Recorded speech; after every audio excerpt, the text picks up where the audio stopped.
Okay, we're ready. Okay, excellent. We are now on the record. Good morning and welcome. This is a remote meeting of the Energy Facilities Siting Board. My name is Beth Card, and I am the Secretary of Energy and Environmental Affairs for the Commonwealth of Massachusetts and the Chair of the Energy Facilities Siting Board. With me today are the other members of the Siting Board, and I will introduce those folks in just a moment. First, I want to start with some basic instructions on how to best use Zoom for today's meeting.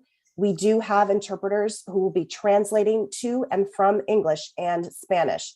To select your desired language, click on the globe icon at the bottom of your screen and select either English or Spanish so that you can hear everything said with interpretation as needed. Please do not check the box that says mute original audio. We recommend this so that you can still hear the voice of the actual speaker faintly in the background, but mostly you will hear the voice of the interpreter. Dial-in participants will hear the speaker's voice without interpretation. However, comments made by dial-in participants will be interpreted. I will ask the interpreter to provide these instructions in Spanish before we continue and provide you a moment to adjust your language settings now. Thank you.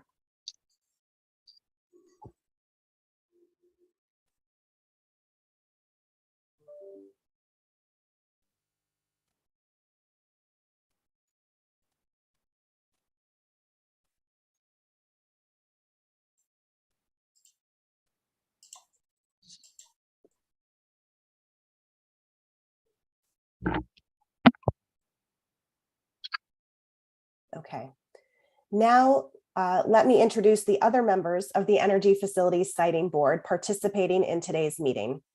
Matthew Nelson, Chair of the Department of Public Utilities, Cecile Frazier, Commissioner of the Department of Public Utilities, Patrick Woodcock, Commissioner of the Department of Energy Resources. Secretary Card, can I just interrupt you for one moment, please? Please, yes. I think we may not be hearing, or all of us may not be hearing what you just said. So I think you two need to select a language channel at the bottom of the screen. Follow my own instructions. So, and I would advise everyone else to do the same. And the interpreters are now live, so they will be translating everything into Spanish as desired. Okay, can you hear me now? Yes, thank you. If you wouldn't mind just backing up a Sure, few. No problem. Okay, I think where we left off is that now I'm going to introduce the other members of the Energy Facilities Siting Board participating in today's meeting. We have Matthew Nelson, Chair of the Department of Public Utilities, Cecile Frazier, Commissioner of the Department of Public Utilities, Patrick Woodcock, Commissioner of the Department of Energy Resources, Jonathan Cosco, General Counsel and Designee for the Secretary of the Executive Office of Housing and Economic Development, Joseph C. Bonfiglio, Public Member, Brian Casey, Public Member, and Crystal Johnson, Public Member.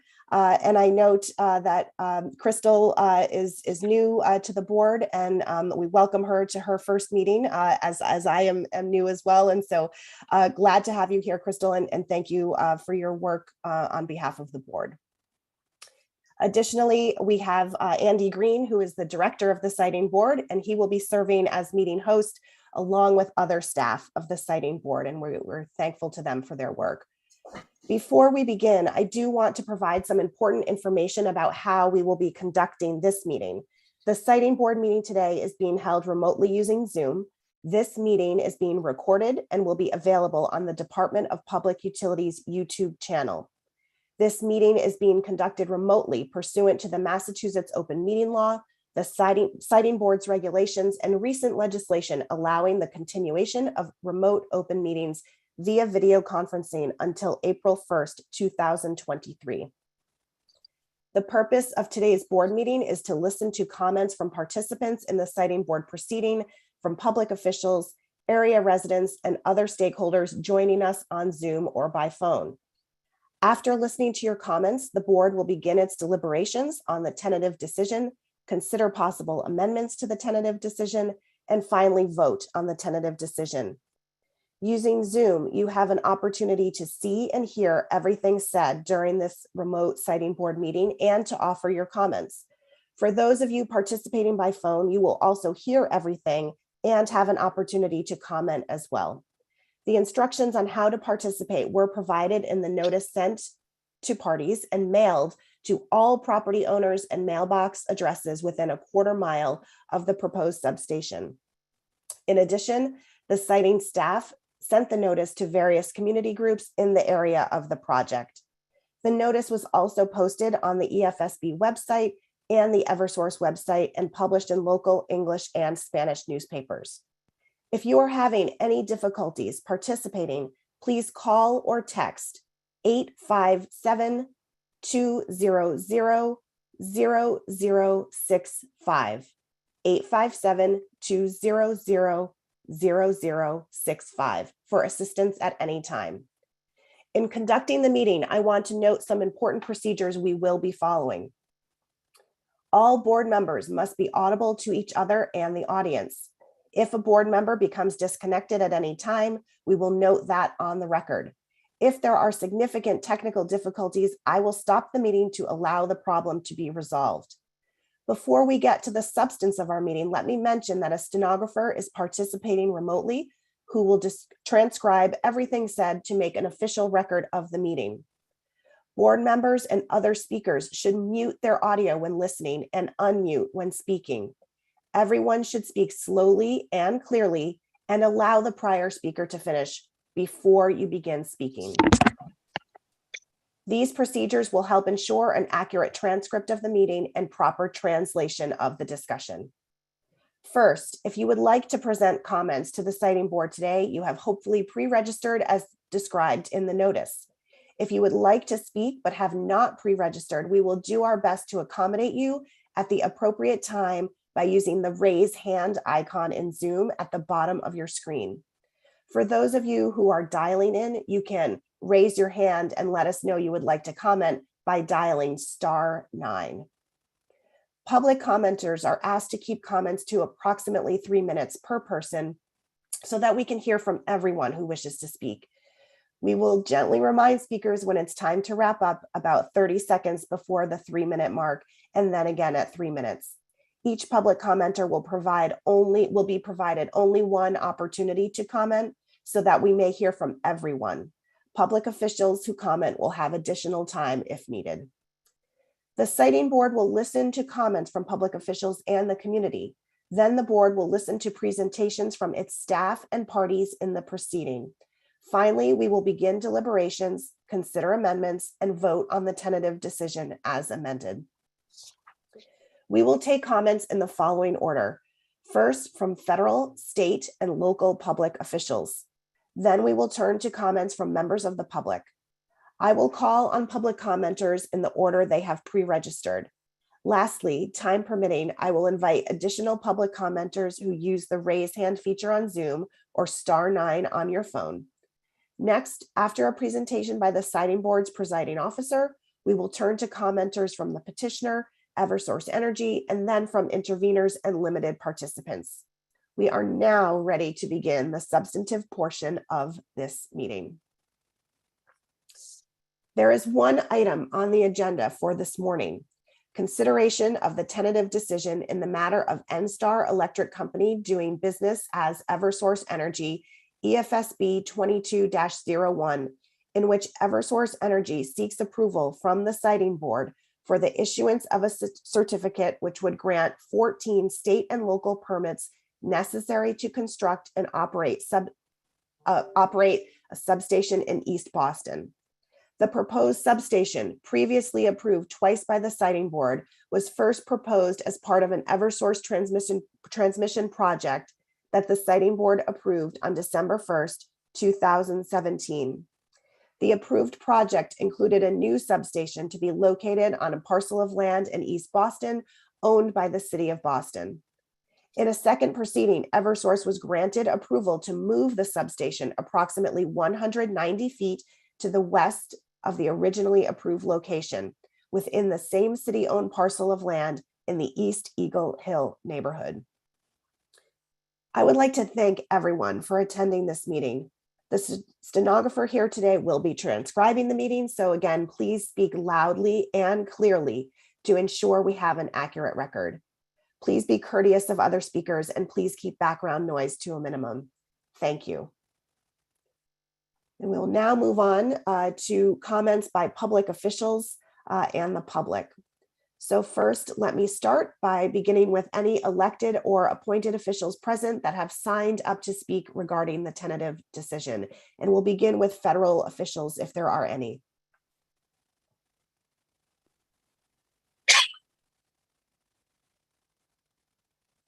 Not hearing. Secretary Card, we did not have any pre-registered federal officials. I am not spotting any right now, but please raise your hand if you are and would like to speak.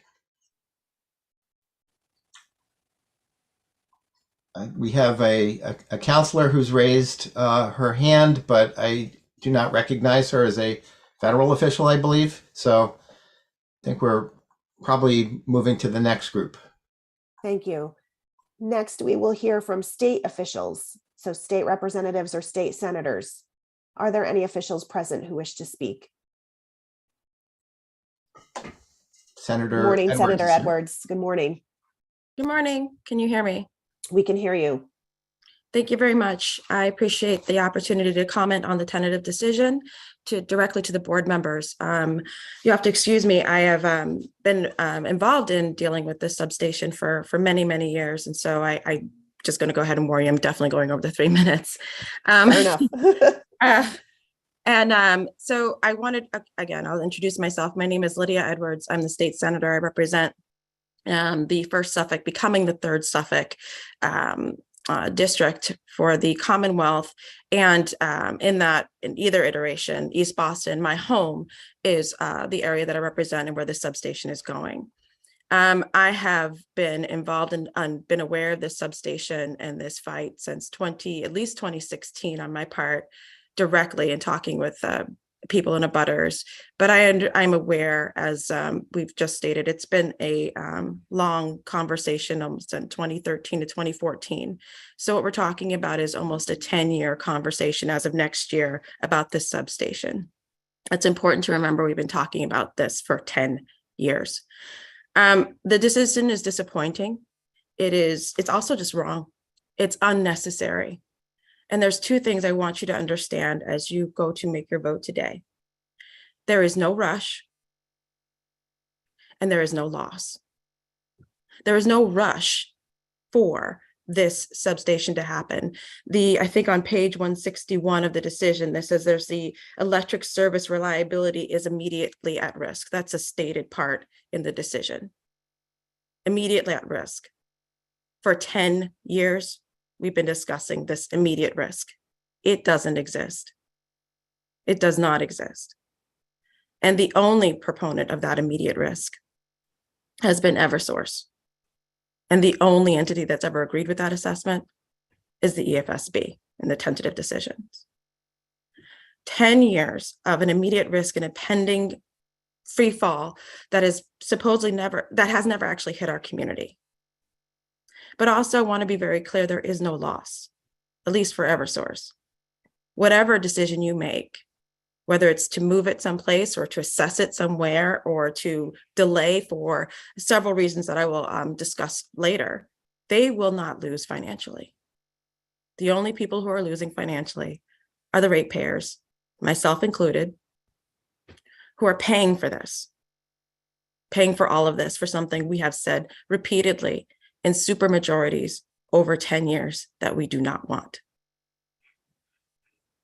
I want to be very clear again, there is nobody who stands with Eversource in this particular moment. So far, it's only been you. And many of the proponents will go through as to why their positions and their needs are not necessary, and they'll go through the scientific aspects. But I'm going to stick again just predominantly to a lot of the things that I've read in the decision and why this is a bad time. This is a bad decision. It's also, as I mentioned, unnecessary. Unnecessary because in the last 10 years, you've seen a massive shift in our understanding of environmental policies. From 2013 to what will be soon 2023, we have had 5 mayors, if you count the acting mayor. We have had, since that time, an entire overhaul of our East Boston delegation. The people who were at the table who thought this was a good idea no longer are in power. The people who were at the table who thought this was a good idea never heard of the words environmental justice. The people who were at the table who made this land deal literally have passed away. And the people, you at the EFSB board, 6 of you will be replaced by the new governor coming in. Why are you rushing this decision? Why not delay it and place it for the next administration with the new senator? I just got the office in 2022, with the new city councilor, with the new state representative, with the new standards that they just passed. Why would you hold a community hostage to the dead hand of a former mayor under standards that do not exist? Instead, let us move and stand in the light under new standards and a new way of thinking. None of what I have said is that therefore we should not build energy policy or energy infrastructure. None of that I said. But I said, and I hope you heard, there's new ways of thoughts, thinking, and standards. And in your decision, you noted that. You noted that, however, you didn't want to apply those new standards for some reason. At this point, you felt it was unfair. Sure, if you've been holding on to something for 10 years, it might be. So let it go. Let it go to the next administration. That's my first request, is that you just simply delay this decision and allow for the next EFSB board to look at it with new eyes. Because again, there's no rush and there's no loss for Eversource.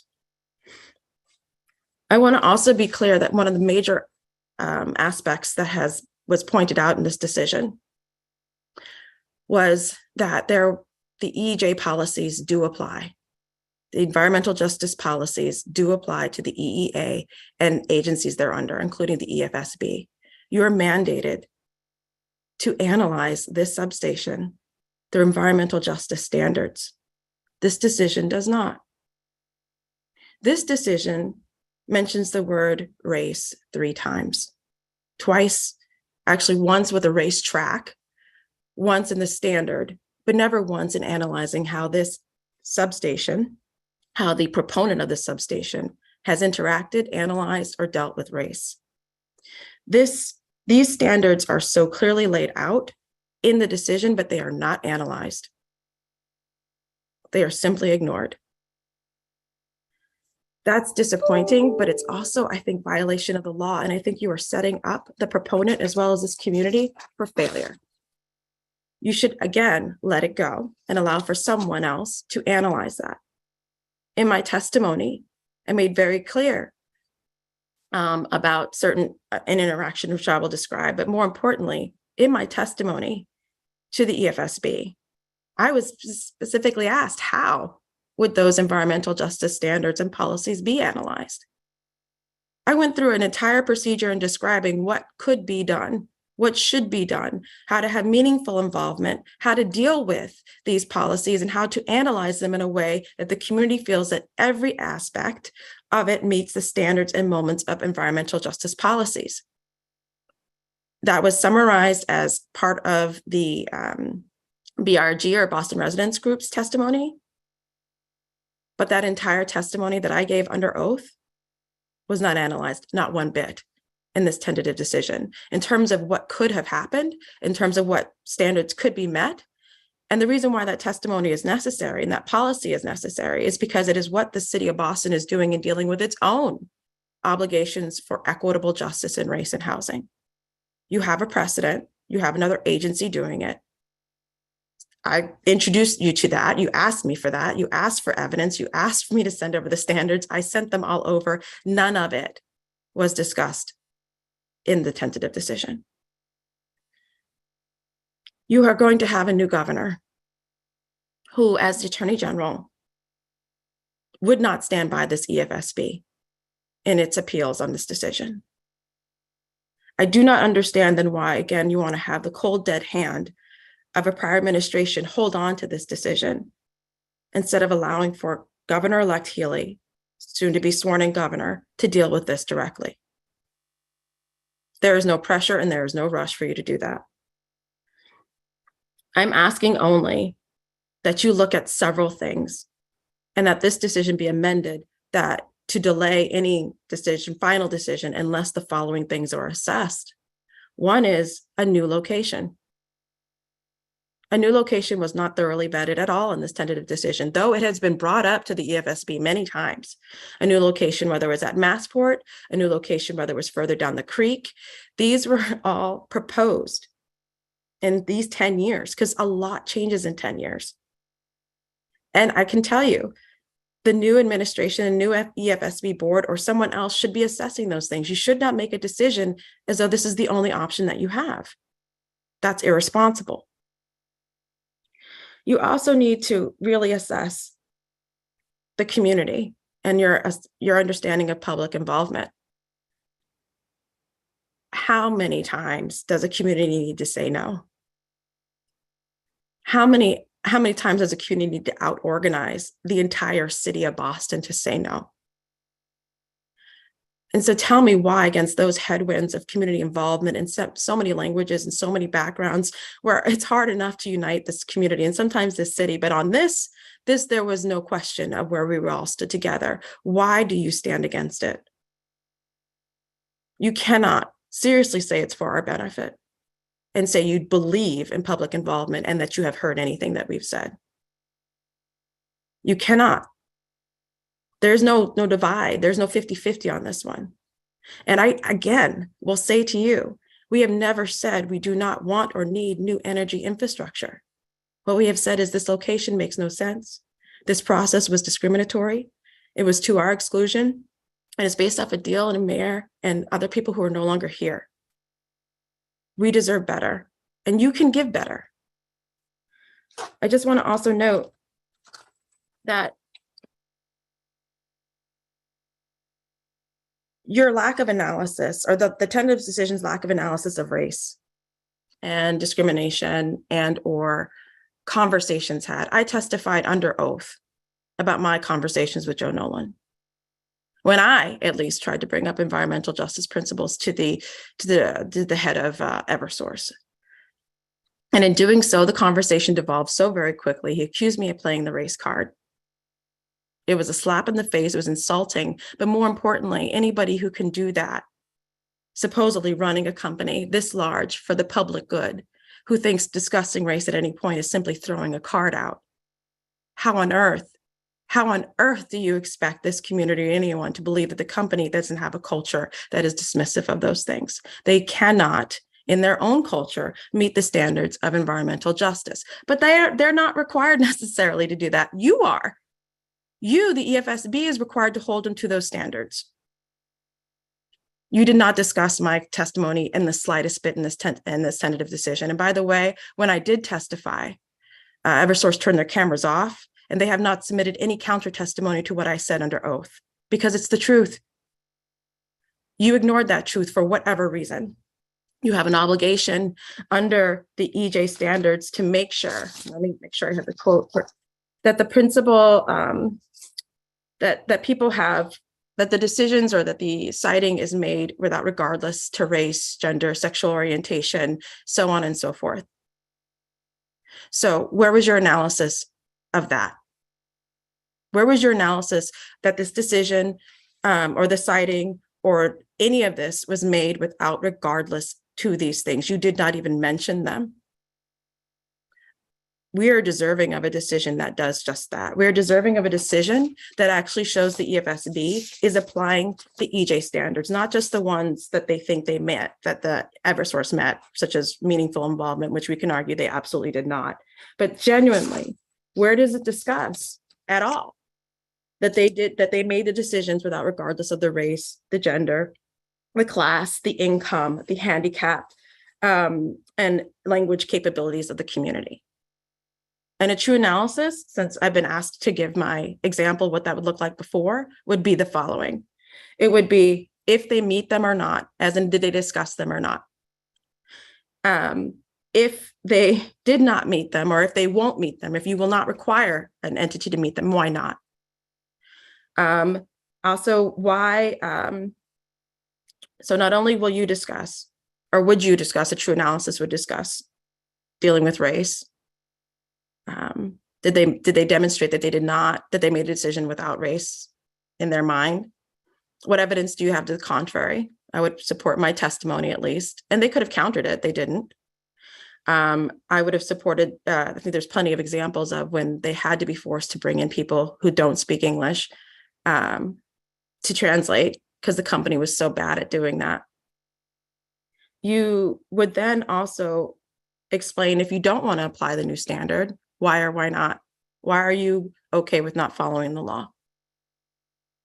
Your lack of having a thorough analysis of the principles of environmental justice, all of them, demonstrates that the tentative decision is incomplete. It needs to be delayed until a full decision can be met. Now, one of the arguments in the decision is that the regulations in defining all aspects of EJ principles is not readily available. That to me is an indication then that it's pre-cooked. You're not ready to then give a tentative decision. That's all. Instead, you chose a tentative decision that just said, well, we'll just ignore it because it's not thoroughly done. You cannot say that you have to make a decision today. 10 years. What's it to you to wait another 4, 5, 6 months for the new administration to come in, for the new administration to make these standards and goals, for the new EFSB to be ready to meet those standards and goals, and to do right by the community I am honored to represent? There is no financial loss for Eversource. You have the opportunity to lead in this moment. And I don't understand, and I'm so deeply disappointed as to the sense of urgency that you cannot seriously say exists after 10 years. And based only on the data from the proponent who gains financially from it. So I'm asking you to not only amend a decision, but to delay it also because I do believe a thorough MEPA analysis is necessary. This is not a water dependent use.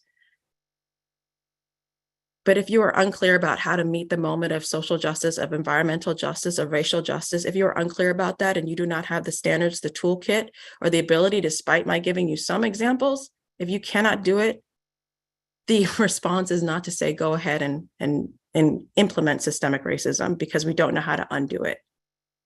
The best response is to say, hands off, get the tools together. The next administration can do this and we'll shine some light together. Nothing about what I have said is saying that we shouldn't have energy infrastructure that is greener, that is more just, and that meets the moment. Everything that I have said is asking you as board members to please do not continue this abuse. Everything has changed since this started. And I think your analysis and your understanding should as well. Thank you very much. Thank you very much, Senator. Do we have other state officials here to testify? Yes, we do. We have Representative Matero, and I will bring him into the panel right now. Thank you.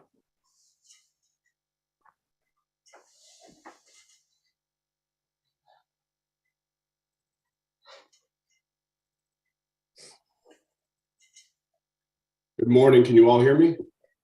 Good morning, Representative. We can hear you. Thank you for being here. Thank you to you and the board for having us this morning. Apologies for running a little late. I found out about this quite last minute and had to kind of reconfigure my day to attend this morning, which it was a little unfortunate because I feel like this has been a pattern with the EFSB of poor notification, late notification, notifications not in multiple languages. So, you know, the trends do continue, sadly. I'm Adrian Madro, for the record, the state representative for East Boston. I am also a neighbor to the proposed substation location, born and raised in Eagle Hill and reside just a few blocks up from the proposed site. So I join you today not only as the state rep for East Boston, but also as a concerned neighbor. And as I think my colleague has already eloquently stated, I'm disappointed that we're still here at what feels like, frankly, a sham of a process. Each step along the way, the community has asked questions and voiced universal opposition and concern.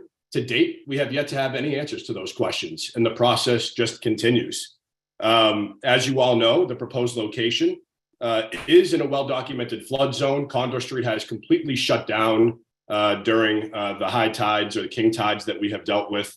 It's right next to a farm of oil tanks, right next to the playground I grew up going to, the American Legion playground, or the City Yards, as we call it. It's where I'm bringing my 18-month-old son, Mateo. And to cite this in such a location poses a number of concerns that, again, have been raised to this body, but have yet to be addressed. And under the cloud of all of those concerns, it's important to note that we're also an environmental justice community, one of the most heavily impacted EJ communities in the state. And for decades, East Boston has shouldered a disproportionate amount of environmental burdens. This misguided proposal adds to those burdens. And that too has yet to be taken into account when it comes to the deliberation of the siting of this location. Eagle Hill is also the most densely populated part of East Boston, right? So this proposal is seeking to locate a substation in a neighborhood that counts some of the most moderate to low income folks in East Boston, some of the highest percentage of folks who do not speak English as a primary language, which is of significant concern, as I highlighted when I opened my testimony, because until we pushed and prodded, all communications were only done in English at the beginning. But truthfully, all of my neighborhood as a whole really feels like our voices have been silenced and our concerns not even addressed in the slightest. And we are now at the threshold where Eversource is seeking to advance this proposal and obtain waivers on a whole bunch of processes. And I can't help but sit here and think to myself, why right now? We are almost in December. We have a new administration coming in January. It is very likely that the EFSB board will be very different than it is right now. Why rush this process? Why not let the new administration settle in and give this community a fighting chance to partner with an administration that might be willing to work with us and ameliorate or address some of the concerns that we've raised, which again, to date, have not even been recognized or addressed by the EFSB or by the processes. So I join you as a concerned neighbor, as a concerned state representative, and I please urge you to delay this decision until a new administration settles in. I think the stakes are simply too high for my neighbors in East Boston. We do not need yet another environmental burden in our midst at a time when we are desperately fighting to improve the quality of life for residents in this community. So again, I urge you to delay and once and for all, please address the concerns that my neighbors and I have raised with regards to this proposed substation. Thank you. Thank you, Representative. Do we have any other state officials? I'm not seeing any right now, but if there are any, please use the raise hand button at the bottom of your Zoom screen or *9 on your phone if you're dialing in. I do see a city councilor, which I guess we'll go to next. Yeah, But if we're ready to. Last call on other state officials. Okay, I think we're ready to move on then, Secretary Card. Okay, thank you. Let's move to local officials next. And Andy, I'll let you let people in as they have identified themselves. Yes, we have Councilor Gabriella Coletta. We'll move her to the panel.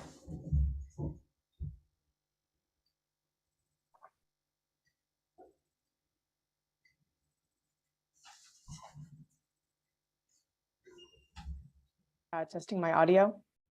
Good morning, Councilor. We can hear you. Great. Thank you again for the opportunity to comment on this tentative decision. For the record, my name is Gabriella Coletta. I live at 99 Trenton Street with my partner, Substation, which is less than a mile away from the proposed substation.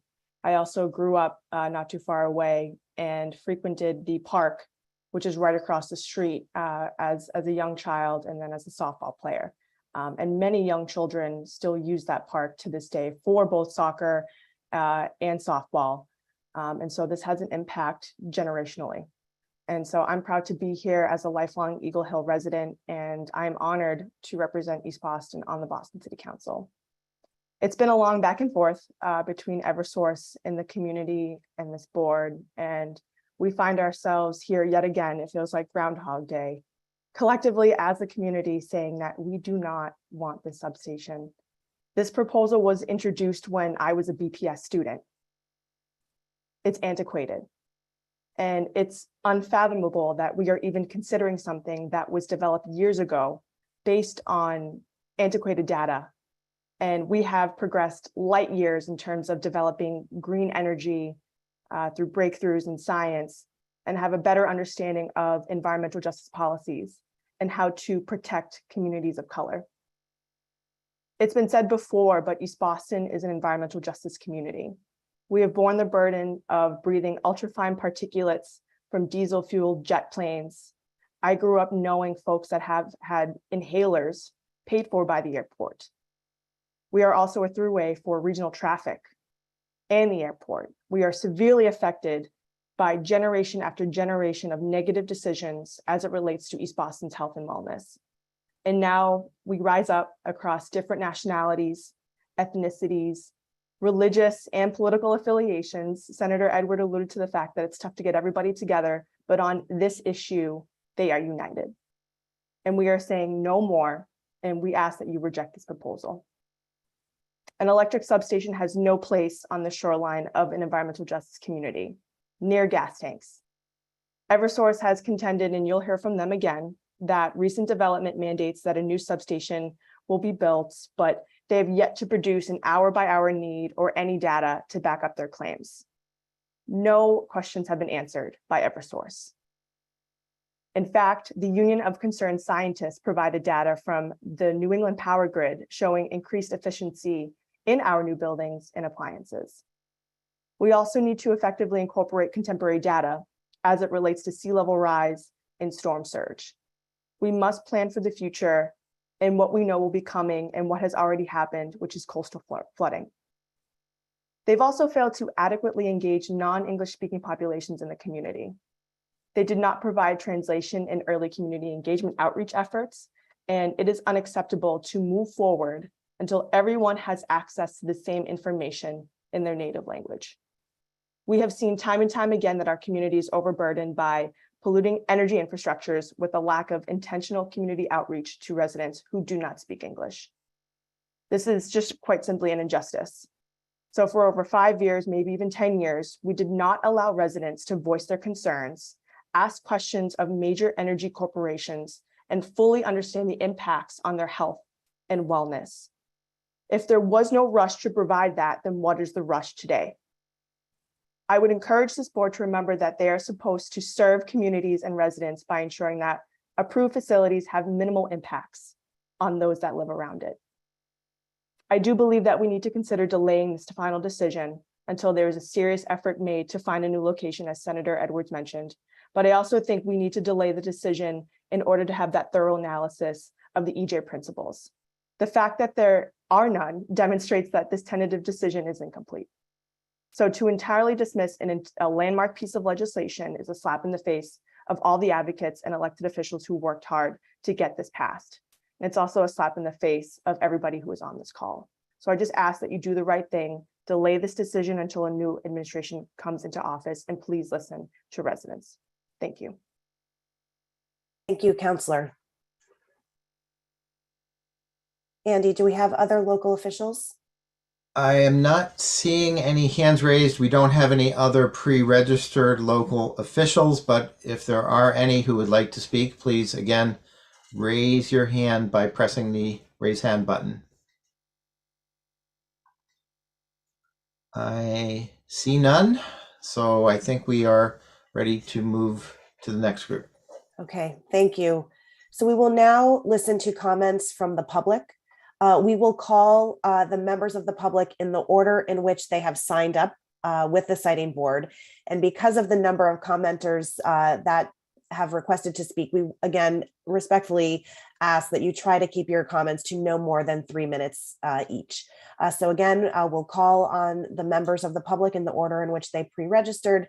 And if you did not sign up to speak but wish to do so, please use Zoom's raise hand feature or dial *9 on your phone. When your name is called, you will be moved to the panel so that we can see and hear you comment. Please don't forget to unmute your microphone, turn on your camera if you would like, state and spell your name for the stenographer, and provide your address. And then we will move forward again. The staff will call folks in the order in which they have pre-registered. So should we start there, Andy? Yes, I believe the first pre-registered speaker is Sandra Najjar. I am attempting to move her into the panel. I'm not sure this is happening. Here we go.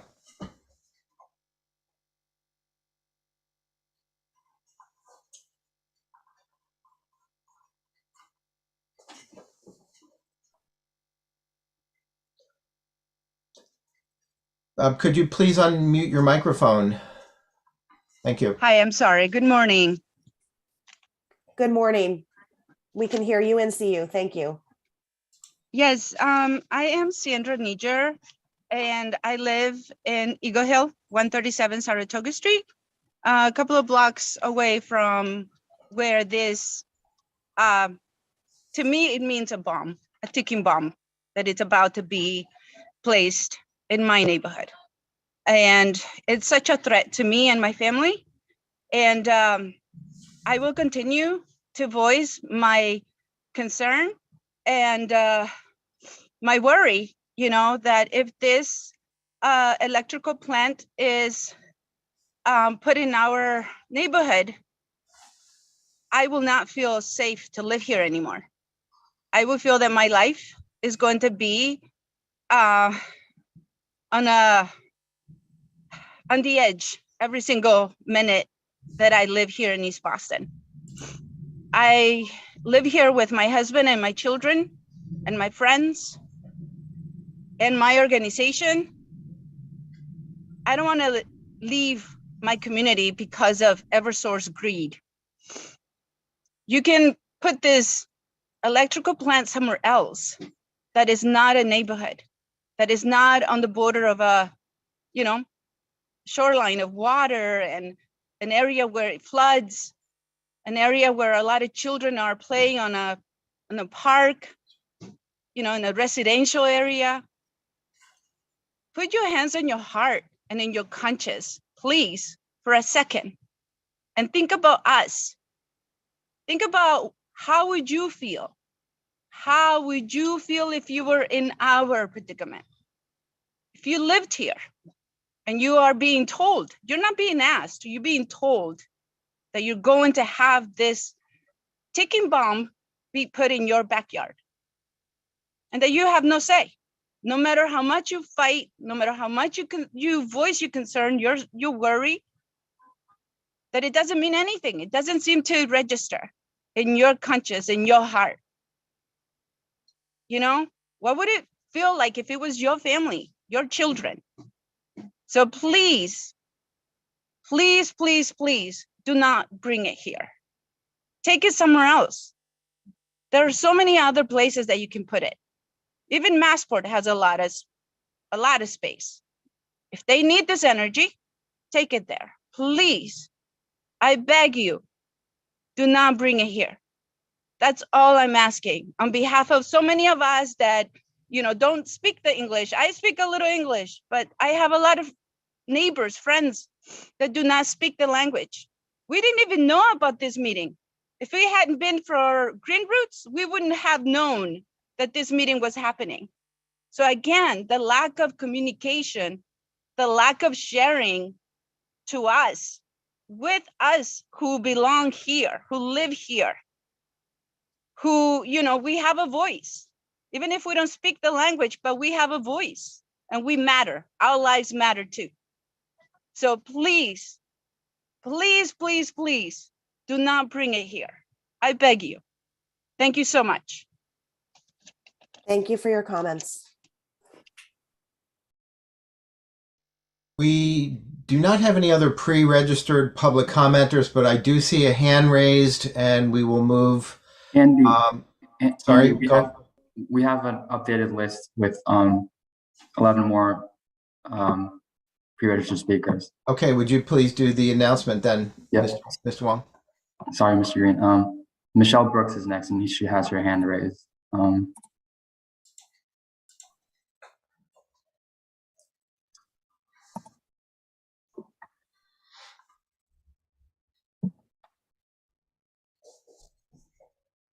Okay, I'm testing. Can you hear me? Yes, we can hear and see you. Thank you.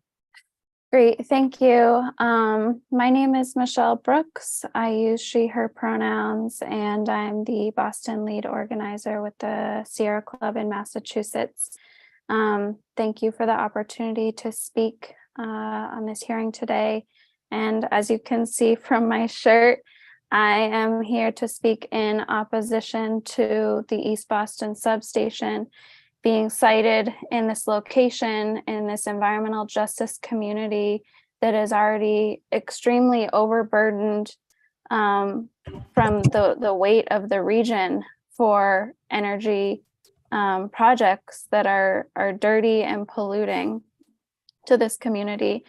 And sitting, listening to some of the previous speakers, our elected officials, I feel that they just put it so perfectly, and it's hard to believe that it's been 10 years at this point. I know that we have been involved. I have been involved for the last 5 years that I've been working for the Sierra Club opposing this project. And so I want to go on record that we support the community, we support Green Roots, and we are calling on you, the State Department of Public Utilities and the Energy Facilities Siting Board, to stop this project. I just cannot believe that it has continued to push forward and gotten this far, and that Eversource is now trying to bypass all of these city and state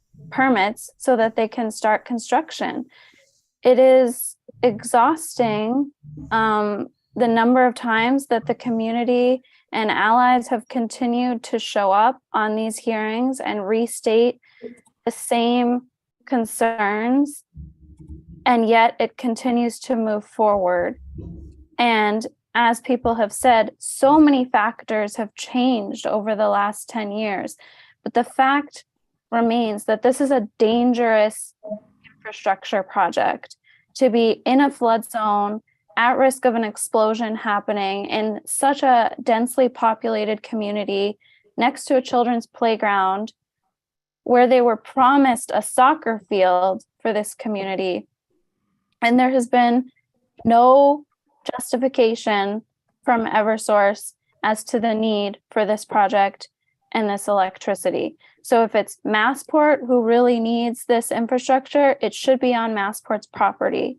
It should absolutely not be in this location, in this community. And I see that I got the 30-second mark. I think that's really all I wanted to say. But at this point, I agree with what everyone has said. This decision should not be rushed through. We should pause until we have the new administration in and new officials represented on this board. Thank you. Thank you for your comments. Wayne, who do we have next, please? Sorry, the next commenter is Arlene Olivero, and I've promoted her to the panel. Are you going on? Hi. Hello, we can see and hear you. Please go ahead. Hi. So I'm Arlene Olivero. I'm going to speak in Spanish in behalf of my Spanish speakers. Bueno, yo vivo aquí en la ciudad de East Boston y vivo en el área de Eagle Hill, where básicamente donde todo va a estar pasando. Yo personalmente no estaba enterada de nada de esto. Me he enterado gracias a Green Roots y gracias a la cocina comunitaria de East Boston y creo que es un poco ridículo que esto ha estado pasando por tanto tiempo y todavía lo están pensando. El área donde lo quieren hacer es muy peligrosa, está enfrente de un parque y no pienso que es justo que yo personalmente, de mi propio testimonio, que he estado viviendo en esta área por tanto tiempo, hasta ahora, hace un mes atrás me entero y pienso que no solo yo, sino cualquier persona que esté involucrada en la comunidad y se enterara, también tampoco estuviera de acuerdo. Entonces, pienso que le deberían parar, que si Massport necesita esto con tanta necesidad, deberían hacerlo en su propia área y no donde hay tantos niños, tanta comunidad, tanta gente, nos puede afectar de manera horrible. Esa es mi humilde opinión y pienso que lo deberían ya parar de tanto considerarlo por tanto tiempo, porque si ha estado pasando por tanto tiempo, quiere decir que no está bien. Si hay muchas personas en contra, quiere decir que no está bien. Entonces, ya basta con pensarlo y terminen ya este tema, porque realmente es muy peligroso y muy fuerte.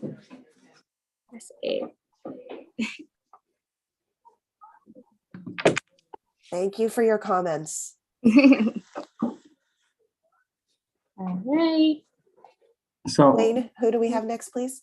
next we have Scott Aranio, but I don't see him in the attendees. Scott, Mr. Aranio, if you are a phone caller. It's right here. I'm here in person, excuse me. Hi. All right. Yeah, my comments, I just know that this has been an extremely rushed process on the community of East Boston. And one of the things being for a largely Latino population that speaks mostly Spanish, they were not well informed about this being in their backyard. I think the development of East Boston is extremely important to the city. It's a gem in the city. And the people here have a really important voice and really need to be heard. We've done a lot of great things with Pierce Park and everything on the waterfront. I know that side's more industrial, but it's just very important to keep in mind the people that live on that side and the less resources they have on that side of East Boston compared to this side of East Boston where the waterfront is. So yeah, I just feel like it's been rushed a lot, the whole process, people not being informed early enough in the process in their own language, and having a fair vote. So otherwise, I just don't know a whole lot about the project in that regard, but I think it's just gone too quick and not a fair voice for everybody. Okay. Thank you for those comments. Sure. Have a good day. You too. Could I make a reminder for speakers that are coming on after to give your full name, spell out your last name, and also provide your address. Thank you. My apologies. I can just sum that up. My name is Scott Aranio. I live at 201 Webster Street here in East Boston. Okay. Thank you. Appreciate that. No problem. Next up, we have Jorge Henao. I'm promoting him to the panel. He's walking in right now.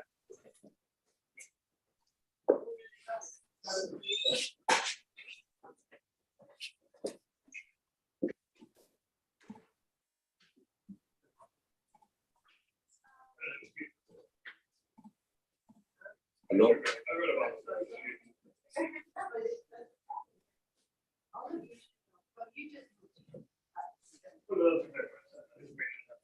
Buen día. Espero todos se encuentren muy bien. Soy Jorge Henao. Vengo de Colombia. Realmente, pues, llevo poco tiempo en este país, este maravilloso país. Entiendo que empresas como EFSB quieren mejorar los servicios de toda la población. Queremos avanzar en tecnología, mejorar todas las cosas para que este país cada vez esté mejor. Pero la verdad, pues hablo muy poco inglés. Estoy en este sector desde hace 7 meses, sector de Boston, trabajo aquí. Y mis compañeros y amigos que he hecho en este tiempo que han comentado de este proyecto, porque en realidad pues uno no entiende muchas cosas, porque pasan así.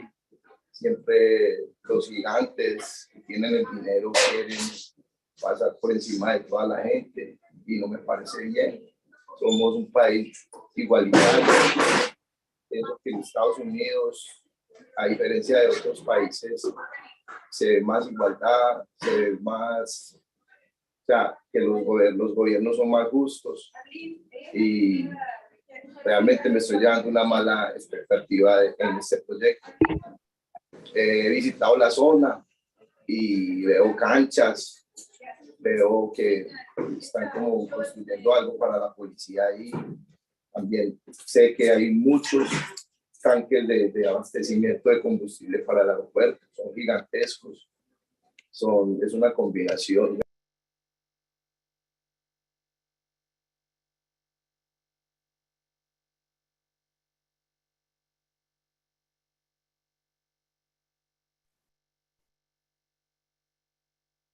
Thank you for that testimony. Sorry, I think we lost Did the we lose them? audio Okay. for Jorge.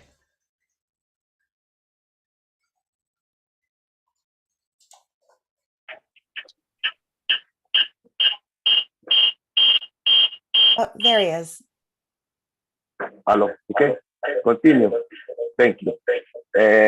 Como les iba diciendo, pues pienso que es un tema que deben esperar, concretarlo con la población, con los vecinos, con toda la comunidad y buscar la mejor opción donde todos salgamos beneficiados. No queremos que paren el proyecto, pero sabemos que no es un buen lugar.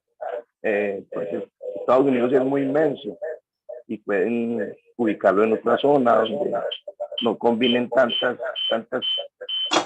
factores de riesgo. Es mi opinión y muchas gracias por la participación. Esperemos que todo se resuelva de la mejor manera para todas las partes. Bendiciones. Thank you, Jorge, for that testimony. Thank you. Wayne, who do we have next, please? We have Mary Corso. I do not see her in the panel. Mary, if you are here, could you raise your hand?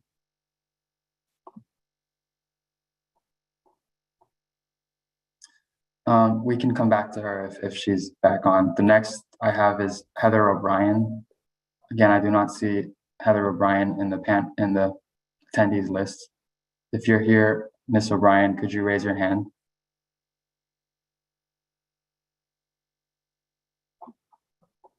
Okay, next up we have Devin McCoy, and I see him, so I'm going to promote him to the panel.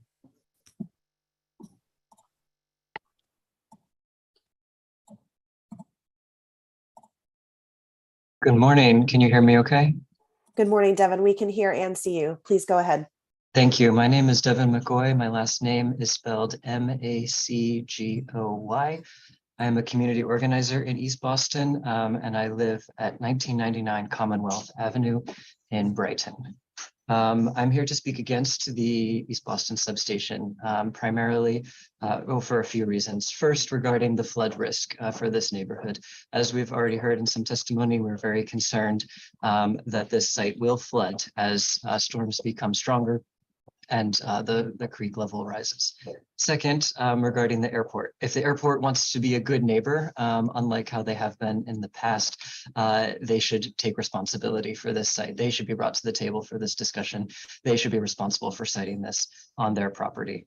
And third, it's morally unconscionable that the EFSB burdens this community with even more industrial infrastructure and puts this community at further risk from this infrastructure, all to the benefit of Eversource's investors and the airport. No benefit for this community. My question is this the legacy that the board wants to leave behind? Does the board, charged with this responsibility to locate critical energy infrastructure, really want to stick their necks out solely for the benefit of the utility and for the benefit of the airport. This cannot be the legacy of this energy facility siting board. So please, I ask, be responsive to the residents that you serve. This has been a fight for so long, but the good news is that there's an off-ramp available. The new administration is coming in, as the other speakers have testified. So I just ask that you serve the residents of this community and allow the next administration, the next board, to handle this instead. Thank you. Thank you for those comments. Chair, the next person you have is Miss Juliana Manitz. I think I promoted her to the panel.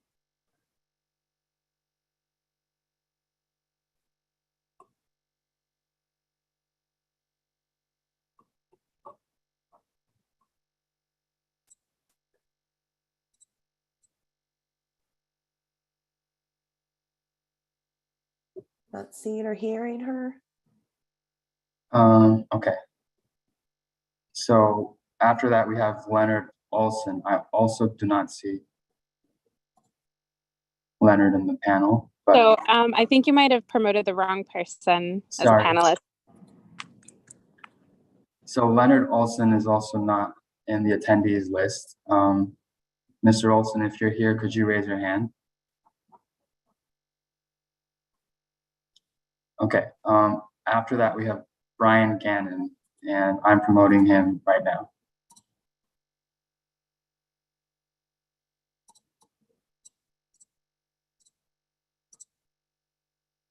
Hello, thanks for having me. Got to say, I'm exhausted and just incredibly disappointed in the lack of protection that our community receives from the city and the state and boards like this. And I'm hopeful that this can be something different than we've experienced in the past. My name is Brian Gannon. I live at 198 Everett Street, East Boston.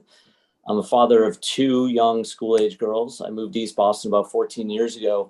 Immediately fell in love with this diverse and amazing community, but soon after arriving, learned that we had to stand up and fight for everything here because we were continually burdened by different things that the states looks to put on us. So, I mean, the city and state, I feel like, is consistently doing things to East E rather than for East E, and it's very disappointing. And I'm hopeful that you can change that here. We're already burdened by 2 tunnels. We have gas tanks along the Chelsea Creek.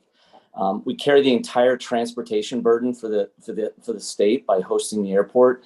All these facilities, including this proposal here, increase the risk of health detriment and benefit and impact the wellness of my family, my community. I have 4 HEPA filters in my house. I rush my children inside whenever we're at the playground and we smell fumes from the airport. The processes that led to all these things, including the airport and the recent expansion that just occurred, are a result of a lack of oversight and a lack of the representation from boards like this. So I really, again, hopeful that you can do something different here. Anyways, both my girls, they play basketball, soccer at the playground near the proposed substation. I'm terrified of the unnecessary danger this project will create. The location makes no sense. Our community is only being proposed here simply because of the historical lack of representation that we've had. And this is a decision that was made by those previous administrations. So please, I ask you, I beg of you to stand up to the financial interests of Eversource and protect our community from this project by denying this permit or at minimum delaying this proposal. And thanks for letting me testify today. Thank you for those comments. Madam Chair, we have one more signed up person to speak. That's Cindy Baxter. Sorry.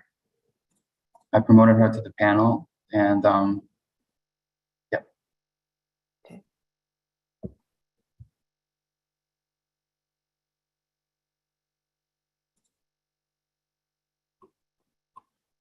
Hi, can you hear me and see me? We can hear and see you, Cindy. Thank you. Great. I'd like to thank the board for allowing me to testify today. I know that everyone has spoken about the length of the time, the decade it's taken to review this decision. Everybody is well aware of the difficulties between the community, Eversource, Massport, and others that have resulted over a very contentious project. I hesitated to testify today because, after all, it seems that collaboration is not possible and it's been replaced by animosity. The need for ratepayers and Eversource to share information and work together is critical. So this project really is worth my testimony. I am opposed to granting the certificate for two main reasons that the board is well familiar with. First is the climate impact, which affects both Eversource as well as the greater community and ratepayers in general, and the environmental justice considerations. I am a believer in following the process, and I don't believe that bypassing the 14 remaining permits is the right thing to do, especially at this time. As others have mentioned, it's not the legacy that the EFSB wants to have.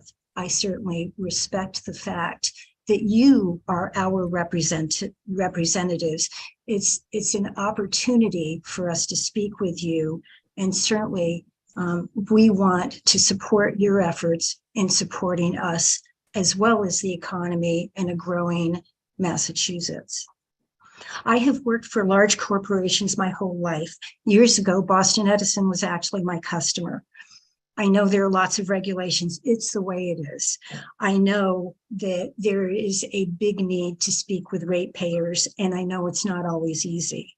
But circumventing, not paying attention to the regulations never works out. At least it certainly hasn't in the 30 to 40 years of experience that I've had in large corporations. We do need regulation. They protect us, but they also set expectations. There's a lot of animosity today because we don't have enough information. There's a sense of not sharing, and there is a sense of no collaboration. The EFSB has the opportunity to delay this decision so that we can really do it the right way, working together, understanding that East Boston, as well as Massachusetts, electrical needs do need to grow, that we don't fight each other on the way to doing it, but we do it with all people involved using the best ideas on the multiplicity of topics that need to be addressed. I believe in the public trust doctrine, and I do believe that it needs to be held, and I hope that it will not be circumvented by the board. At a time when Massachusetts has the opportunity to lead on climate justice, the royal family from Britain comes this week of all times. This is the time for Massachusetts to stand strong, to not grant this certificate to Eversource, for us as a community to have the opportunity to work with Eversource, who really, I understand, wants to get us the best we can for our growing economy. We are so lucky, but we are luckier together.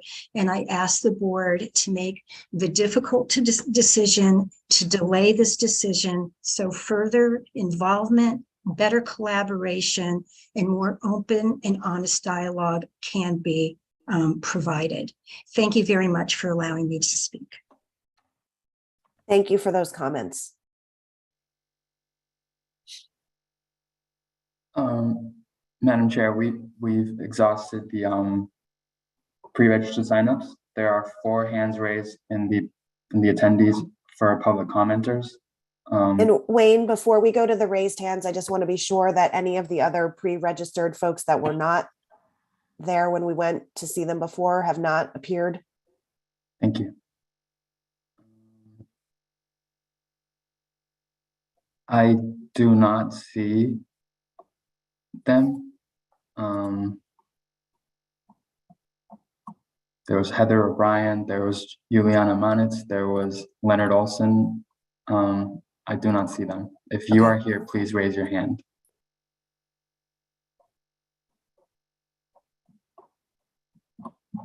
I do not Okay. see them. Thank you for confirming that. I think we can now go to the other public commenters that have their hands raised. I'll let you admit them one at a time, please.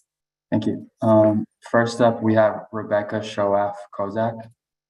I'm going to promote her.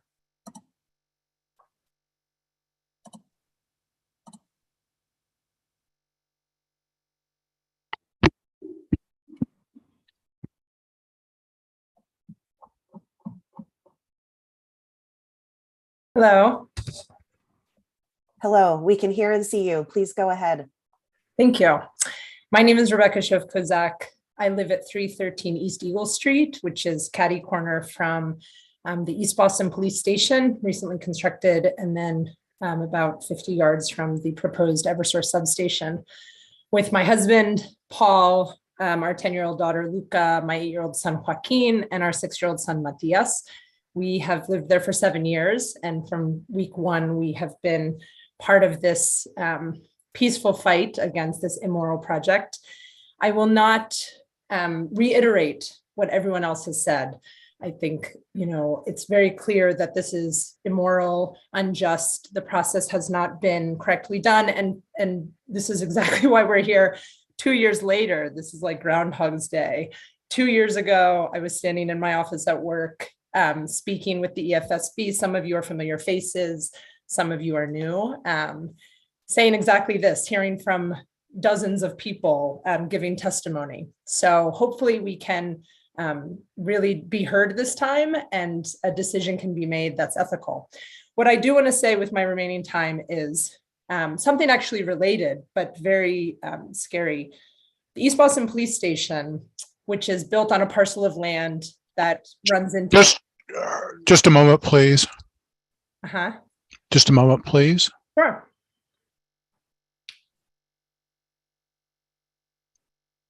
While we're waiting, I just Okay, want to let the thank you. interpreters know that the Spanish interpretation was on the English channel, so please make sure you're in the right channel, interpreters. Thank you. Thank you, Rebecca. Please continue. Sure. Sorry for that interruption. Sure. The East Boston Police Station was constructed this past year. It cost approximately $35 million. I'm not sure the exact integer. My understanding as a community member, again, has a house that sits right in front of this parcel of land that sits next to the proposed Eversource substation. This East Boston Police Station has not been occupied. Originally, June was to be the move-in date. Then, according to some East Boston police officers, August, then October. And here we are in November talking to neighbors. And the rumor is that the reason people have not moved into the East Boston Police Station is because it's actually unstable. To use my neighbor's word, that it's sinking. So I did what I generally do. I reached out to both the East Boston liaison to City Hall and Adrian Modero, our state representative up the street, to inquire about this rumor, because we have not been informed at all of what's going on, although this police station is lit up every night like a Christmas tree, to use a neighbor's language, and we're of course paying for that. So there are multiple concerns about this. Why are the East Boston police not moving in, and what's going on? And Adrian Modero told me yesterday he has followed up with City Hall and he actually has not heard about a confirmation or a denial of this. In other words, as of yesterday, he could not tell me anything, that he's waiting to hear from City Hall again. So how timely is this? That just yesterday, these rumors that are rumors right now, it's the only information we have to lean on, that potentially one of the reasons that this huge East Boston Police Station is unable to be occupied is because it's sinking. So I think as we think about this, that's very important. That's very important that we take this into account, because this could be disastrous. Thank you.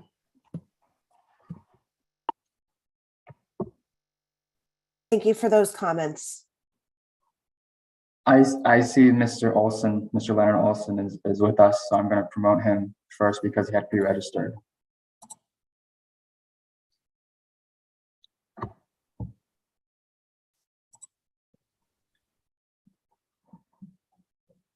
Good morning, everybody. Can you hear me okay? Good morning. We can see and hear you. Thank you. Please go ahead. I'm going to stop walking. I appreciate you promoting me back, just trying to juggle a few things today, but I just want to stand here. So my name is Leonard Olson. I live at 97 Lexington Street, apartment 2 in East Boston. And I'm here in opposition to the proposed project and have been and stand alongside neighbors who've been raising their voices against this thing for quite a long time, longer than I've even been in East Boston. But it's been so evident the opposition to this project that it was really like the first thing or the first movement and community organizing experience I had in East Boston, given all the dangers and just really the illogical nature of this project, putting it in the place where it's meant to be. I've heard a lot that should be pretty evident to Eversource and to the state that there hasn't been a need for an additional substation here in East Boston. But if the board really finds that there is a need for it, we would argue and pretty staunchly that it be placed in Logan Airport, which is where the majority of the electrical need here in this community is. And of course, it's already a great burden, environmental burden, and pollutant to our community. So if an electrical substation really does need to be built, and that's the judgment of the board, then we'd ask that it be placed in Logan Airport, which is already, the place of burden, and we'll put it away from our families, and a park that is really, really frequently used. And I know there was original plans for an additional field there, which would mean so much to the community that, because there actually really isn't enough space to accommodate all the people who want to play soccer on those fields. So there's so many other uses for that site, in addition to a dangerous substation. So that's why I'm here today. And I appreciate you all, like I said, putting me back in the stack. Thank you. Thank you for your comments. Next up, we have Abdi Ali. I'm going to promote them to the panel.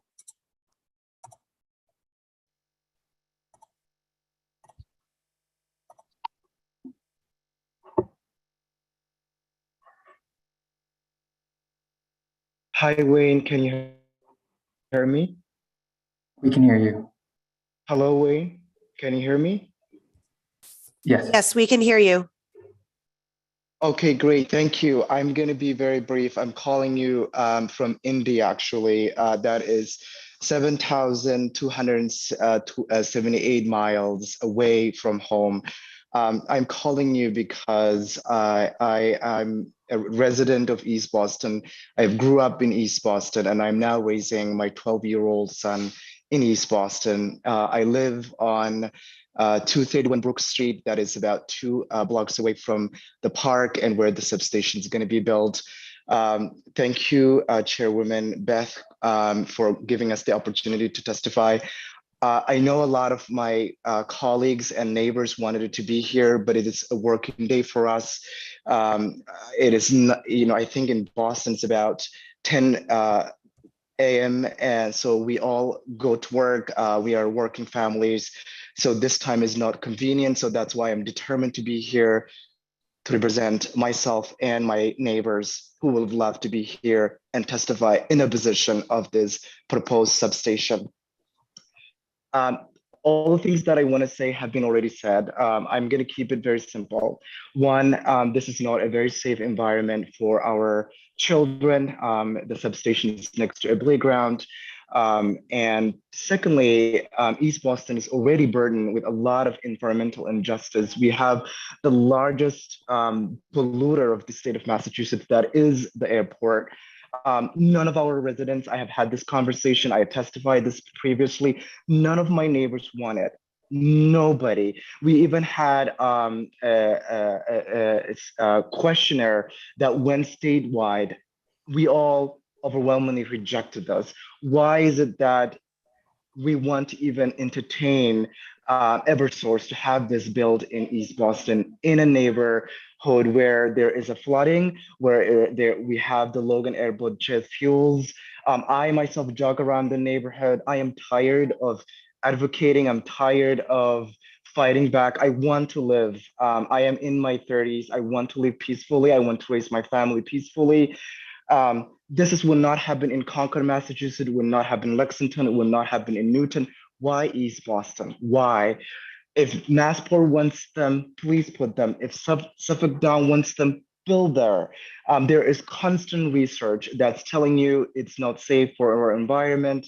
And so I really, really encourage you to stand up, and we are begging you as the new chairwoman to be able to voice this concern and hear us, our cries. We have been crying out aloud. I don't want my child to be in danger. I don't want my neighbor's child. I know Rebecca has kids.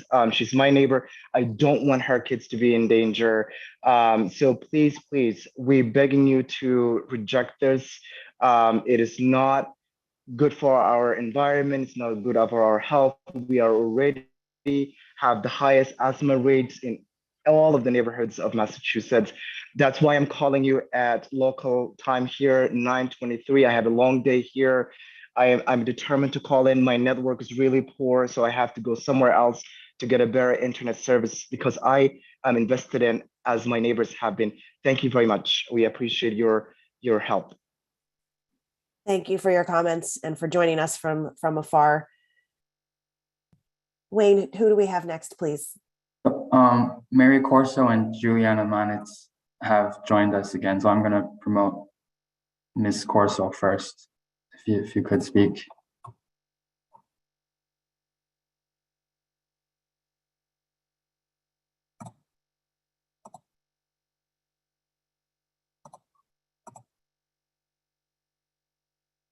Ms. Corso? Also, Wayne, I wanted to just let you know that Heather O'Brien has been trying to get on and she's having difficulty, but I know she would have loved to testify today. Thank you, Mr. Okay, thank you for that.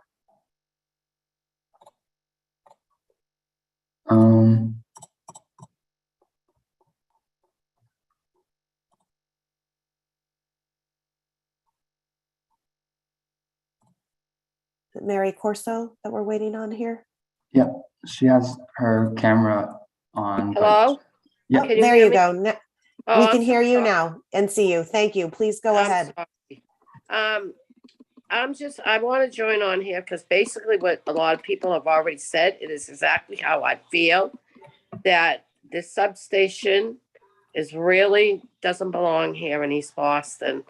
It doesn't belong near our park. It doesn't belong near our neighborhoods. And it's just, this is how I feel about it. We've been fighting for a long time for this not to happen. And for us to still be fighting, and people who have voted not to have it, and it's still going along and along, is something I just don't understand. I'm not really good at all this stuff, but all I know is how my feelings are and how I know all the people that I know in our community feel the same way, that we don't need it. We don't want it here. It's unsafe. And that's basically a lot of what I have to say, because everybody's already said everything I feel. Ms. Corso, could you spell your last name and provide your address for the record? Thank you. It's Corso. Right now, I live at 54 Orleans Street in East Boston. I was at 166 Falcon Street for many, many years before moving here. So I was right around the corner from the site that they want to build Eversource on now, the transformer station. Okay. Thank you. Thank you very much. And thank you for your comments. Okay. Thank you. Wayne, do we have others? We have on the panel, Ms. Manitz. Hi, here we are again. It feels like we are doing this all the time. So I'm a Chelsea resident. I'm with Extinction Rebellion Boston as well. I'm sorry, could you speak more slowly, please? Slowly. Okay. Yes, please. Okay. I'm a Chelsea resident.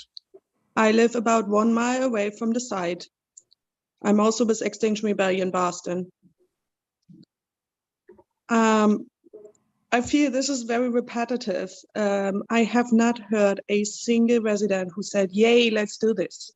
I have heard a lot of voices that apparently are not getting heard. I have seen 84% of Boston voters saying, no, this is a really bad idea.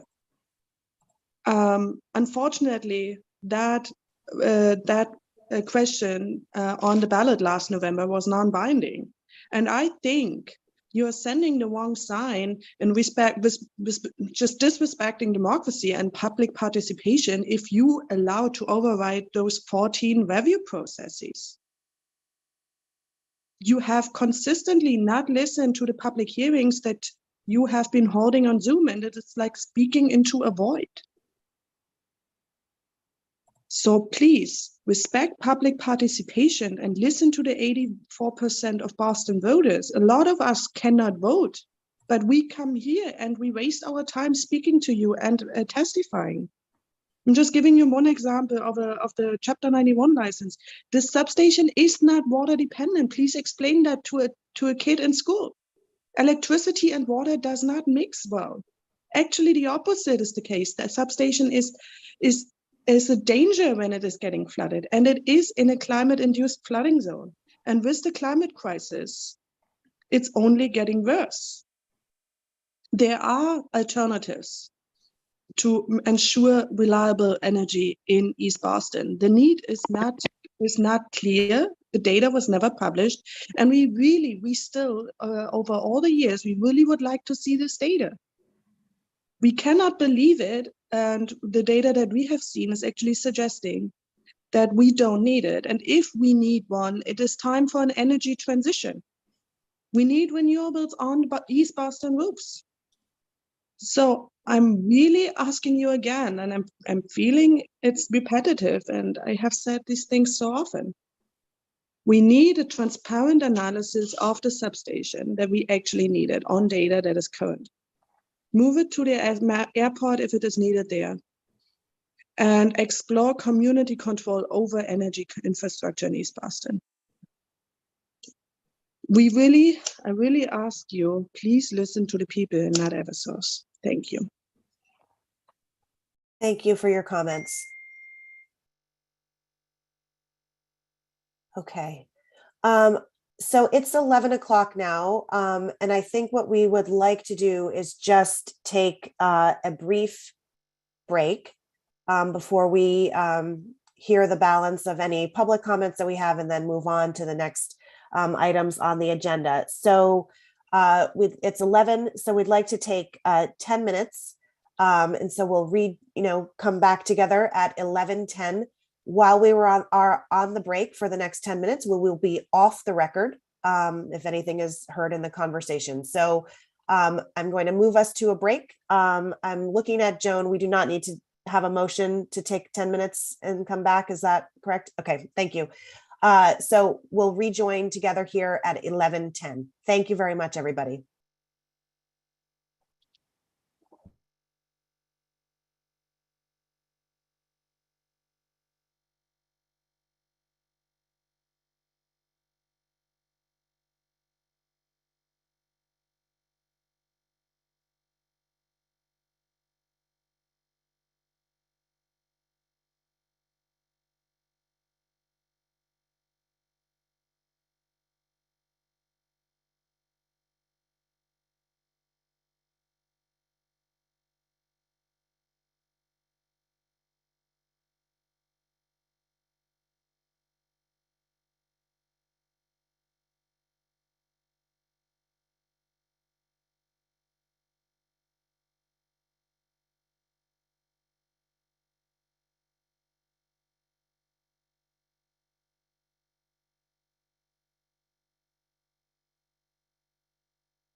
Thank you, everyone. I'm just going to give it a minute to make sure we have all board members back.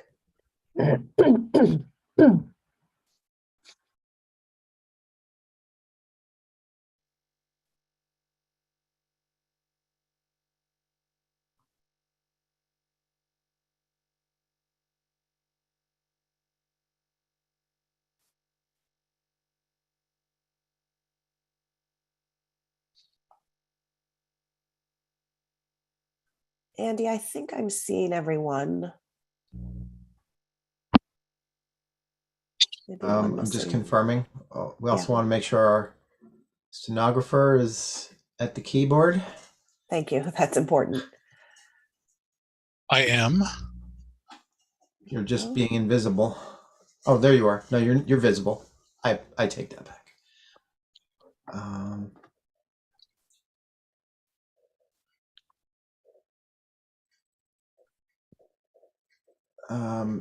Yes, I think we are all here. Okay. Excellent. All right. Well, thank you, everyone. So now we are back and we are back on the record. And we'll continue with the proceedings. I want to return to the section on where we're entertaining comments from the public. And Wayne will ask you to let us know where we left off if there are others with hands raised waiting to speak. Thank you. We have a couple more hands raised. The first one is Ben DiMaggio. I'm going to promote him to the panel.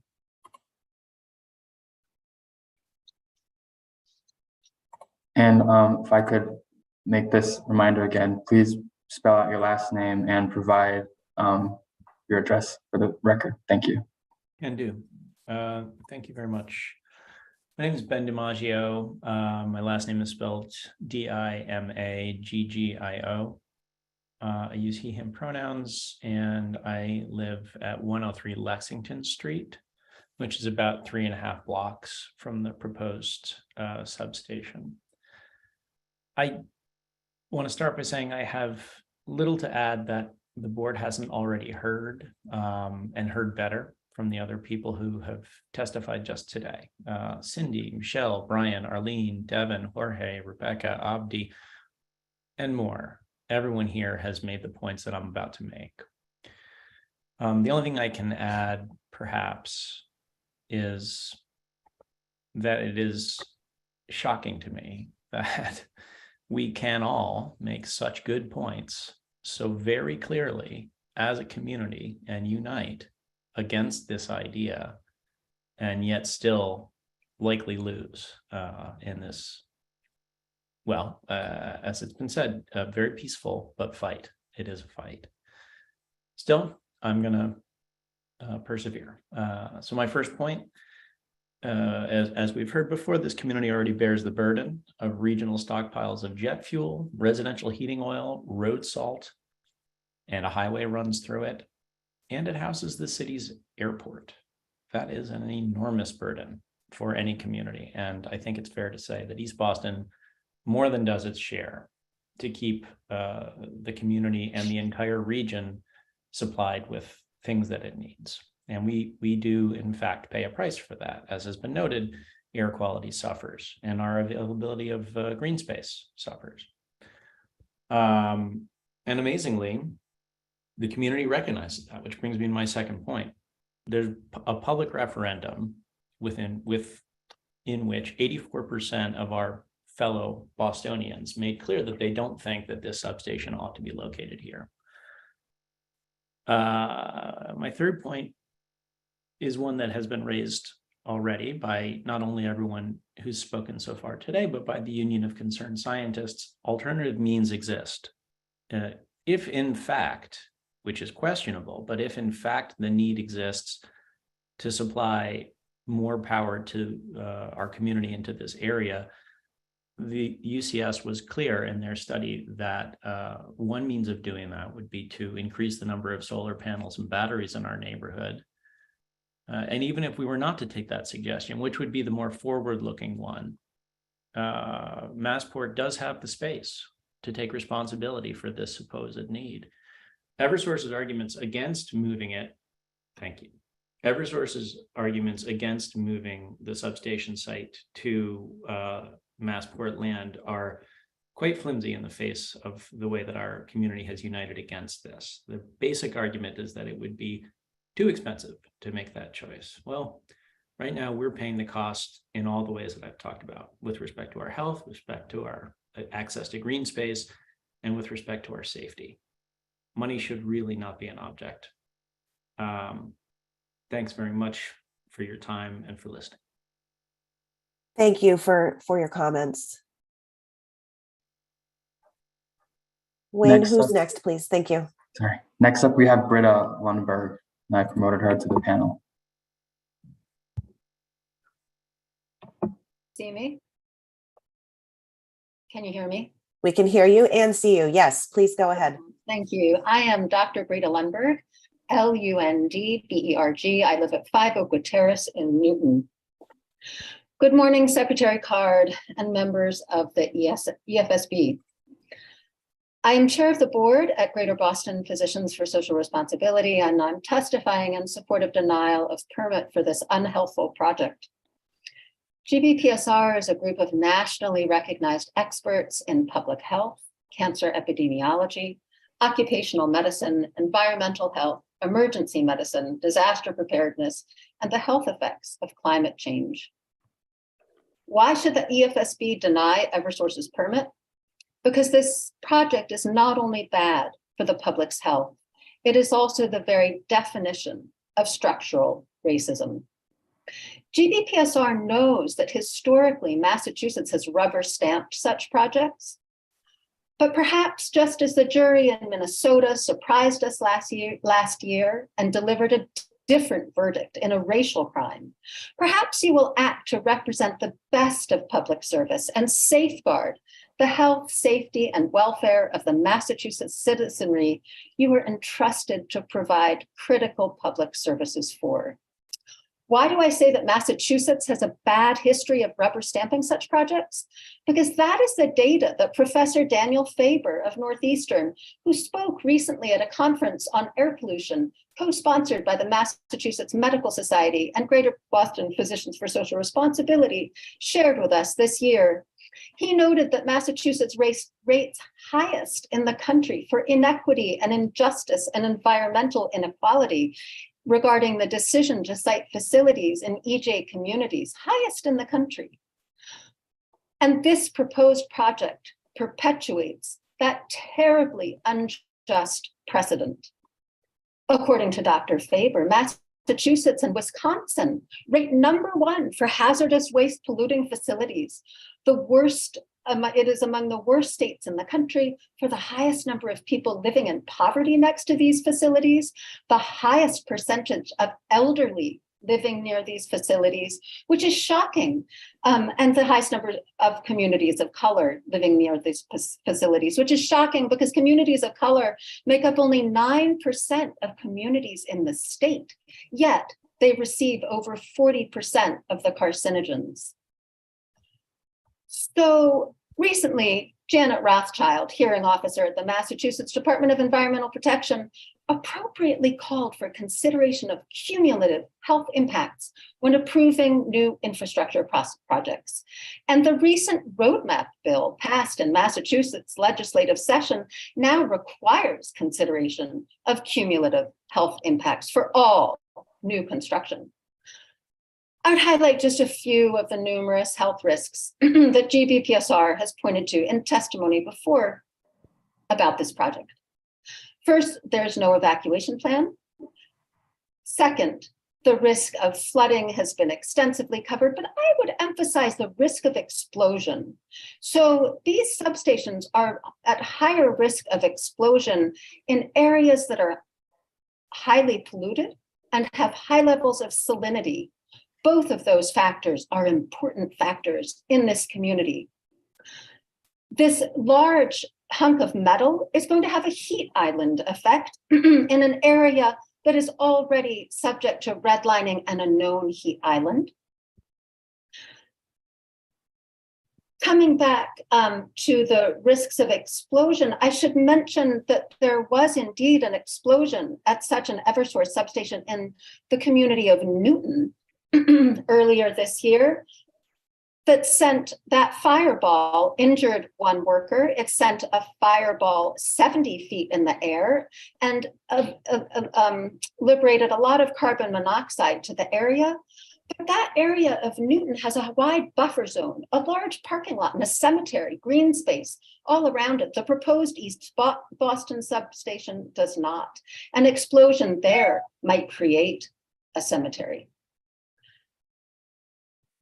In sum, I'll just summarize to say that to protect the health and safety of the environmental justice community and to start the important work of addressing climate change in the Commonwealth, which this project very clearly will worsen, we ask that you exercise the EFSB, your fiduciary obligation, and show leadership by denying Eversource's request to permit this project. Thank you. Thank you for joining and thank you for your comments. Wayne? Next up, we have Sharon DeVos. I'm going to promote her to the panel.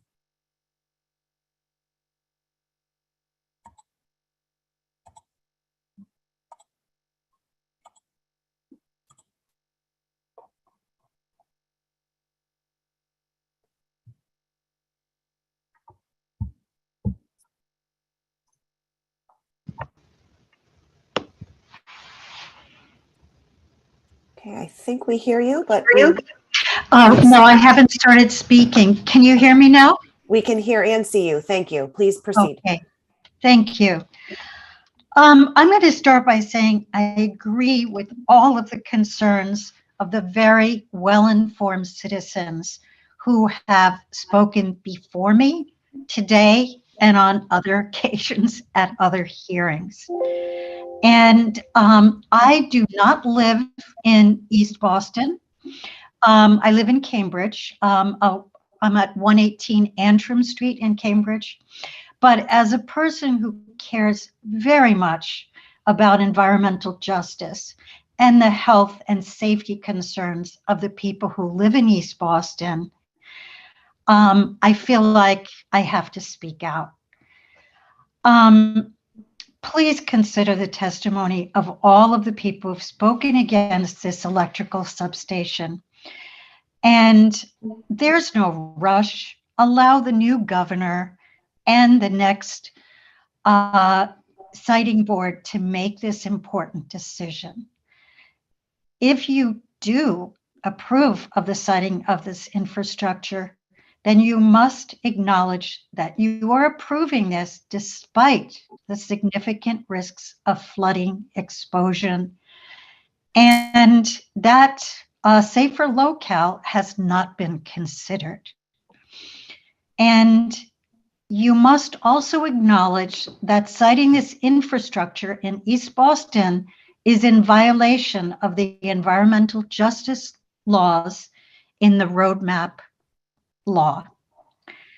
And unfortunately, you must rebuke the Eversource spokesperson's statement that Senator Lydia Edwards was playing the race card when she spoke about environmental justice. I only learned about that this morning, and it's something that's pretty outrageous and has to be acknowledged and apologized for. So I really hope that you will decide to delay and really consider all the health and safety impacts and the environmental justice. So thank you very much. I appreciate the opportunity to speak. Thank you for joining and thank you for your comments. Wayne? Yep. We just got a hand raised, Gail Miller, but I believe she's a party to the case, so we might want to take her during the appropriate time. I think that's correct. Otherwise, there are no other hands raised that are not parties. or limited participants to the case. Now we have Yahya Noor. I'm going to promote them to the panel.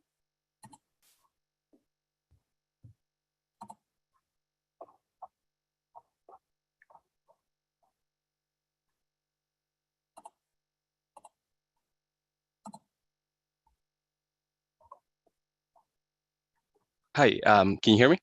We can hear and see you. Please go ahead. Hey, thanks for having me, guys. I really appreciate for, this outcome that, we as neighbors, friends, families are here to talk about this issue.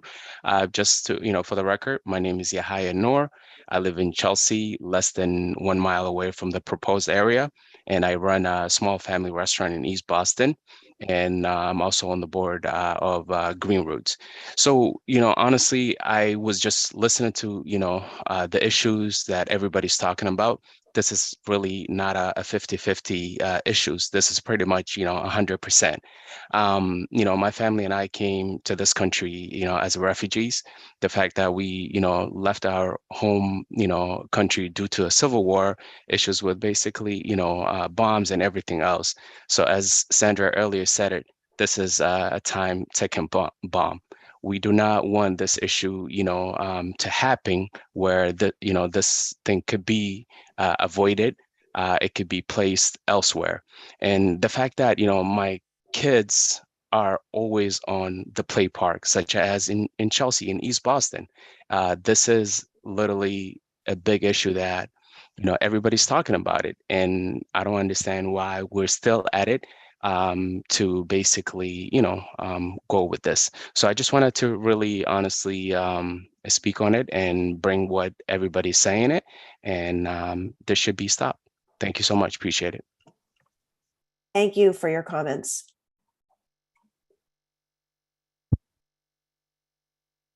At the moment, there are no additional hands raised.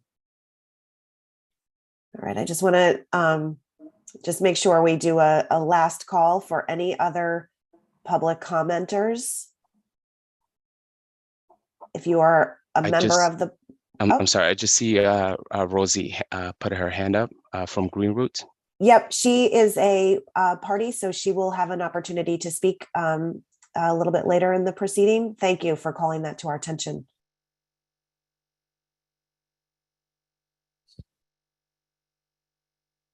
Any other members of the public before we advance to the next portion of our hearing? Wayne, I can't see everybody, but I'm assuming you're not seeing any hands raised? Not right now, no. Okay. Okay, then I think we will move on to the next portion of the proceeding, which is going to allow us to hear comments by the EFSB, by parties and limited participants. And we're going to begin with a presentation by the EFSB presiding officer. So with that, I would ask Presiding Officer Donna Sharkey to please present the tentative decision. Thank you. Good morning, Secretary Card and the members of the Siting Board. My name is Donna Sharkey. I am the presiding officer in this matter. I'm here to present the staff's tentative decision and the proposed amendment sheet, and to answer any questions you may have regarding this proceeding. We are here before you to address a request related to a facility which has already been reviewed and approved by the Siting Board for this substation in East Boston. As you know, this is the third proceeding related to this substation, and the Siting Board has issued 2 decisions approving construction of the substation in 2017 and 2021.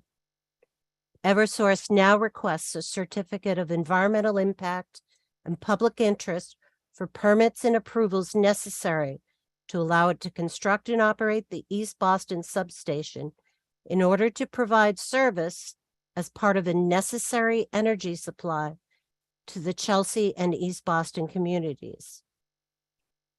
These certificate proceedings are not typical. In recent history, the Siting Board has only issued a handful of certificates.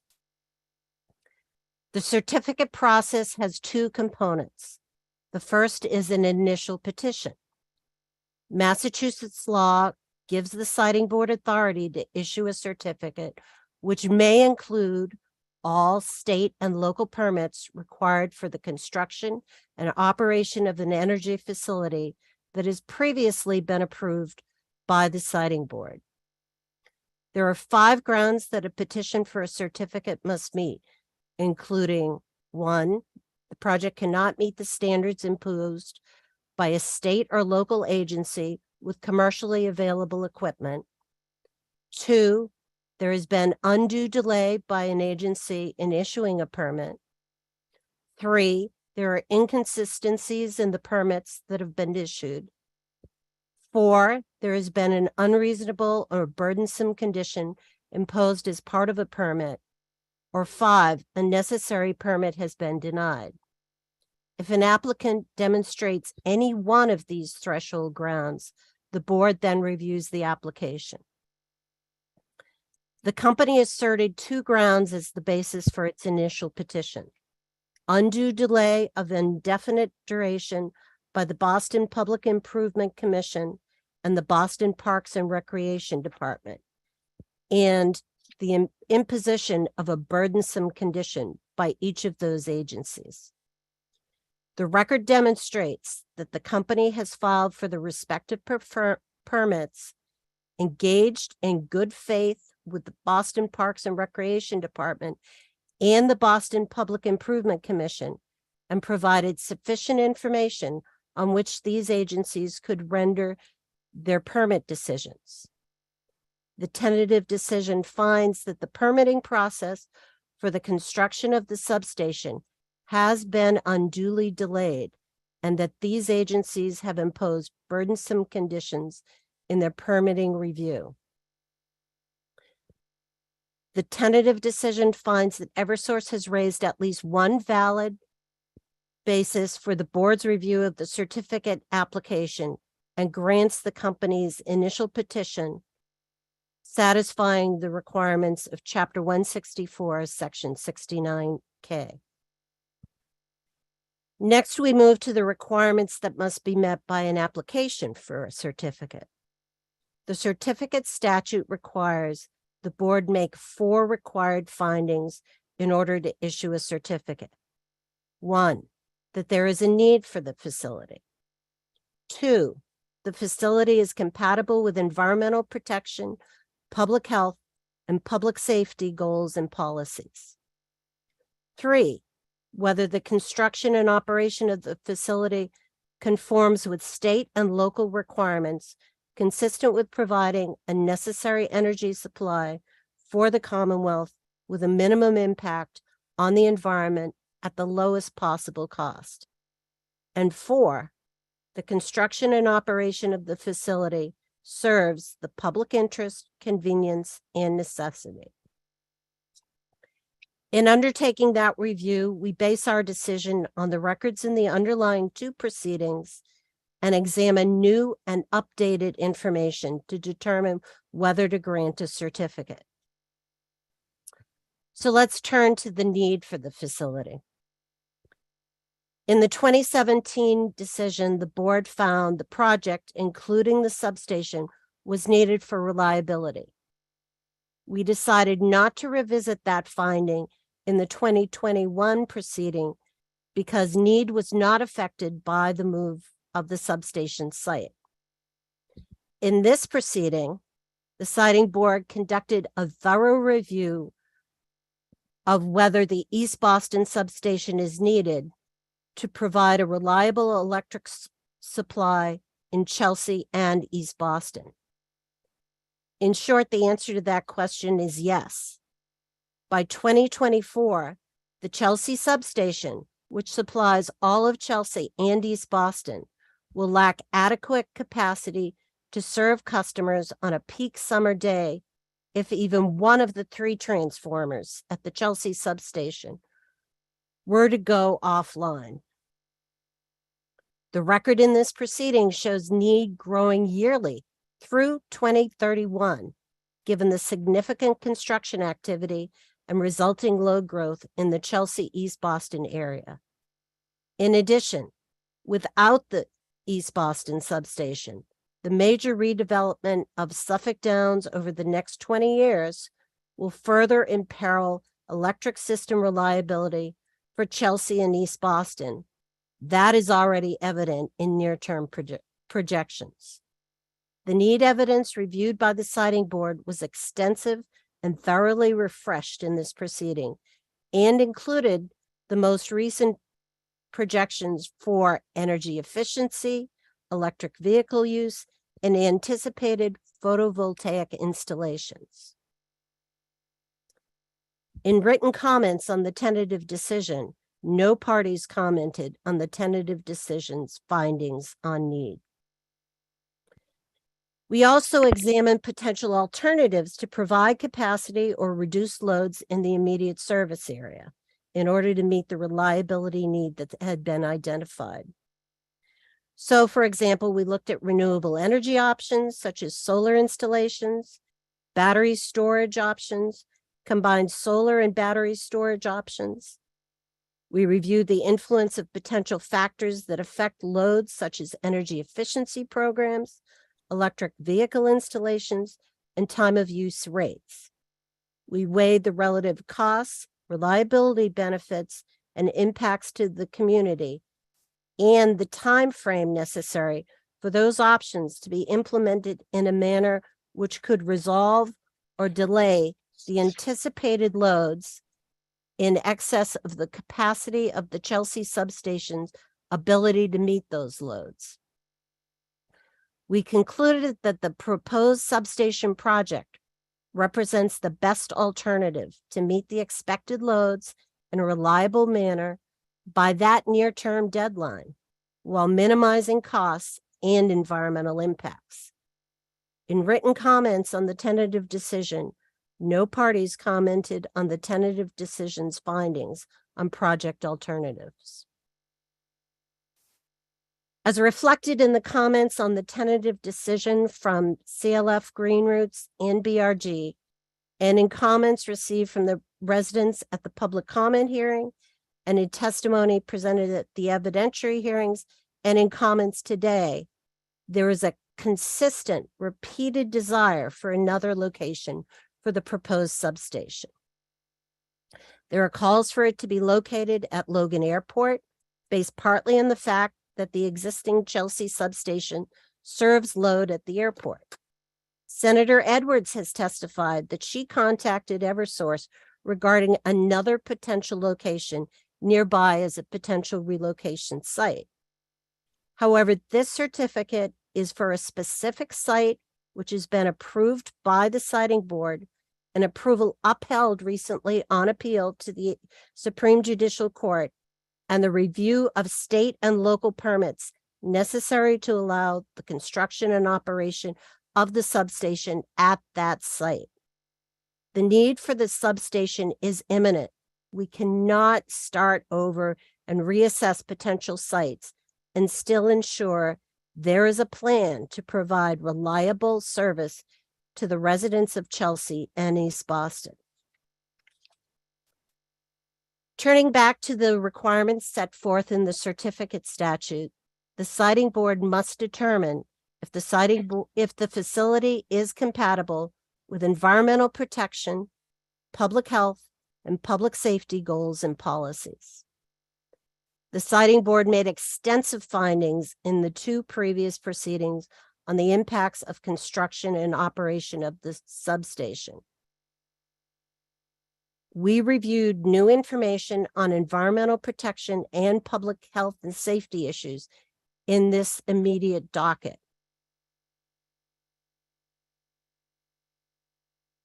Although the Siting Board had conditioned its approval of the proposed substation in the project change decision with measures to address concerns related to issues including potential flooding associated with sea level rise and storm surges, we examined new and additional information related to substation safety practices and testimony related to more recent studies on sea level forecasts. We have concluded that the existing conditions that imposed for 5 years review that have been imposed on the company for 5-year reviews and reassessments of sea level rise forecasts provide a reasonable mechanism to ensure that flooding risks will be minimized over the life of the substation. We reviewed additional evidence in this record to ensure mitigation measures imposed on the company support the board's mandate that the project as approved would be compatible with environmental protection, public health, and public safety goals and policies. The next statutory requirement set forth in 69K is whether the construction and operation of the substation conform with state and local laws consistent with providing a necessary energy supply for the Commonwealth with a minimum impact on the environment at the lowest possible cost. Perhaps the most contested of the requested permits in this proceeding is the Chapter 91 waterways license, which would normally be granted by the Massachusetts Department of Environmental Protection. Mass DEP issued a draft waterways license for the substation on January 3rd, 2022. Mass DEP participated in this proceeding as a full party and provided discovery responses, direct testimony, and briefs addressing the Chapter 91 license application and the draft license. Mass DEP supports the board's issuance of the draft license in the certificate. The parties were given the opportunity to address a judicial decision and 2 subsequent Mass DEP administrative rulings related to recent litigation regarding the grant of a Chapter 91 license to a natural gas compressor station. The tentative decision finds that the rulings regarding the compressor station do not determine the outcome of the Chapter 91 license for the substation. The tentative decision reviews challenges raised by CLF and Green Roots and the Boston Residents Group to Mass DEP's characterization of the substation as an ancillary facility to an existing water-dependent industrial infrastructure crossing facility, which was permitted by Mass DEP in 2011. We accept Mass DEP's determination that the substation has been appropriately characterized as a water-dependent use based on the integral nature of the substation and the transmission lines within the infrastructure crossing, and that the location adjacent to the Chelsea Creek crossing is required. We find the facility conforms with existing state and local laws, including Chapter 91. Another important issue raised by the parties in this proceeding is environmental justice. The proposed project is located in an environmental justice community. The previous 2 decisions found the decision to approve the substation is consistent with the principles of the environmental justice policies in effect at that time, a finding that was recently affirmed by the Supreme Judicial Court. Since those 2 decisions, the law regarding environmental justice has been expanded. With the recent passage of the Roadmap Act, the Commonwealth added statutory definitions of environmental justice communities and included directives for the Massachusetts Environmental Protection Office and Mass DEP to adopt new regulations to implement the new law. The Roadmap Act requires consideration of key environmental justice principles, which include improving opportunities for residents of environmental justice communities to participate in a meaningful way and acknowledge all citizens' rights to a clean and healthy environment, and evaluate the equitable distribution of energy and environmental benefits and environmental burdens. We have described the parties' arguments regarding environmental justice and their recommended actions that the board should take to fully implement environmental justice principles. In particular, CLF, Green Roots, and BRG argue that the Roadmap Act requires a cumulative impacts analysis of the environmental and health impacts of the project on the surrounding community, and the inclusion and exclusion of certain factors when weighing and balancing energy benefits and environmental benefits and burdens of the project. We strongly believe that the assessment of the project reflects the environmental justice consideration contained within the Roadmap Act and the 2017 Environmental Justice Policy applicable to all EEA agencies. Some of the analyses requested in this proceeding are not required for a facility that is not subject to MEPA review. The substation does not meet the threshold for MEPA review as a water-dependent use facility. MEPA regulations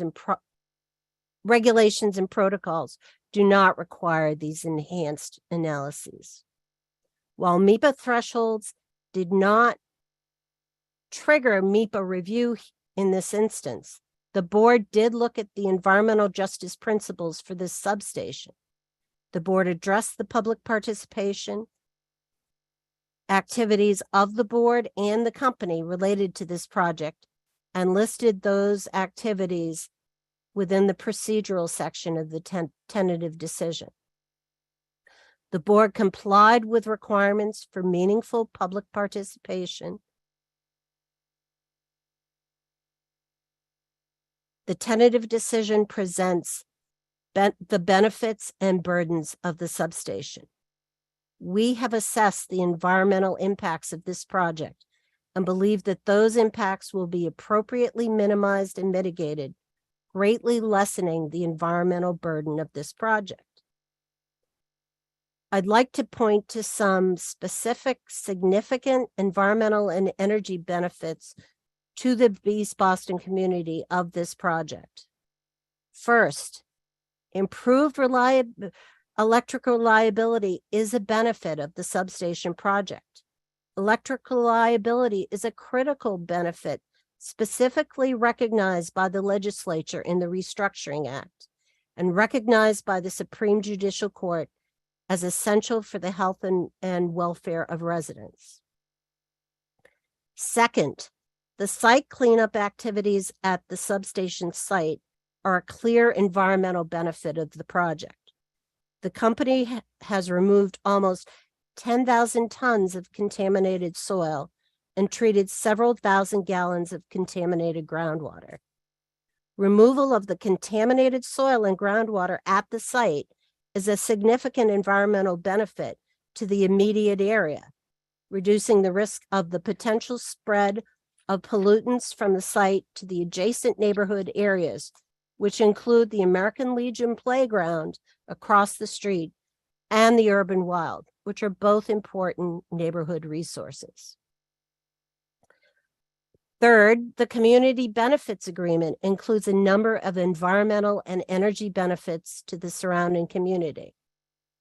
In Eversource 2021, the siting board directed Eversource to engage with the East Boston community in recognition of the environmental justice populations residing in the East Boston community and the unique legacy of significant environmental impacts associated with the existing major infrastructure in this community. The siting board directed that the CBA should include measures to further mitigate impacts and further increase energy and environmental benefits from construction of the substation to directly benefit the community of East Boston. The CBA executed between the company and two East Boston community organizations includes investment in important neighborhood resources, including the Condor Street Urban Wild and other East Boston green spaces, parks, and public recreation spaces, as well as the planting of additional mature trees in the Eagle Hill community, shading and screening of the substation at the American Legion Playground, energy efficiency, and programs promoting the use of clean energy resources. All of these initiatives related to green energy, renewable energy resources, and/or sustainability. These efforts can all be characterized as environmental benefits under the Roadmap Act. The Supreme Judicial Court, in fact, noted that the CBA commitments were consistent with the 2017 EJ policy goals for agencies to increase access to open spaces and parks and engage in the cleanup and redevelopment of brownfield sites. They are also consistent with the EJ principles set forth in the Roadmap Act. Fourth, in Eversource 2021, the Siting Board directed the company to conduct a public input process on the design of its facade facing west along Condor Street. The record shows that the company has carried out this process in compliance with the condition and that the process is still ongoing. The Siting Board expects the company to continue its community meetings to receive community input in the design. The final facade design is crucial to the company finalizing its foundation and building permit. In conclusion, the Siting Board measures the energy and environmental benefits of the substation as significant, with particular emphasis on electric service reliability that is at immediate risk. In weighing burdens, the tentative decision made findings that the impacts of the substation are primarily construction-related, short-lived, minor, and fully mitigated. We determined that the benefits outweigh the relatively minor, mitigated, and largely temporary construction period impacts. Accordingly, the TD recommends that the Siting Board should approve the issuance of a certificate with the 14 state and local permits identified in the tentative decision.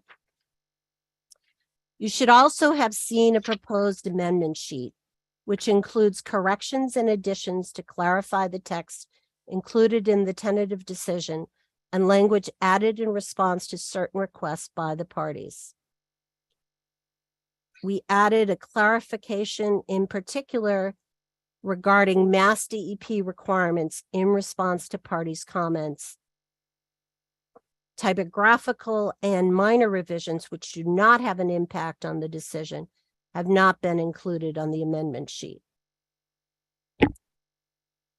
Finally, I would like to acknowledge the extraordinary cooperation that the staff has received from the parties in this case in engaging in the board's review, despite the challenging schedule, including the residents who provided testimony in the record in this proceeding. I'd also like to thank the City of Boston and its council, Rob Arcangeli, in coordinating the efforts of the city's permitting agencies to provide us with information related to the City of Boston permits. To Louise Memelet and his staff at the City of Chelsea's Department of Public Works regarding permits for work to be done in Chelsea, and Michelle Bulger from the Boston Water and Sewer Commission for her help in providing information relating to the permits to be filed and administered by her agency. The case team and I would be happy to answer any questions now or later in the meeting. Okay, thank you very much, Ms. Sharkey. We'll go to the board for any questions at this time for Ms. Sharkey or staff who participated in the docket. If board members will raise your hands, I will recognize you. And I saw Crystal Johnson's hand go up first. So Crystal, please go ahead. Yes, and I did not have a chance to change the hue of that hand, so we'll note that. I have a quick question.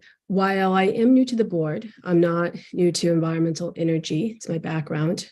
I have a question on the exact process for today because I want to make sure I'm not missing a window to comment or such. Can you please clarify for what we've gone through this morning and where we'll need to be going? Where I can provide certain comments, yet on the vote. I want to make sure, again, just understanding the process. I missed that perhaps if it was introduced earlier, but I just want to get clarity and confirm if I comment now versus later. Thank you. Well, I'm sure Joan will want to chime in on this as the general counsel, but you, as part of the deliberations, often siting board members will discuss particular concerns or raise comments. But it's not necessarily like, and do that as part of the deliberative process. Joan, is there any further clarification you'd like to offer? Thank you, Ms. Sharkey. Ms. Johnson, so generally what happens, right, we changed this schedule up a little bit in response to a request to CLF, so it was a little confusing at first. Generally, this portion of the proceeding, staff presents, as Donna did, the tentative decision. There will be comments from the parties. Board members generally ask questions during both of those times to get clarification. And then after those presentations are done, then the board begins to deliberate. And if you wanted to ask questions now, you may. If you wanted to make a statement, usually it's during the deliberations. Great. And the deliberations are just with the board. It's private. It's not private. It will be on this. It'll be on the screen. It is part of this public board meeting. It just will happen in a little bit because right now it's the part where the staff and the parties present their positions and answer any questions on the record that you might have. Okay. I'll just use this time while I'm here. Just have a couple of questions. I understand what was read and wanted to get just a little more clarity, perhaps from the staff, on how they approached the concern about the roadmap and the EJ policy, particularly changing, and why they did move away from MIPA for cumulative assessment and or environmental justice analysis. There was some talk regarding, it may not have been triggered, but just curious about what sensitivity was maybe applied given the ongoing issue, having good faith efforts with the community, hearing the concerns for so long, why still that wasn't addressed? Well, the Roadmap Act, of course, included lots of different energy issues and addressed things like decarbonization and changes to goals for the state. But two of the most notable provisions of the new act was to impose obligations on MIPA and on DEP to adopt new regulations to perform analyses for projects that are new projects that are proposed. So MIPA was under a very tight deadline to adopt new regulations and adopted new regulations that became effective at the beginning of the year that then become part of their review of new projects that come before it. This project, of course, would not be a new project and B predates the timing of when those regulations would have become effective. Mass DEP was given more time to develop regulations, and they are obligated to adopt regulations on cumulative impact analyses for assessing air-related impacts for a project. And as part of their new regulations, which have not yet been adopted, but are, I believe, due by the end of the year, they will look at cumulative health and environmental impacts for projects. The siting board was not specifically charged with similar regulatory efforts. But what we have done was to try and undertake a qualitative assessment of the projects in light of the environmental justice considerations associated with this project. And how was that done? Well, we've reviewed both the environmental impacts of the project, which we do normally as part of a project review. So that was done in the 2021 decision. We then re-examined the evidence that was presented in that underlying case and determined what additional information needed to be reviewed that, for example, might have happened since that case was finalized. So, for example, information on updated forecasts of flooding were reviewed as part of this project and in this record. We reviewed issues related to the community benefits agreement, which was filed as a result of the board's decision in the 2021 case. It was not officially part of the record that was reviewed by the proceeding before now. And forgive me if I'm misunderstanding. I thought you said initially there was environmental justice. You did review for that. I missed that information. I saw some documents. Can you clarify where that information is or what the scope included? Sure. What we reviewed in terms of environmental justice is one of the last sections in the tentative decision. I did see that. I was wondering if that's what you were considering an assessment. Okay, thank you for clarifying. That's what it was. Thank you. If I could just jump in and offer an additional point or two, Ms. Sharkey. I do agree with what Donna just stated in terms of the Roadmap Act expressly obligating MEPA and DEP to undertake rulemakings to implement both enhanced public participation procedures for projects in environmental justice communities, as well as substantively more detailed analysis of impacts in environmental justice communities. Those requirements were not specified for the board. However, we have been operating under the Commonwealth and EEA environmental justice policy for nearly 2 decades now, and that was very much a factor in this case. So we, for example, greatly expanded the outreach and communication with the public. I did hear the comments made by some today who said they hadn't heard about the project, and this was all somewhat new and not on the radar screen. But I will mention that we went through rather extraordinary procedures throughout this case to inform the public of the proceeding,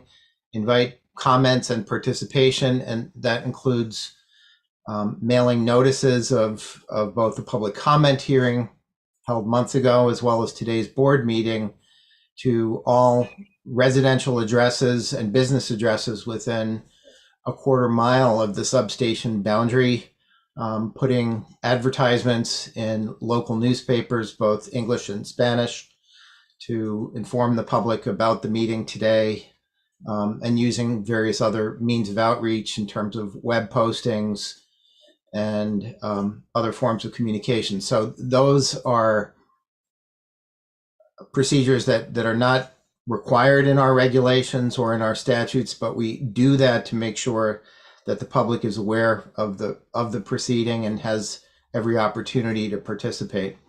So that's an example of how the environmental justice policy does affect how the board conducts its review in a case like this. And as Ms. Sharkey was mentioning, the Roadmap Act does have general provisions that do apply, we believe, to agencies within the Secretariat. And as was mentioned, the EJ principles do, we believe, require an analysis of the environmental and energy burdens and environmental benefits. And that was what the board undertook in the tentative decision, which is a new type of analysis that is being done for the first time in this tentative decision pursuant to the Roadmap Act. So we do feel that that does have bearing on the board's decision-making process, even though the board is not specifically identified as an affected agency in undertaking that review. Thank you so much. And you said something to me that stood out that had value, that, you know, the board for the last 2 decades had really followed behind the EEA's policy. And that's wonderful. And I know that since 2021, the EJ policy really has shifted and expanded in a way that should also help the board to have a nice equitable lens, you know, looking at projects in a new way versus before.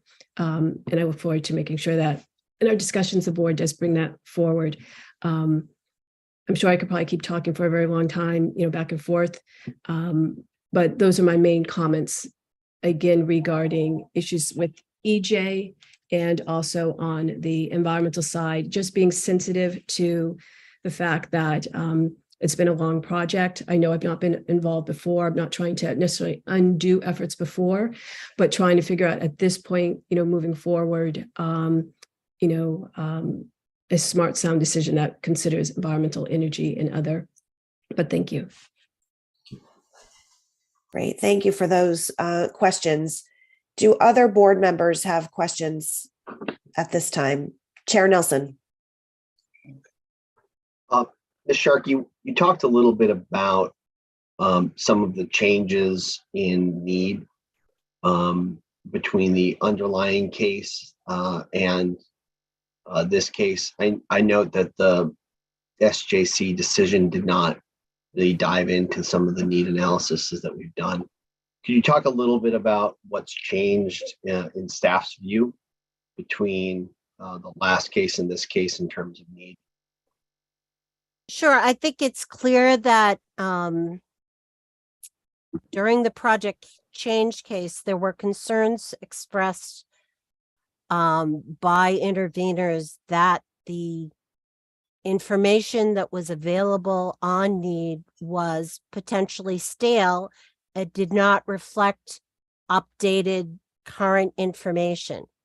In this particular case, we revisited need, which was required by the statute, and went into great detail regarding the load data that was available for the Chelsea substation, which is the substation that provides service to both East Boston and Chelsea, in a way that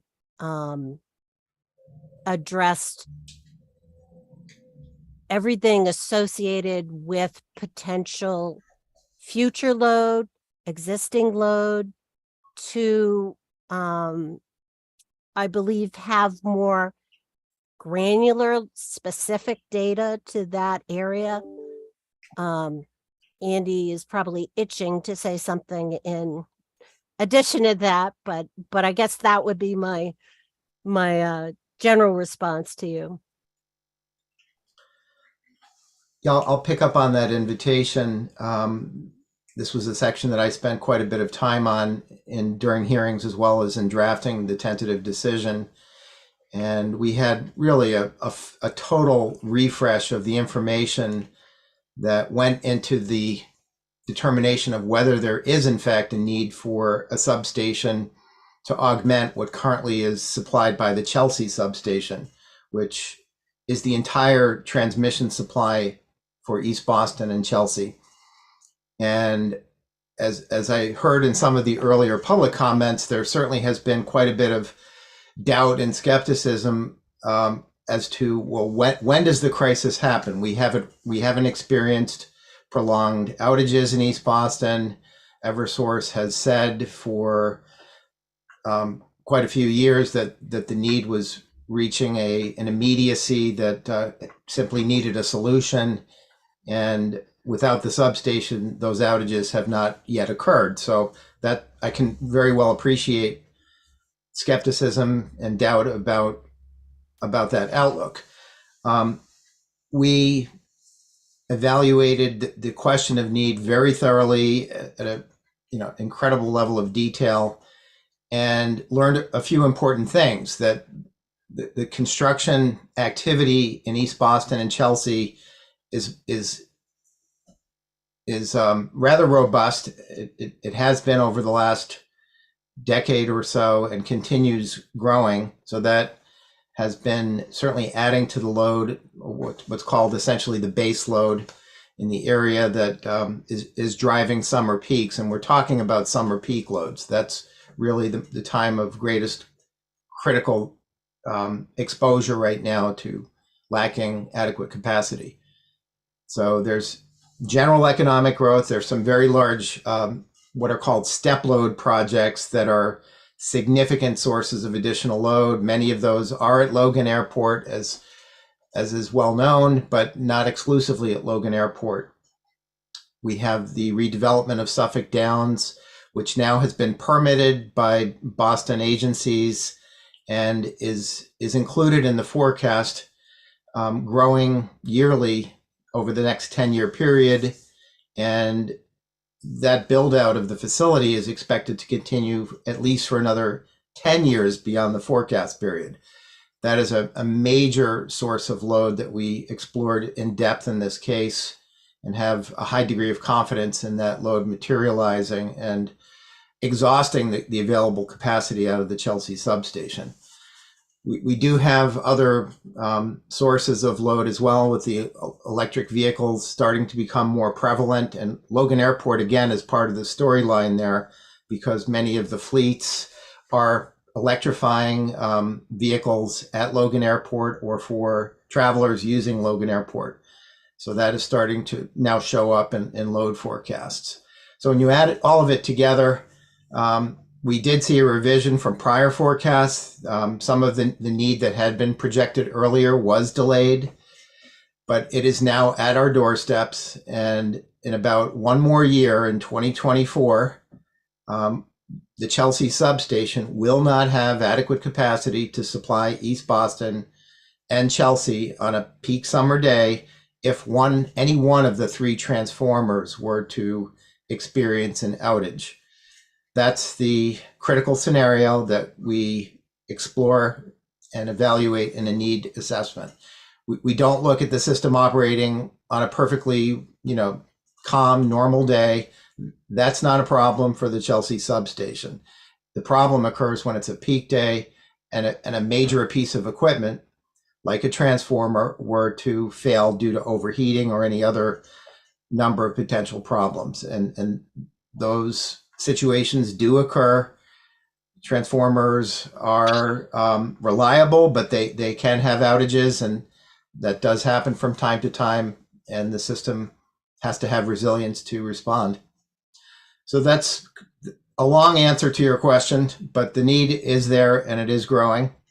And although the outages haven't happened in the past is no assurance of what the future will hold.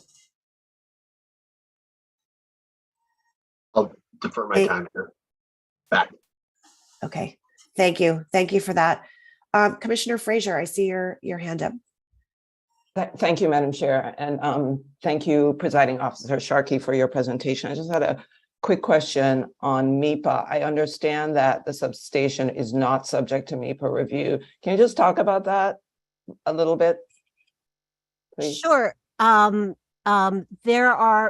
has thresholds that are set forth in their regulations that define whether a project needs to be subject to MEPA review. In this instance, the project did not meet any of those thresholds. if the project had been deemed a non-water dependent use, it would have been subject to MIPA review. However, DEP has consistently found since 2014 that the substation is a water dependent use. And there are no other triggers such as for other potential environmental impacts that would cause the project to be subject to MIPA review. If I could just add to that very briefly, because Ms. Johnson also brought up the question of MIPA review. The MIPA thresholds are set up assuming that certain types of projects are likely to cause damage to the environment, which is a term in the statute. Sometimes it's because of the nature of the project, like a power plant that has air emissions, or sometimes it's the location of a project, like a project built in tidelands, like this substation, that would cause MIPA review. For this project, the record in this case showed that, first of all, electric substations do not trigger MIPA review in and of themselves. They are not one of the energy facilities that trigger a MIPA review. And the location of the substation could have caused the MIPA review, but because it, as Ms. Sharkey said, was determined to be a water dependent use, it did not trigger MIPA review. So that is the record that we have in this proceeding. Thank you both. Thank you. And I actually have a question, somewhat related, but outside of the MIPA context. We've heard quite a bit about need for energy, and you've talked, we've heard quite a bit about that in this presentation. I'd like to hear a little bit more about how the team evaluated or weighed environmental benefit versus environmental burden, not in a MIPA context, but sort of looked at potential impacts to the environment related to this project.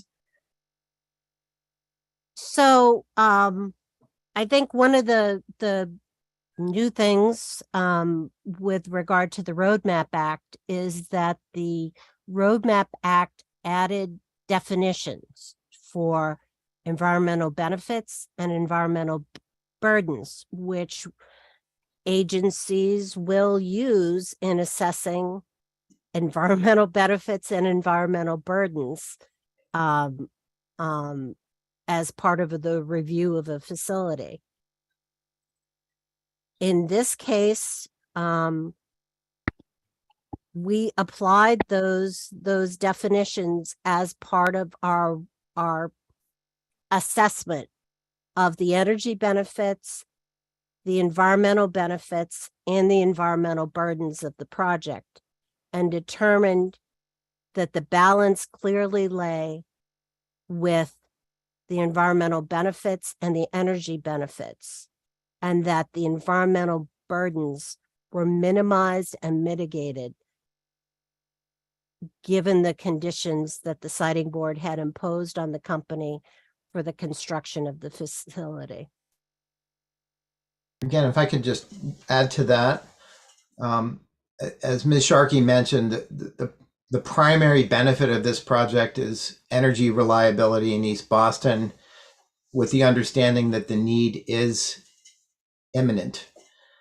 And I think we, all have personal experience with power outages in our lives and can appreciate the importance of a reliable electricity supply. It is something that the legislature has also taken note of and emphasized the importance to public health and safety when they passed the Restructuring Act, and that has been reaffirmed in court decisions. So we take that responsibility, which is really at the core of what the board is all about, very seriously, and view that as having far-reaching ramifications throughout our economy and to the public good in every possible respect.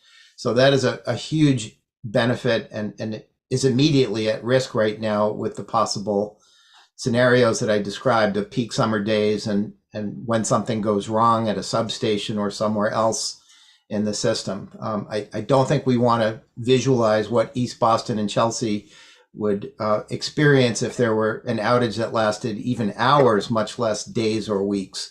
That would be quite a significant issue for the Commonwealth to have to face. There are other benefits, and again, Ms. Sharkey touched on those. The remediation of the site itself, with 150 years of industrial contaminants in the soil, including lead, arsenic, chromium, was a rather significant health threat, and that contamination had been identified by Mass DEP for many years. When the city of Boston owned the property, I will say the cleanup was not prompt, and there had been an administrative consent order which was not moving very swiftly into remediation. Fairly soon after Eversource took control of the property, the site was remediated with an immediate benefit to the surrounding community, which I think has been taken for granted, but is rather significant and should not be overlooked.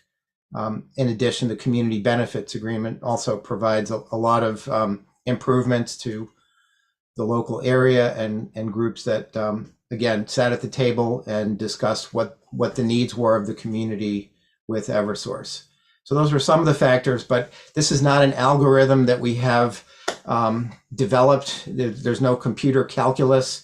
This is a subjective assessment of what are the benefits, what are the burdens, and there are burdens, no doubt about it. There is no energy project that has ever been built that doesn't have some environmental impacts or other impacts. But as was mentioned, the impacts are largely experienced during construction. They are substantially minimized and mitigated, and will not be present during the normal operation of the facility. So, when you add all of that together, the benefits are very substantial, and the impacts, although not absent, are relatively modest and mitigated. I do understand the sentiment in the community. They views it quite differently, but the board's responsibility fundamentally is to ensure a reliable electric supply with minimum environmental impacts and cost. And we believe that this project achieves what we are obligated to do under our statutes. Thank you for that. I see Brian Casey has his hand up, and then Crystal Johnson after Mr. Casey. Brian, please go ahead. Thank you so much. It's kind of you. Forgive my my sharp memory, but in past deliberations and meetings, we've also seen comments from the public that talk about, well, what about locations of substations and, let's say, more affluent towns like Newton, Concord, so forth, so on. And if my memory serves me correct, the city of Newton, probably with 85,000, has at least 2 major substations. In Chelsea, with a population of just under 40,000, in East Boston, probably just over 40,000. Is this, in fact, East Boston's first substation to serve that community? That would be correct. Okay. So in some ways, Chelsea has been unfairly burdened with supporting East Boston to date, or is that an overstatement? I wouldn't say unfairly. I would say that East Boston, as a major population center, has been unusual in not having a substation locally to provide transmission level voltage and the reliability benefits associated with that. So it's really East Boston that's unusual. Chelsea, not so much, because most major neighborhoods in the city of Boston do have substations, as you're alluding to, Mr. Casey. Thank you. Okay, thank you. Ms. Johnson, go ahead. I appreciate it. Thank you so much. Definitely value energy resiliency, understand with decarbonization efforts for being supported with electrification, that's, key.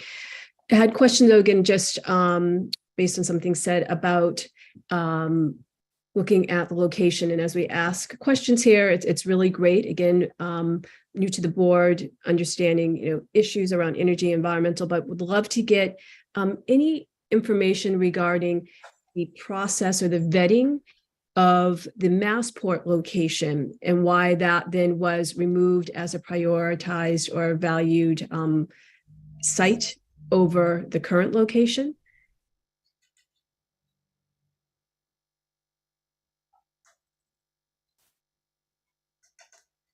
I guess I would say that there has not been a Massport site presented to us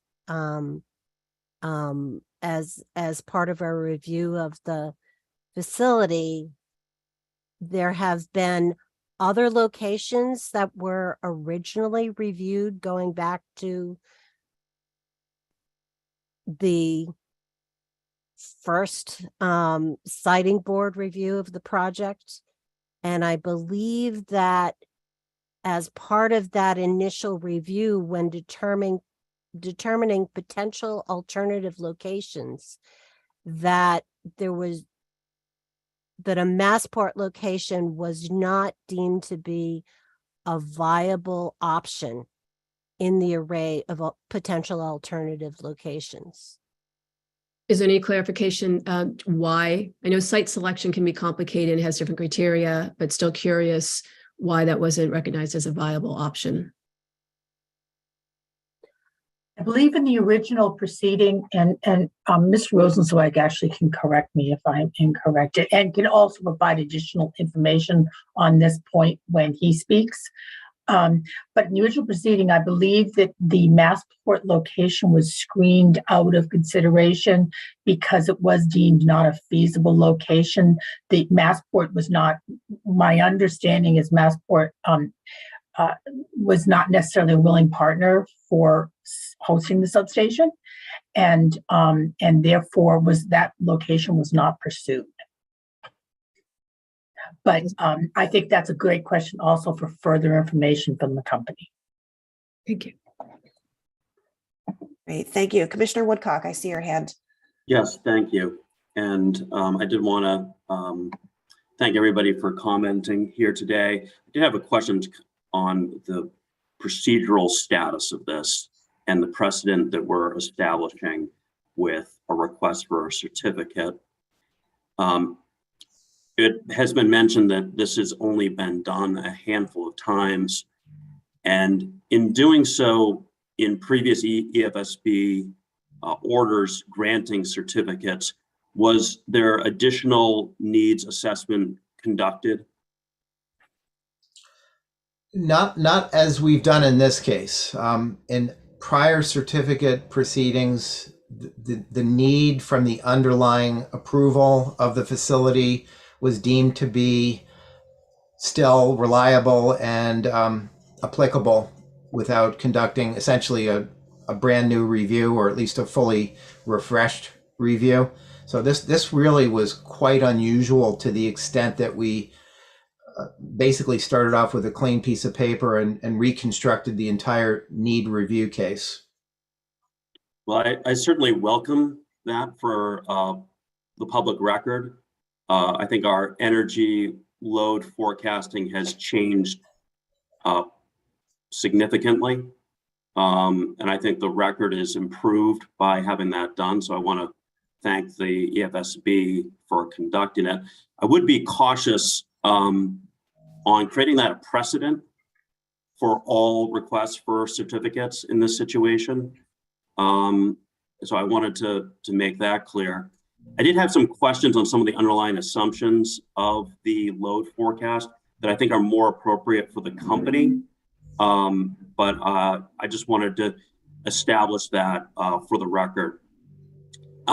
Just on the same point, for looking at previous certificate requests, was there a re-review in any of those situations of looking at different locations? No, because essentially by definition, you're looking at a request for permits for that specific location, and as already approved by the board. So the review of alternative locations really would have taken place as part of the underlying project review before it was approved by the board. I think that makes sense. Thank you. If I could add just a little bit more flavor here. If I'm counting correctly, I believe the board has issued 8 certificates in the past since its creation in 1992, 93, and you can correct me. I believe we've issued 8 certificates.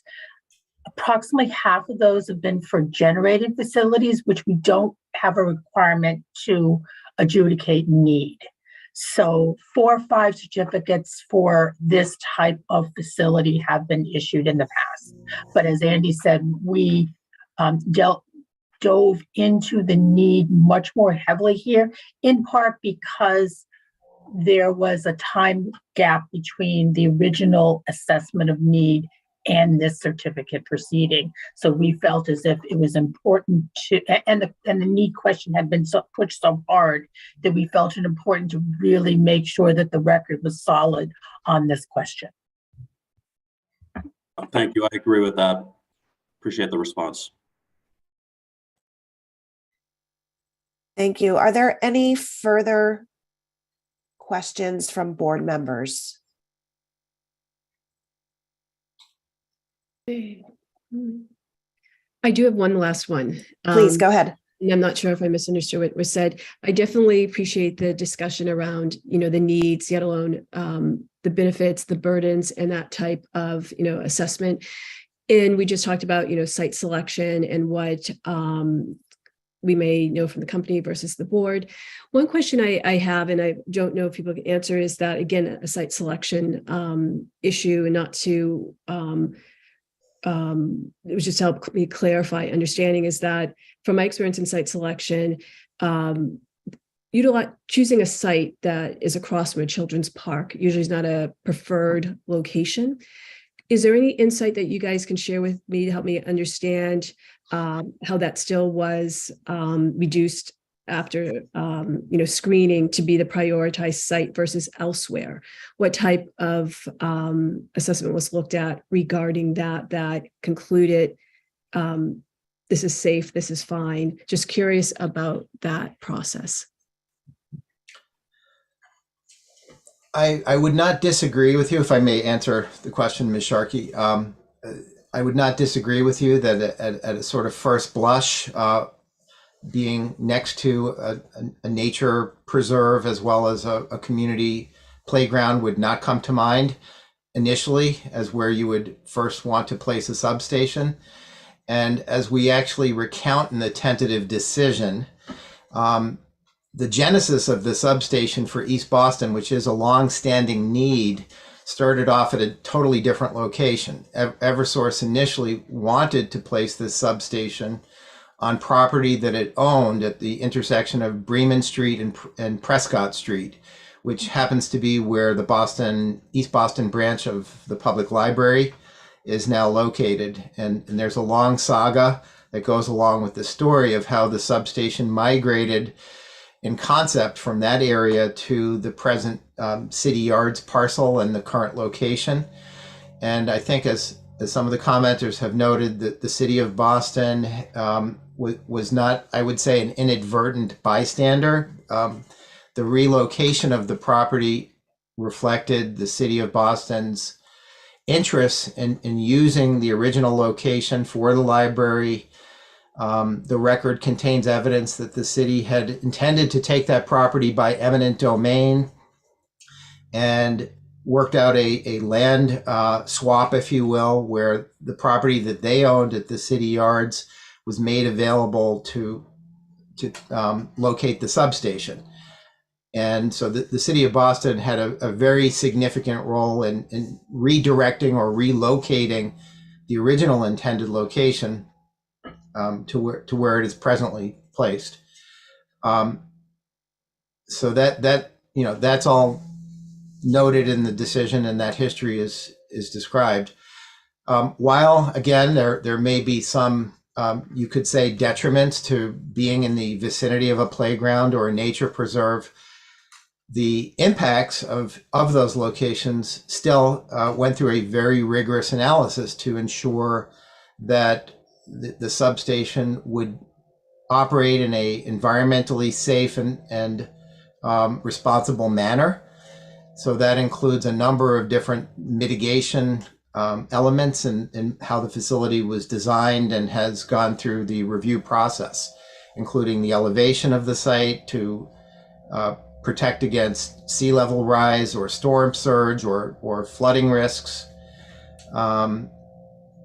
Screening between the substation location and the adjacent urban wild reserve, and other facade treatments to make the substation look more compatible with the design sensibilities of the neighborhood and try to pick up on some of the design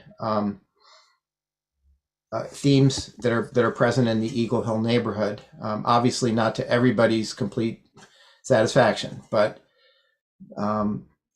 the location has been reviewed to make sure that it is both, it meets all of the environmental impact requirements in the board statutes, regulations, and precedent, and will operate safely in that area. And we believe that that has been achieved. One quick question, and I appreciate you mentioning it. I wasn't so concerned about a pristine space, more concerned about public health, human exposure for the park. For the assessments you mentioned done on the environmental, as you reference it, did that include EMF? Yes, there has been throughout this case analysis of electric and magnetic fields. And that actually is one of the reasons that the location went through a project change from the east side of the parcel adjacent to Channel Fish over to the west side of the parcel closer to the American Legion playground. Channel Fish had expressed some concerns about some of its very sensitive equipment being perhaps influenced by magnetic fields, and the board in that review decided to express an interest in seeing if relocation was possible to avoid that concern.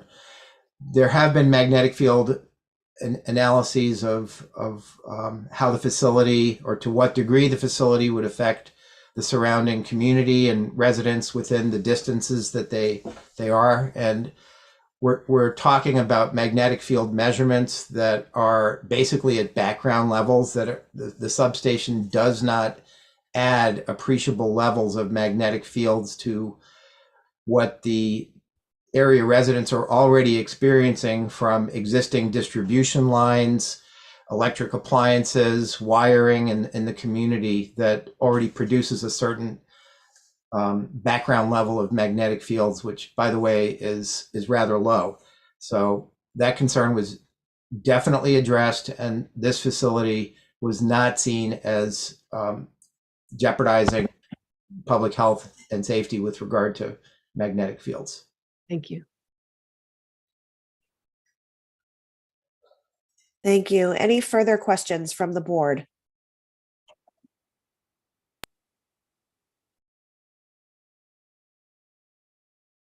All right.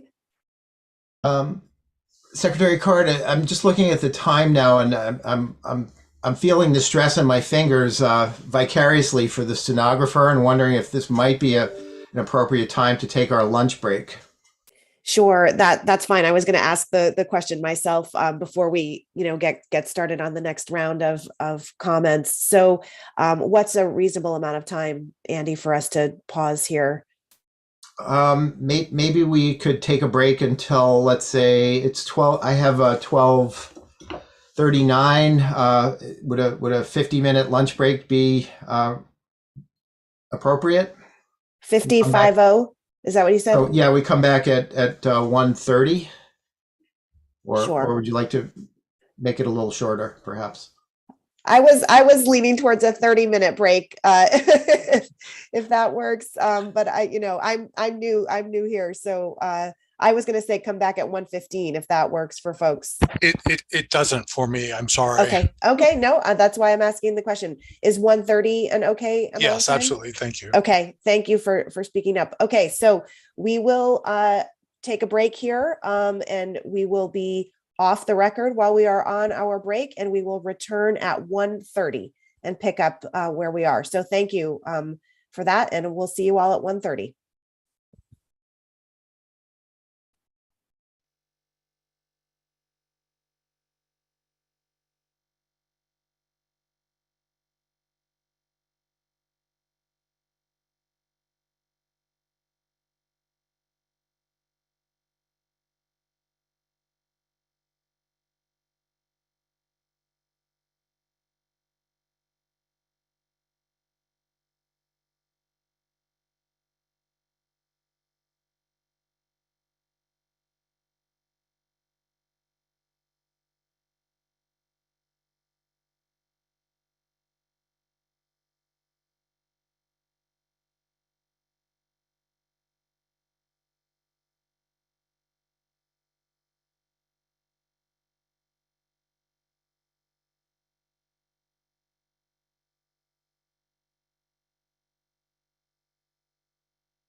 Andy, you let me know when you think we have everyone. I'm just scanning myself here. Looks like we do.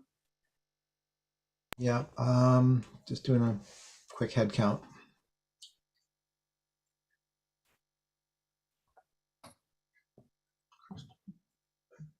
We have all the board members. Joan is faster than I am. I'm literally counting the squares on my screen. Oh, thank you. Okay. All right. Well, thanks everyone for reconvening promptly right at 1:30. And so we are now back on the record. And so before we adjourn or took our lunch break, we had just wrapped up questions from members of the board following the presentation on the tentative decision. There were no further questions from the board when we broke for lunch. So we are now going to move into receiving feedback from the parties. Before we begin with comments by the parties, I do want to note that the siting board received timely written comments on the tentative decision from Eversource, from CLF Green Roots, from the Boston Residents Group, and numerous individuals.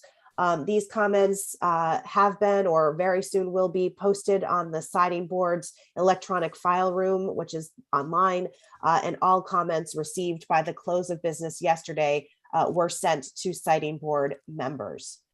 So I'm now going to turn to the parties for comments on the tentative decision. I'm going to turn to the applicant, Eversource Energy, first. I want to note that Eversource is represented in this matter by attorneys David Rosenzweig, Catherine Cuthin, and Cheryl Blaine. And I would ask if counsel for the company wishes to make any comments on the tentative decision and invite you to do so now. We do, thank you. Good afternoon, Secretary Card, siting board members and staff. Thank you for the opportunity to speak today. My name is David Rosenzweig and I am appearing on behalf of Eversource. At the outset, I want to thank the staff for their diligence throughout the process. The staff's 200-page tentative decision is a thorough and well-reasoned evaluation of the evidence based on siting board standards and precedent. We greatly appreciate the staff's efforts as well as their comments this morning in support of the TD. Eversource strongly supports the tentative decision in its recommended approval of a composite certificate. As presiding officer Sharkey stated, this project has been subject to 8 years of siting board review and 2 separate proceedings, as well as an appeal at the SJC. As you know, just 3 weeks ago, the SJC squarely affirmed the project change finding by the siting board.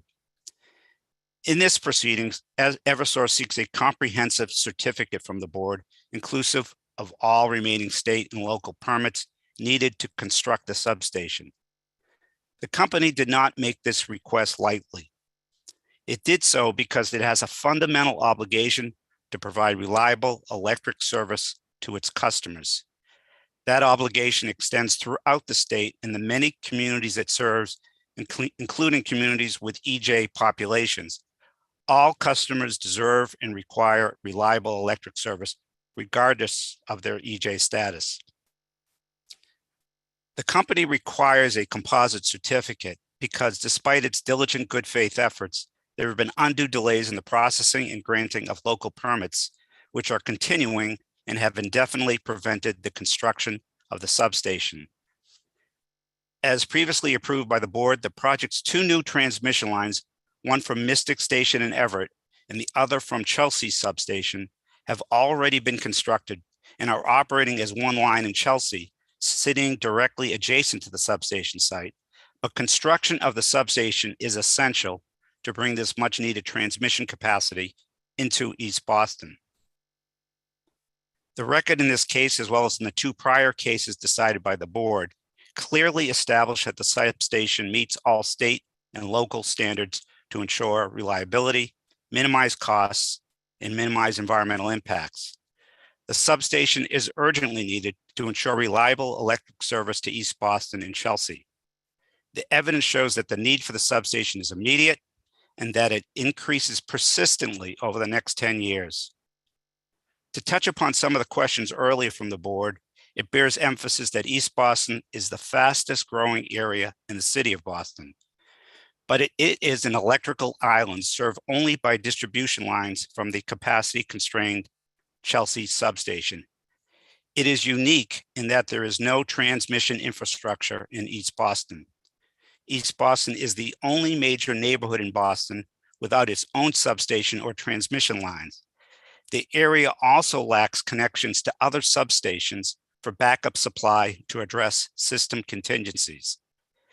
This places customers in East Boston and Chelsea in a precarious position. They are at serious risk of losing electric service in the event of a contingency at Chelsea substation, which is already loaded at the edge of its maximum capacity. As the tentative decision finds no other project alternatives, whether they be energy efficiency, solar, or batteries, either alone or in combination, are available to meet the imminent need with a comparable level of certainty, timing, reliability, or cost. Continued load growth and the prospect of aggressive implementation of the state and city's climate change policies heighten the critical need for the substation. As I said at the outset, maintaining reliable electric service and facilitating electrification are as important to the East Boston and Chelsea area as EJ communities as they are to any other area of the company's service territory. Clearly, all customers, including EJ customers, should not be exposed to the risk of adverse consequences to public health and safety, or the inability to participate in climate change initiatives because of inadequate electric system reliability. I would also add, as the TD finds, the certificate proceeding was widely noticed to ensure a meaningful opportunity for participation from the public, and it complies with all of the state's EJ policies. The tentative decision addresses each aspect of the Siting Board's statutory mandate with factual findings that are appropriate and well supported. We ask the board to adopt the tentative decision as amended by staff. With my remaining time, I will address the primary issues raised in the written comments of the interveners on the TD, as well as any questions that the board may have.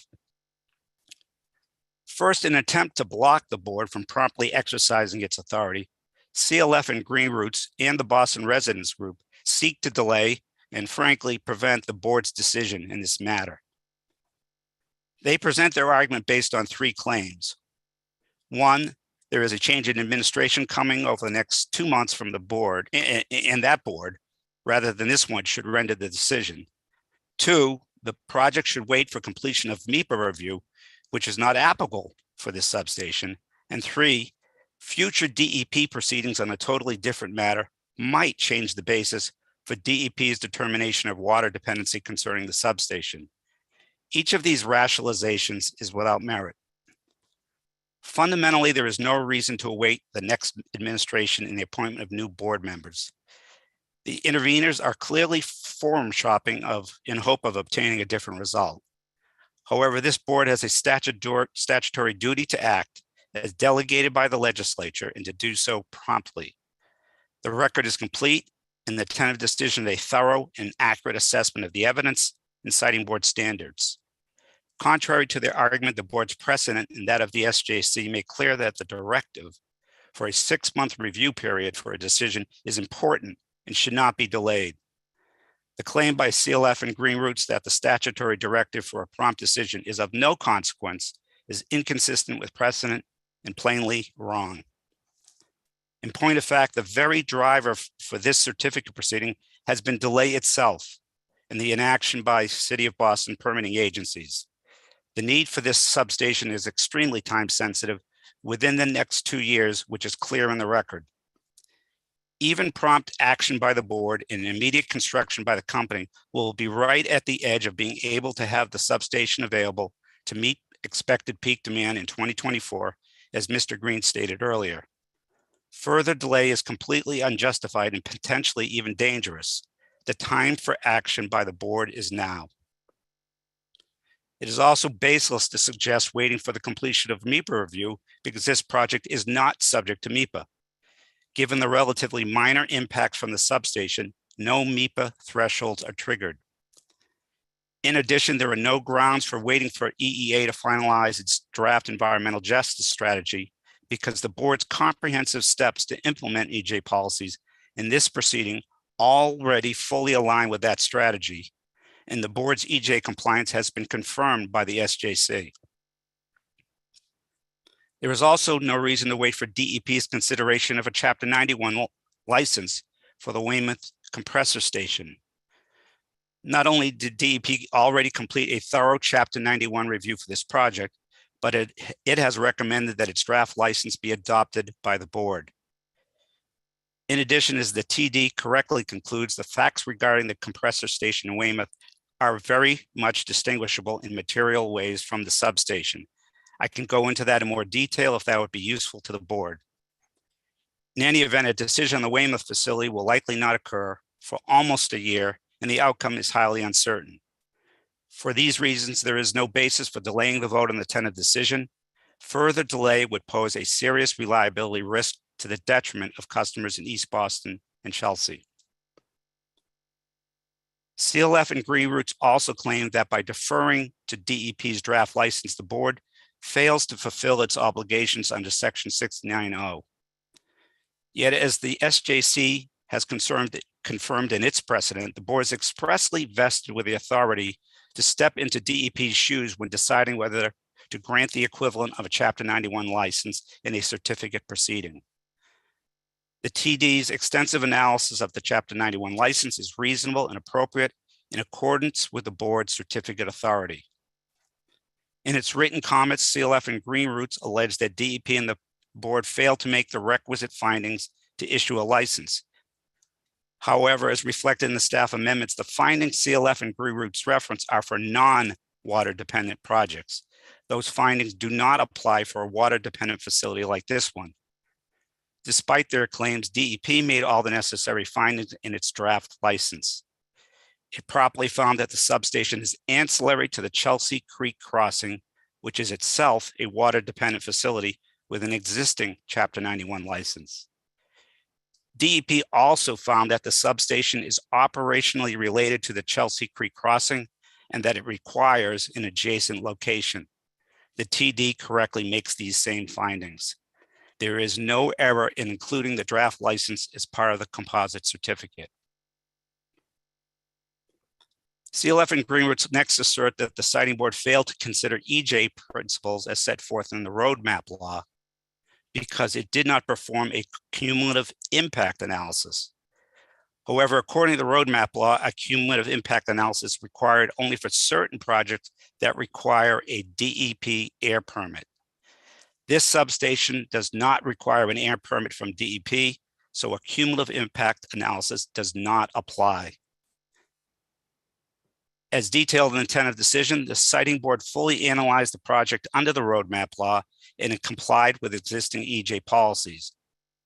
Although Green Roots and CLF claim that the TD fails to account for environmental burdens, they fail to acknowledge the substantial energy and environmental benefits of the substation, and they simply disagree with the TD's extensive weighing of those benefits and burdens. Their claim that electric reliability is not an energy benefit is indefensible and reflects a basic misunderstanding of the importance of a reliable electric supply and the statutory mandate of the siting board. Their disagreement with the TD's careful weighing of benefits and burdens is not a basis to defer adopting the tentative decision. Those findings are fully supported by the record. Further, as CLF and Green Roots did in the project change proceeding, they contest the board's analysis of sea level rise. They raise the issue of flooding risk, but they confuse the issue by suggesting that the substation will contribute to an environmental burden should there be flooding, which it will not. The facts are straightforward. The substation will not cause or contribute to sea level rise or flooding. The siting board has carefully assessed these risks and has taken multiple steps and imposed substantive conditions to ensure that the company will evaluate sea level rise on a regular basis and evaluate whether additional mitigation is needed. The TD appropriately repeats the same conclusions. In its recent rejection of Green Roots' appeal, the SJC has affirmed in all respects the board's analysis of sea level rise as it relates to this project. There is no reason for additional debate on this issue. One last topic, to respond to the question from the board by Ms. Johnson regarding the substation siting potentially at Massport. In its 2 prior reviews, the siting board exhaustively reviewed potential sites for the substation and properly reached the conclusion that the currently proposed site best minimizes costs and environmental impacts in accordance with its statutory mandate. As part of those determinations, the siting board also found that the company had not overlooked any clearly superior site. The SJC just affirmed those findings in its decision a few weeks ago. The board's precedent certificate proceedings is not to relitigate issues that have been fully and fairly determined as part of its original approvals. The SJC has previously confirmed that precedent as well. Nonetheless, to address your question head on, as part of this proceeding, the record reflects that inquiries have been made in the past to Massport about making its land available for this substation, and Massport was not interested in doing so because it had its own needs for its property. Therefore, Massport is not available as an alternative. I would add that even if it were, it would come with its own set of issues given the additional cost of building transmission lines out to that site and the associated environmental impacts and community disruption associated with occupying city streets with transmission lines that would need to supply a substation located there. In comparison with respect to this site, this substation is located directly adjacent to the Chelsea Creek crossing, and the transmission lines can come into the site without the use of any of the public ways to bring that capacity into the substation for the benefit of East Boston. With that, I will close, and I am available to address any further questions you may have. The company respectfully requests that the board adopt the tentative decision, including the staff's proposed amendments, as the final decision in this matter. Thank you. Thank you very much for those comments. We'll now give the board an opportunity to ask questions that you all might have. We'll do this just as we did before by please raising your hand, and I will call on you. I see Chair Nelson first. So Chair, please go ahead. Sure, I have a couple questions for you. So the last point that you brought up there around location, I just want to make sure that I understand what you were saying. So first, can we talk about Massport in the underlying cases and why? Let me start with, did the company have conversations with Massport about siting its substation at that location? It did at the outset, Chairman Nelson. Yes, it did, and that was not a feasible alternative in that Massport has the rights to its own property and had purposes for the use of that property and did not make any land available to Eversource for the substation. So I'm just trying to get a sense of that. So you're saying that the company was unable to purchase land in the Massport footprint? That is correct, but I'm also saying even if it had, it would have been inferior as a site or as an alternative site to the one that it is currently proposing for purposes of this project. But why is that? It seems like the public would have preferred it to be at that location. So when you say it's inferior, what do you mean? The public would prefer that from what we've heard, but from the perspective of how the siting board conducts its siting review, it looks at costs of the facilities.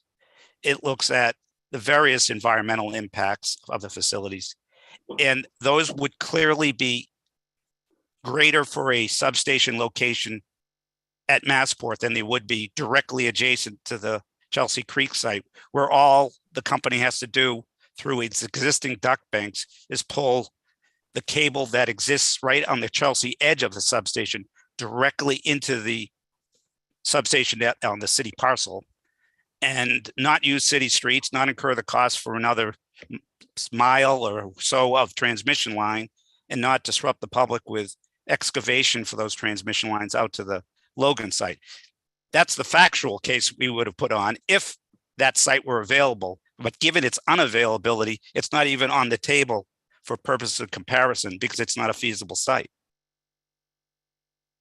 Okay. All right. Speaking about need, so you know, I think in the prior cases we've heard a lot about the need for this facility.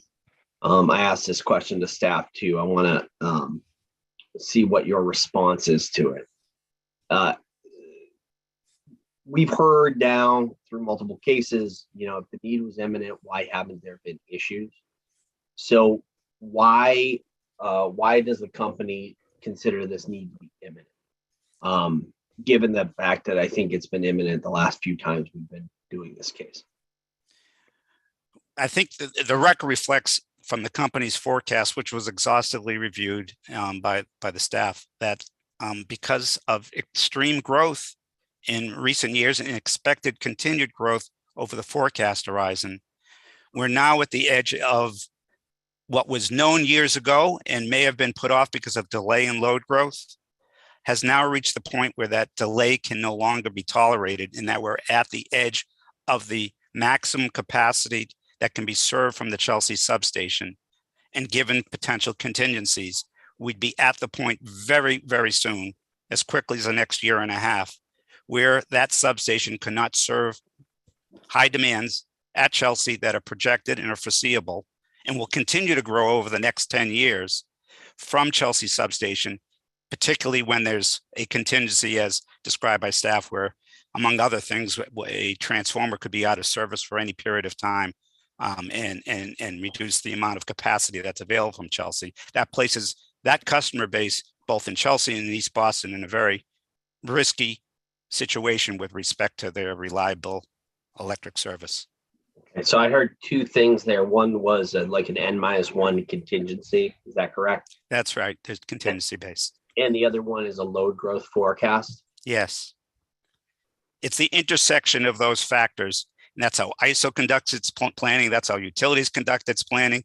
And frankly, that's how the siting board conducts its reviews over a period of years to see how secure the system is under stressed conditions. And this kind of approach was affirmed by the SJC in the Sudbury case, where it's appropriate for the siting board, and in fact necessary for the siting board, to look at need not just under steady state best case conditions, but foreseeable conditions where system reliability could be at risk, where there are high loads because of weather, where customer demands are high, and where the system may be stressed to a point where one or more of the essential facilities are not available to serve load.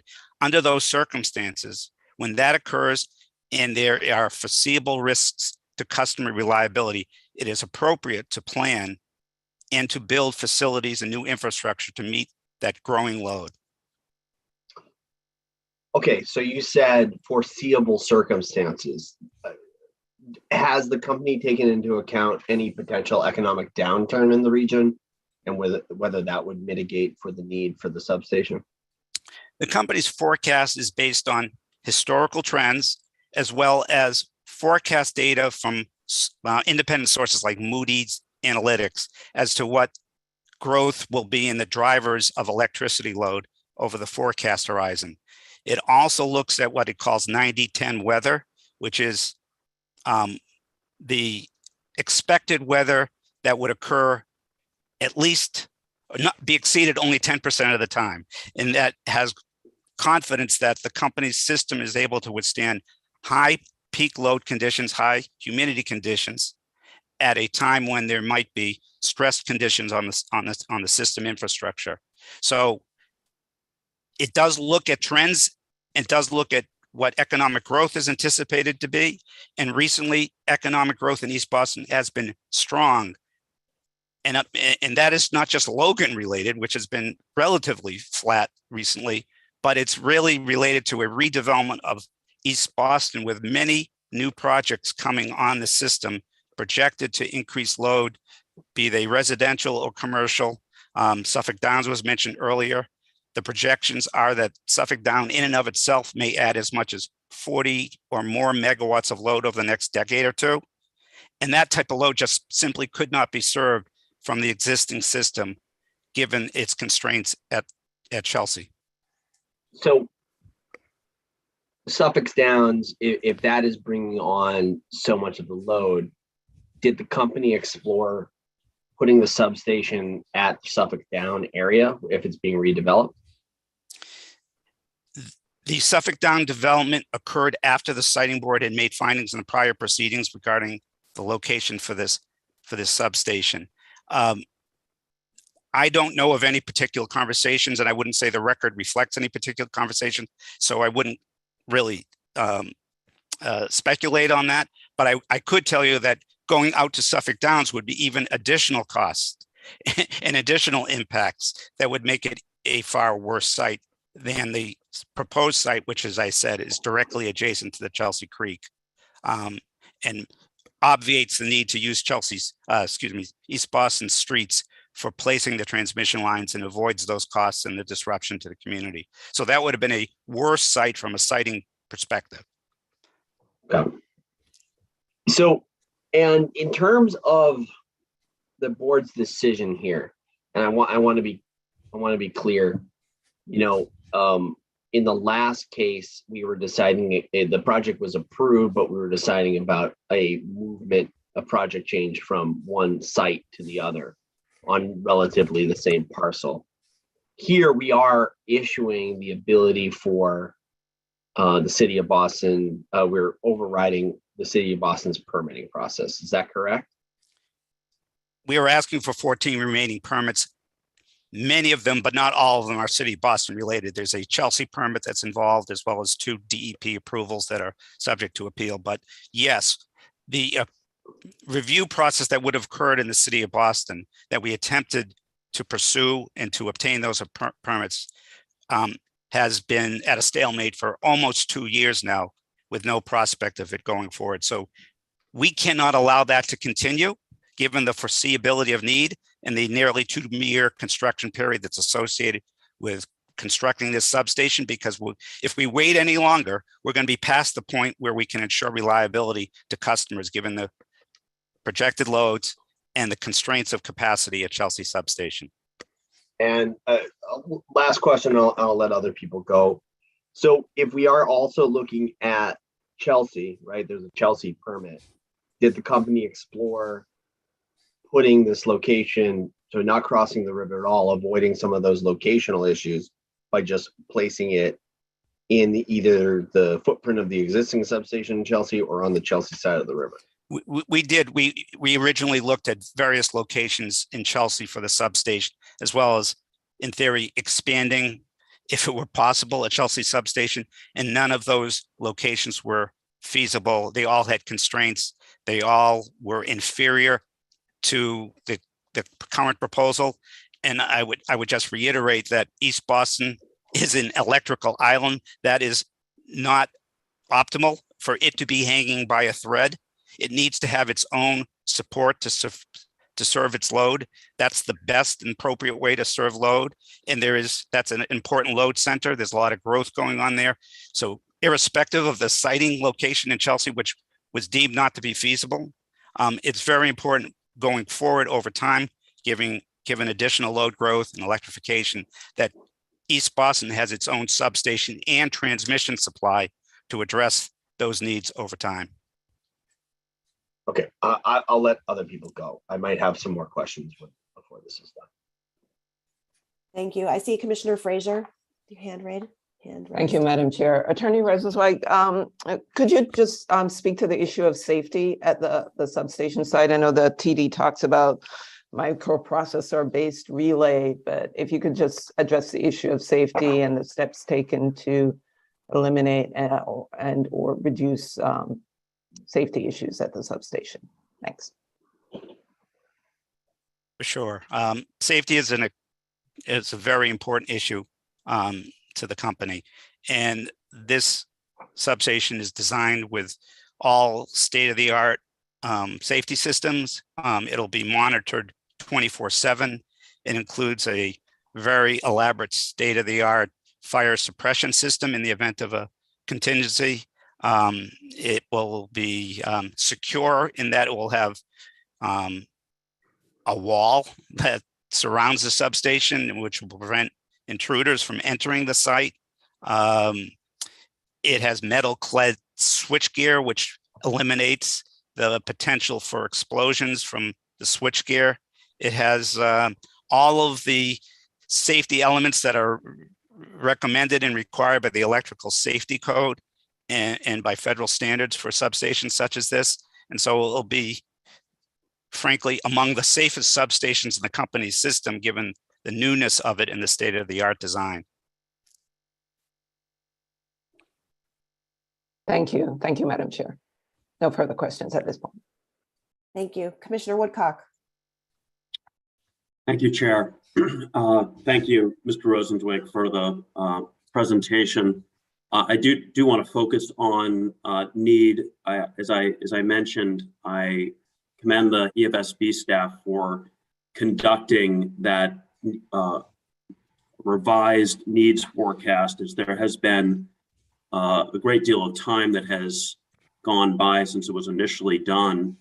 And furthermore, you heard a lot of concerns from the public about the need. But I found the numbers fairly compelling here. I did want to walk through them, but also ask a couple questions on some underlying assumptions that's driving that. First, I'm on page 33 of the tentative decision that has a number of tables.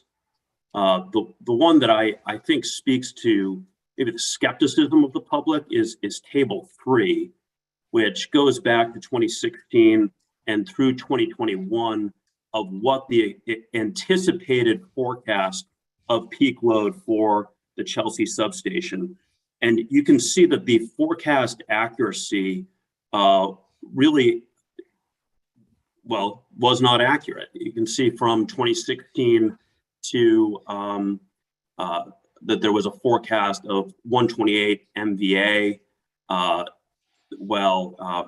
That ultimately the actual load was 119, and you can constantly see that the accuracy of this does not meet the peak load. You can see that in the 2016 forecast, the peak load was 132 in 2021, when in fact, what the actual peak was 122. However, now in 2021, the forecast peak for 2021 was 125, and we have now arrived at 122. Am I reading this accurately? I think the 2021 number is close to 123, but essentially, yes, yeah, fair enough. Yeah. Now, when we go back to the forecast now on table 2, there are a number of components to what the forecast is. That goes into energy efficiency, electric vehicles, step load, which is increased load onto the system from new construction, and what are the areas that stand out to you that are driving the load growth here? Yeah, and just to respond to the historical piece of your build up to this question, I think the company recognized during the proceeding there that it needed to, and in fact did, implement improvements to its forecasting process through the last decade, over the last decade, and it has become increasingly accurate in recent years with respect to its peak load forecast. And the particular problem, the evidence from our lead witness, Mr. Ludwig, on the load forecast was the company estimated energy efficiency in those intervening years, and it has implemented corrections to its process to account for energy efficiency, particularly naturally occurring energy efficiency over and above that which comes from the company's own energy efficiency programs, which are automatically added into the forecast. Now the company has a process to take into account naturally occurring as what it's called energy efficiency. That's over and above that which occurs as a result of company initiated energy efficiency programs. And so the energy forecast, the peak forecast, is far more accurate now with the inclusion of that naturally occurring energy efficiency built in to the forecast. So that let's just put that side, that issue to the side, and then talk about going forward. What are the real drivers? I think the biggest driver is pretty obvious. It's step loads. It's step loads. Now, electric vehicles, there's a modest level of increase in there for electric vehicles. We could see a lot more of that if and when the state's implementation of full-scale electrification policies take place. We could see a lot more than that, more than what we have indicated here, particularly in the outer years, and particularly past the 10-year time frame, when you may see a lot more electric load switching from fossil fuels to electric load. But the step loads here are the biggest driver, although the base forecast is also increasing because of increased energy use within homes and buildings and development within East Boston. You know, a lot of condominiums, a lot of new residential dwellings are being built. So there's drivers in various areas. Solar does not have all that significant an impact because of the low duration curve in the East Boston, Chelsea area is so long. It goes from, the peak load period goes from like 1 p.m. to all the way to 9 or 10 p.m. when before loads drop off, and solar for many of those hours would not be available. So the real drivers are, let me call it inherent load growth from existing customers, new development from new build outs that are underway that we measure and track individually, as well as the step loads themselves, these big chunks that are associated with Suffolk Downs or Hertz committing to a 5 megawatt increase of new demand for electrification of their vehicle fleet at Logan. Drivers like that, which are undeniable, and we don't have control of it, but we have to serve it. And so those are the real drivers in this 10-year forecast horizon to the forecasted loads that you see. That step load, do you happen to know how much of that is, you mentioned Suffolk Downs, and that does look like it's a major contribution of new demand. Do you happen to know how much of this is new construction versus, you mentioned existing customer growth?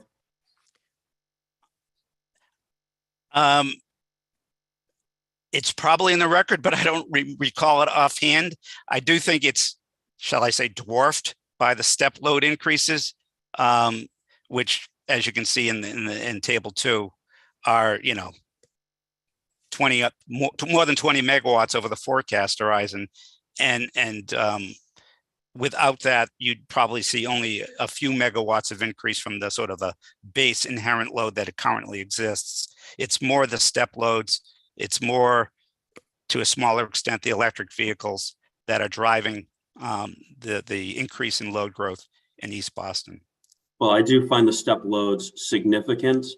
And that is, in terms of energy policy, we're certainly trying to promote electrification of, I do know Suffolk Downs went through MEPA certificate, and we're promoting electrification of those for emissions and consistency with our GWSA goals. I did want to ask finally, if I could, about the energy efficiency assumptions.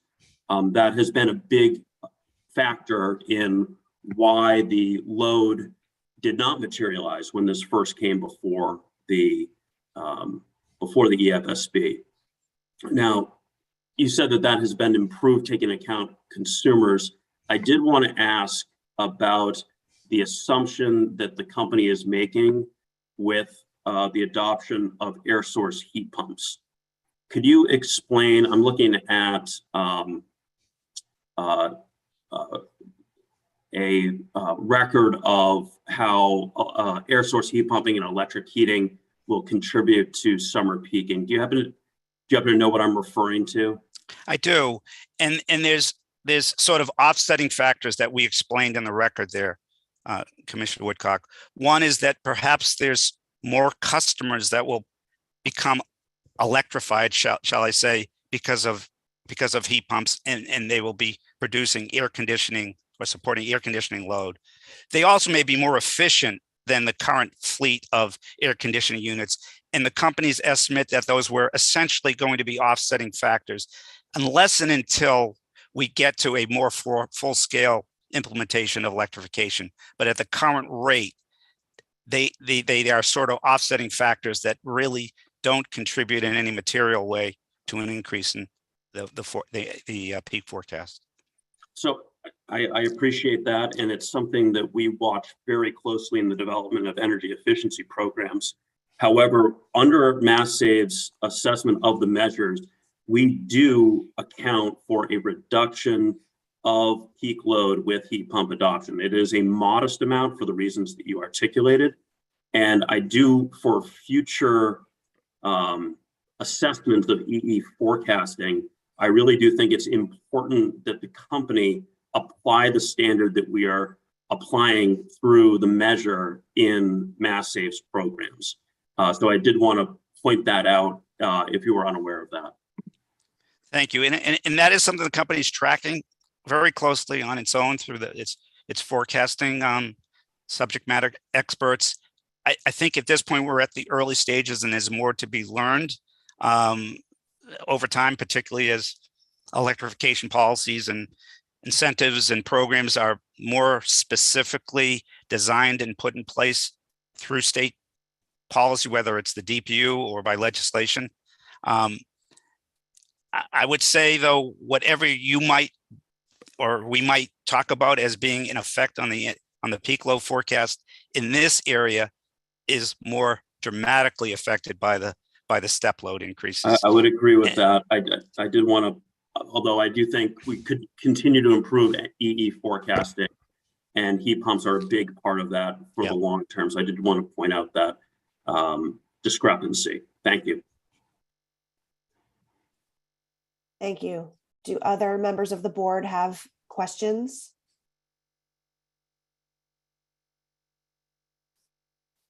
Chair Nelson? Just one follow-up on Commissioner Woodcock's question. Something that scared me a little bit. So if we are looking at just a modest increase in electric vehicle load, what kind of time frame does building the substation give the residents of East Boston?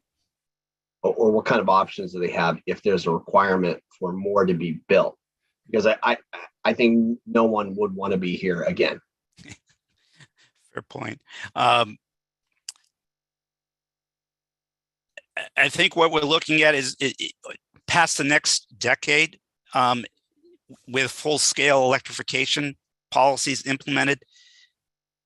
The company's internal analysis, and we talked about this on the record to some extent, is going to show greater increases in the winter peak load than the summer peak load, and that they could easily cross and reasonably expected to cross over time because of the heating load will start to overtake the air conditioning load if there's full-scale electrification that's implemented.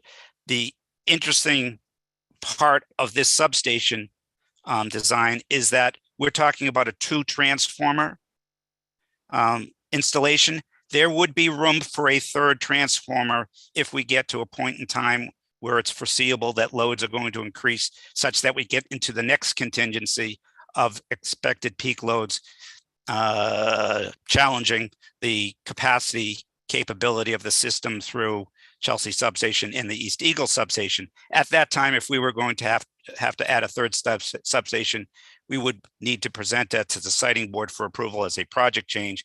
That would be for another day, but there is expandability in the company's current design by allowing for a 3rd transformer to be added to the substation if it is required down the road.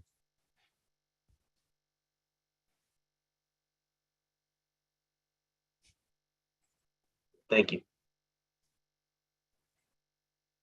Thank you. Other questions from board members? I'll just ask a quick question, following up on a question that Chair Nelson asked the first time when we were engaging in a conversation about alternative locations. And, you talked about Massport and that not being a viable location. And if it were, why it's not suitable.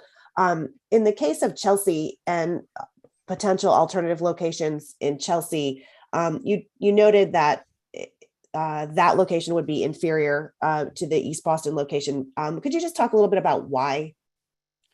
Sure. First, Chelsea substation itself has no available room, so that's sort of it's speculative and not feasible for expansion. In theory, if there was additional areas in Chelsea that might be available for a substation, if that could be done, it was evaluated and would be at a higher cost. That was in the original proceeding, not in the certificate proceeding. In the original proceeding, it would come in at a higher cost, and it wouldn't introduce more reliability because you would need more distribution feeders or some level of additional infrastructure to bring that additional capacity into East Boston, because East Boston ultimately has to be supported by that transformer capacity at the new substation. So without a substation in East Boston, you don't get the same bang for your buck in terms of transmission reliability by putting that additional capacity closer to load. You would need additional feeders. There's limited streets and access from Chelsea into East Boston. And you would not have, you could be subject to contingencies that if those feeders went out, then East Boston would go dark because there's no independent source of supply into East Boston with a substation and a transmission line. So from a cost and reliability perspective, it was deemed inferior even for those theoretical locations in Chelsea where a substation may be able to be built. Okay, thank you. And then just quickly, one last question. I think you've covered this a bit, but one more time for my benefit, please. Proximity to Chelsea Creek and why that's so important. Yeah. Well, it's important from a Chapter 91 licensing perspective because it really speaks to why the facility is water dependent. But aside from that issue, just talking about logistics from a siting perspective, the transmission lines come directly across the creek into the substation site. It's 100 feet or so. And it obviates the need to bring that Chelsea Creek crossing down Condor Street, down East Eagle Street, down the remainder of East Boston streets with distribution capacity to support it to this alternative substation location, wherever that might be in East Boston. So from a cost perspective, you avoid all those costs of the additional transmission line. And from an impact perspective, it obviates the construction and the disruption to the community that would be associated with building those transmission lines. And all things being equal, a shorter transmission line has less losses, less risk of cut-ins, less exposure to things that happen within city streets that make electric supply subject to outages from time to time, as there are, issues, cut-ins or other issues when other contractors or whoever it may be cut into distribution lines or transmission lines in city streets. So it has various elements that make it inferior from a reliability perspective, cost perspective, impact to community perspective. Thank you. Are there any further questions from any board members?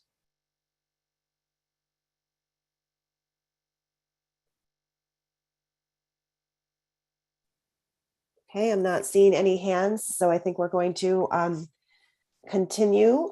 So we had 3 interveners and 11 limited participants in the proceeding. And I will now ask if the interveners would like to present comments to the board. In the case of CLF and Green Roots Inc., they have participated on a joint basis in this proceeding and have been represented by Stacy Rubin and Phelps Turner. And so I would ask now if counsel for CLF and Green Roots wish to present comments on the tentative decision. Thank you, Chair Card. This is Stacy Rubin of Conservation Law Foundation. If it's all right, we would like to do a joint presentation between Green Roots and CLF, and I'd love to have Roseanne Bongiovanni start us off. We'll then go to John Walkie, and then I will conclude for our joint team effort. Certainly, please go ahead. Thank you so much. Thank you, Stacy. Thank you, Secretary Card and members of the EFSB. I'd like to wish you all a happy anniversary. 5 years ago tomorrow, you initially approved this on antiquated data then, and even antiquated now. We have this case in front of us this afternoon based on project need or need data from almost 10 years ago. I'd like to have you think back to that first day when you learned that Massachusetts was going to be shut down for the pandemic. Think about all that we didn't know about COVID and COVID's impacts. Think about the process that we went through over the course of the following 2.5 years and all that we learned in 2.5 years' time. All of the data, all of the science, all of the research, all of the evidence that we learned in 2.5 years. Now think back 10 years ago. 10 years ago, we are relying on data that Eversource has provided in the underlying case that is 10 years old. Just a year ago, Eversource staff went to our city manager and our city planning department and said Armageddon was coming to Chelsea this summer. We would have blackouts throughout the whole city. We'd have no air conditioning and people would die. And so they were proposing dirty diesel generators to be placed on the Chelsea substation that apparently has no room for growth. No room for growth, but yet they're proposing dirty diesel generators in Chelsea because Armageddon was going to come this last summer. And our city stood up and said, absolutely not, just like we've done before with dirty diesel power plants being proposed in our neighborhood for, again, days of blackouts and Armageddon that never happened. This summer, we had the 4th hottest summer on record in Boston. And not once did we have a blackout in Chelsea. I am a Chelsea resident who had air conditioning the entire summer. And that comes from a place of privilege that I had air conditioning. There are so many others in our community that don't.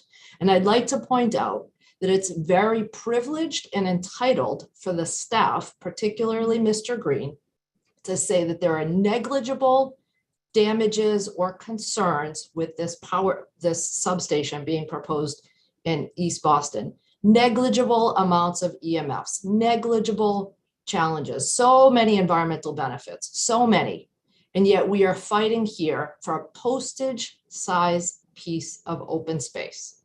Take a look at today's Boston Globe. Front page has Brookline fighting over 120 acres of green space, 120 acres. And the people of East Boston and Chelsea, low-income residents, people of color, decades of immigrants are fighting just for a postage-sized piece of open space and for the parks that they've used for decades to be able to raise their children, to play in those parks without worry, without having to rely on Eversource's data that this is safe, that the wall will protect us, that who knows what will protect us. And yet we see time and time again that there have been explosions, fires, all kinds of accidents in Waltham, where I think you live, Mr. Green, and so many other communities. And yet we have to rely on Eversource's antiquated data and their trust based on false information that this site will be safe, that it's needed, that it's absolutely critical in order to prevent Armageddon from coming to Chelsea and East Boston. And yet it's been almost a decade on the same old data. My colleagues and I were at the IBEW Local 103 yesterday, where they have some really state-of-the-art new energy efficiency technology. They have wind turbines and they have thermal energy on site. Why aren't we thinking about that in Chelsea and East Boston? Why is it that we're continuing on with this same old antiquated information? There is a battery storage facility that's being proposed, again, next to that Chelsea substation that supposedly has no room for expanded growth, a battery storage facility that will provide backup energy. Why aren't we looking at more opportunities like that for our communities? Why are we relying on this company's good faith efforts and their information that they don't want to share with community, that this is absolutely needed? And again, we highlight, right? We celebrate the community benefits agreement, Mr. Green and folks. We celebrate the community benefits agreement and the remediation that they've offered to the folks of Chelsea and East Boston. That's all coming out of the pockets of the ratepayers. They're not doing us any good. All of those benefits, the trees, the remediation that we should celebrate, we should jump up and down and say, thank you, Eversource. Thank you. When our residents can't pay their energy bills right now, we're going to go even higher because of the cost of this substation at $63 million, including all of the remediation and including all of the trees, including all of the supposed community benefits. It is laughable that we are still talking about this substation. As Senator Edwards said, it is like Groundhog Day. Overwhelmingly, the residents of Boston have voted against this, and not because it's NIMBY. We already have enough in our backyard. It's not that we don't want any more in our backyard. We already have enough. We would gladly swap for 120 acres of green space in our community. Why do we need to have electrical infrastructure on a site that not only is proposed to be flooded, has already flooded, next to 8 million gallons of jet fuel, and the only parks and open spaces on the Chelsea Creek at the Condor Street Urban Wild that was created by community, through community, and with community funding, and the American Legion Fields. The environmental justice communities have spoken up, spoken loudly, and yet we are the ones that continue to be invisible. You all have an opportunity here to do the right thing today. And I certainly hope that you do the right thing, that you take a stance for environmental justice and make this company go back to the drawing board and show us, prove to us that it is absolutely needed and there is no other location, no expansion opportunity at the Chelsea substation, no opportunity at Massport, no opportunity to build at Suffolk Downs. Once it is built, it is there forever. When you vote today, you're voting forever. And so I hope you think about that when it comes down to voting. Thank you. Thank you very much, Ms. Bongiovanni. Mr. Walkie. Hello, good afternoon. My name is John Walkie. I'm the Director of Waterfront Climate Justice Initiative at Green Roots. Also an East Boston resident, just live a couple blocks away from the site. And for the past 8, almost 9 years now, my life has sort of been spent in the shadow of this project. I didn't even work at Green Roots when this all started. Prior to the start of the project, I spent almost a decade working with environmental advocates in East Boston and Chelsea to improve the environment in our neighborhood, increase public access to a waterfront that we have been cut off from by industry for generations, and to address environmental impacts of that industrial legacy on the health and well-being of the community. And more recently, we've been looking at what it means to be an EJ community, living in a coastal community during a time of climate change impacts, coming home to roost here on the shorelines. And then the impacts also of a rapidly gentrifying real estate market, pushing so many of my neighbors out of the neighborhood. And then in 2014, the formal launch of this project occurred. And I got involved formally as a limited participant in a process that I didn't really understand too well, being run by a state entity that I was vaguely aware of, but wasn't too clear about.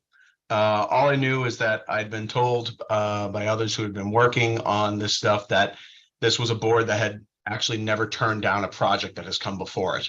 I don't know if that's true or not. It's a long history, but in the intervening years, I started working at Green Roots, and we've gone through, and I think we've heard some of this listings, but we're talking 3 EFSB proceedings, 1 appeal to the Supreme Judicial Court, a Title VI civil rights complaint and an ongoing resolution agreement, 4 mayoral administrations, 3 EEA secretaries, 3 East Boston City councilors, 3 state senators and 2 state representatives, and 1 non-binding ballot question. I'm sorry, Alan.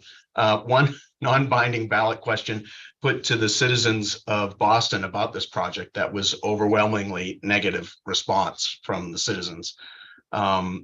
So this has taken a toll on a lot of people. I've also been through hours, probably days of official hearings, public meetings and testimonies, both in person and in these little Zoom windows. as well as countless hours of community meetings and updates, rallies, protests, teach-ins, and other organizing around this project. To call it a journey is definitely underselling it. I think the public testimony this morning has given you a pretty good idea of many of my neighbors' feelings on this project, although many of them were unable to actually log in and get on because of being at work during the day. But I want to speak from a perspective of what this whole thing sort of looks like from the outside without getting into the some of the minutia of the actual legalities of things. But from the perspective of the public who desire reliable electricity, they desire affordable electricity, and they desire to have a say in what happens in their neighborhoods, especially when they have invested so much into making these neighborhoods a place they want to live. These are people who care about fairness, about equity, and about just common sense.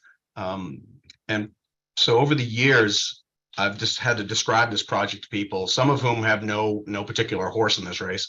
And I always get the same sort of look of disbelief, like I can't be serious when I've described it to them. Some folks who are a bit more supportive of the sort of status quo will ask, like, well, is it really necessary? I mean, they wouldn't build it if it wasn't necessary. You're probably just being alarmist or something. But again, when you describe how this whole system works, what the incentives are, who's paying the cost, and who carries the risk, even those folks are a little like they raise their eyebrows and like, well, they sort of just shrug their shoulders. So to put it clearly, what Eversource is proposing is to site critical electrical infrastructure on filled tidelands in an area that has flooded several times within the past 10 years, causing closure of the road that the facility directly fronts on multiple times. This is a facility that sits on an eroding shoreline that will be flooded in the lifetime of the facility itself, not the transformers, but the facility itself will be here in the time that this area is expected to be flooding regularly, meaning the coming century.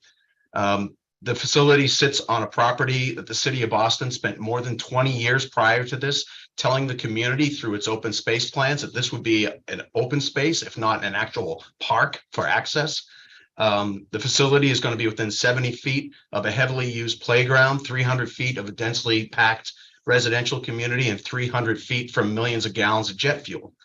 The facility will be providing the lion's share of electricity to the largest single user, Logan International Airport, which has been the one constant in the list of projects that Eversource has used to justify the urgent need for this project, is Logan Airport. And the same flood projections and mapping that we've looked at that demonstrate that the substation site will be subject to flooding in the future also shows that the airport is being far better protected, mainly because of the measures that the state has already invested to protect that critical asset, in addition to 24-hour state police security on the grounds. It definitely is a far better locale. We've heard from Eversource over the course of the proceedings about the high level of safety of this type of infrastructure, and we shouldn't be worried about this location of this infrastructure being so close to fuel and in a flood risk area. Yet during the current certificate process, we had 2 incidents at Eversource substations. In Newton, during our proceedings in June, there was an incident. And then there was a fairly spectacular explosion in Lexington later on in, I believe it was in July, where a substation went up. We've also had distribution failures with worker injuries on Bowden Street in Boston, as well as a blackout in Waltham, Rosie mentioned, caused by a surge that burned out appliances and devices, and then occurred again a week later on Moody Street in a smaller stretch. So incidents, which is all to say that, incidents do occur, things happen, people get hurt, property gets damaged. In other words, there is a risk, and that risk is held by those who are in proximity to these facilities. So when describing this scenario, some people will say, well, Eversource clearly wouldn't put their own investments at risk, would they? And in fact, there is no risk for Eversource. They don't pay a cent for any of this. The ratepayer is paying everything. If the facility is damaged and we do a 5-year lookout, all right, in 5 years, let's check it out. Oh, what do you know? It's flooding again. It's flooding now. I guess we'll have to do something. And we need to do either reconstruction. We have to make some sort of mitigation on the site. Again, the ratepayer will be asked to bear that cost burden, although that's not estimated in this proceedings or in the evaluation of this project.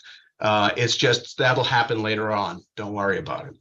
And of course, if we pay up to rebuild this thing all over again, this also includes that guaranteed return on investment or profit for the company shareholders, 11, 12%, whatever it happens to be. And so what this means is that all of the benefits that Eversource and the EFSB have been highlighting as being provided to the community, and Rosie mentioned this, you stole my thunder, the benefit of giving a new HVAC system to the Salesians Boys and Girls Club, the benefit of a bunch of trees planted around the neighborhood, the benefit of all these things, the site remediation, which is a requirement if whoever owns the site. But all right, it's an environmental benefit to the community, but we're paying for it. It's coming out of our pockets, in addition to having the risk on us as well. And baked into that payment is the prerequisite profit margin as well. So the risk, the risk that's being assumed is being assumed by the people who are actually paying for this investment, not Eversource. And you can think of these benefits more as a no bid contract, or better, no say in the matter contract between the ratepayers and Eversource, all for the benefit of Eversource more so than for the benefit of us. And I would note, I appreciate Commissioner Woodcock's highlighting of the poor performance of past forecasting, because it does explain why people really got off on the wrong foot on a lot of this stuff in the public, because we were told something in 2014 that, dear God, the sky is falling. This is, things are really going to go sideways if we don't do something immediately. Look at all these projects that are coming online.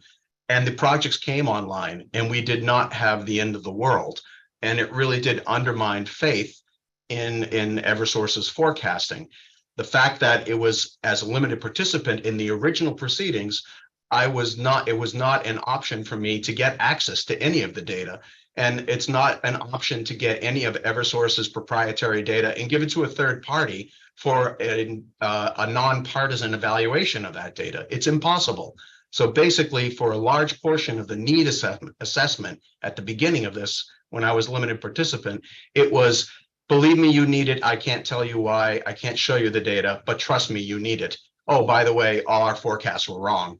And so there really was a loss of faith in this system. And the fact that the EFSB staff have gone out of their way to always find themselves very accommodating to what Eversource is proposing, what they're stating. They are given the benefit of the doubt.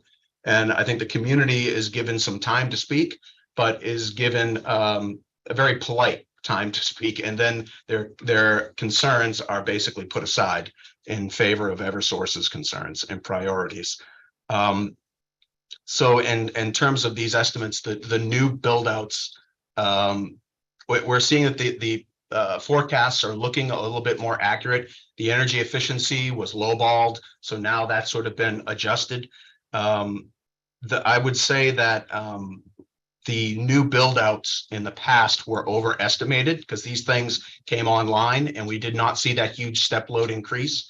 So in the same way that the energy efficiency was undervalued, I suspect for similar reasons, we might be lowballing the impacts of on energy demand from things like distributed generation, storage, demand response. We went through a lot of this in the proceedings. However, I feel as if it's just Eversource's arguments win the day, just simply because they're coming from Eversource, and other voices are not really given any credibility.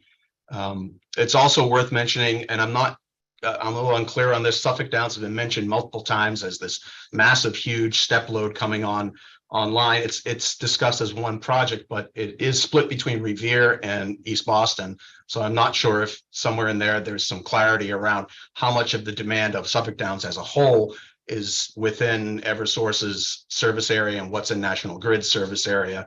That I'm not clear on that, but I would just bring that up as something to be a little bit more clear about, because the nature of the development in Revere and the nature of the development in East Boston are very different. There's a lot of life science and energy demand on the Revere side. I would just be interested in knowing how that's accommodated in these estimates.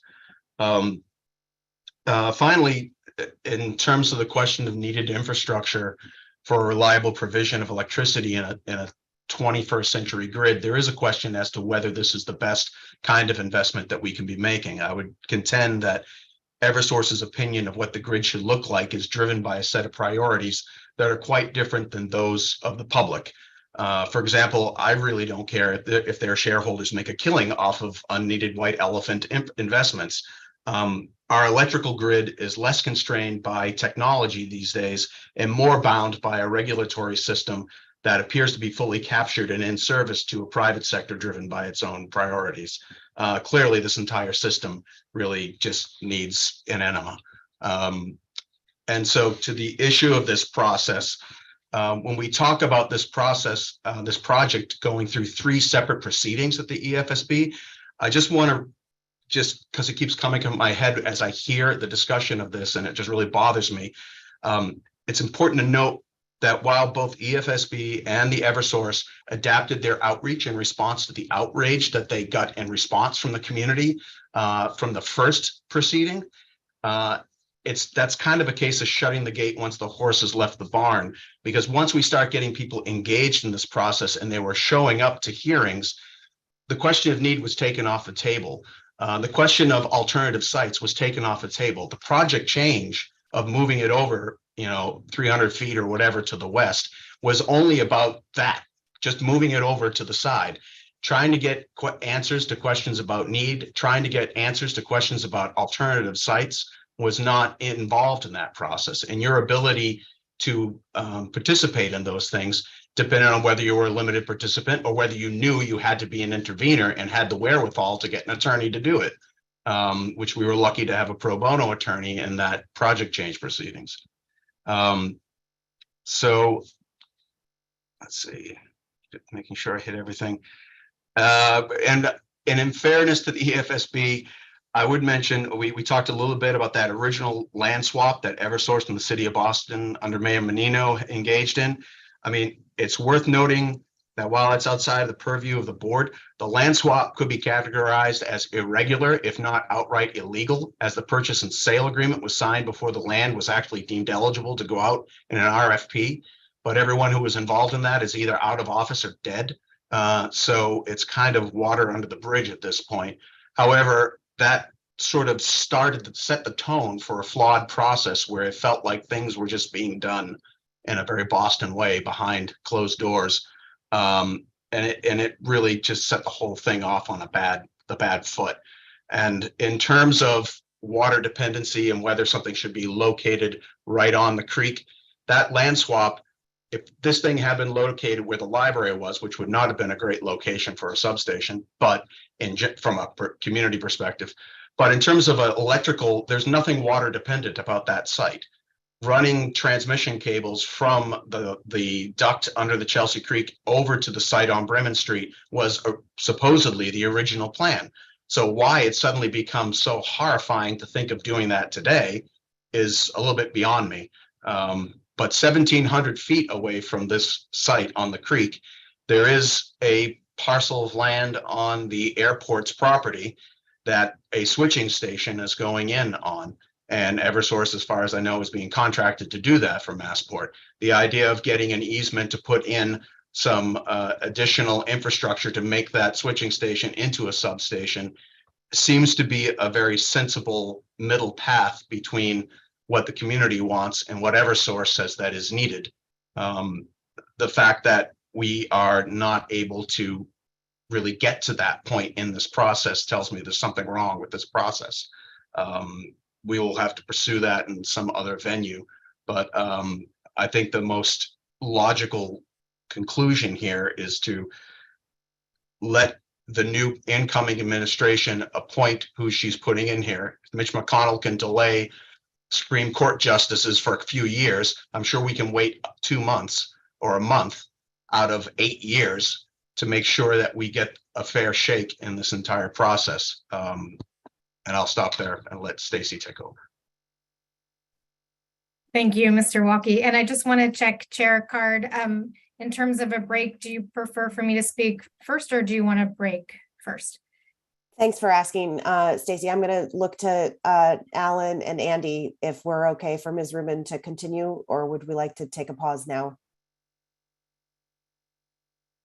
Ellen, are you good?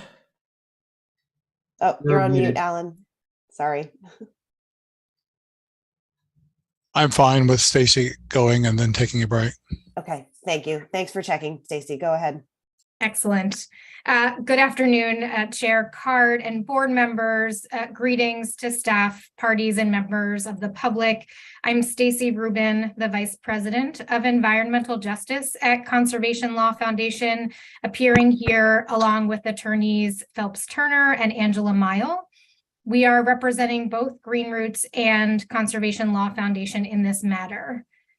Our primary concern in this proceeding is that the siting board must consider how Eversource's East Boston substation on East Eagle Street will further contribute to environmental injustice. The tentative decision notes that this proceeding is the first siting board opportunity since the roadmap law was enacted. The tentative decision wrongly applies evidence presented throughout the proceeding to the roadmap law. I am deeply disappointed with the staff's work on the tentative decision and the lack of meaningful application of the environmental justice principles and standards codified in our general laws. Though the siting board staff have been kind and very patient throughout EFSB 22-01, it is clear that the tentative decision fails to conform with state laws, regulations, and policies.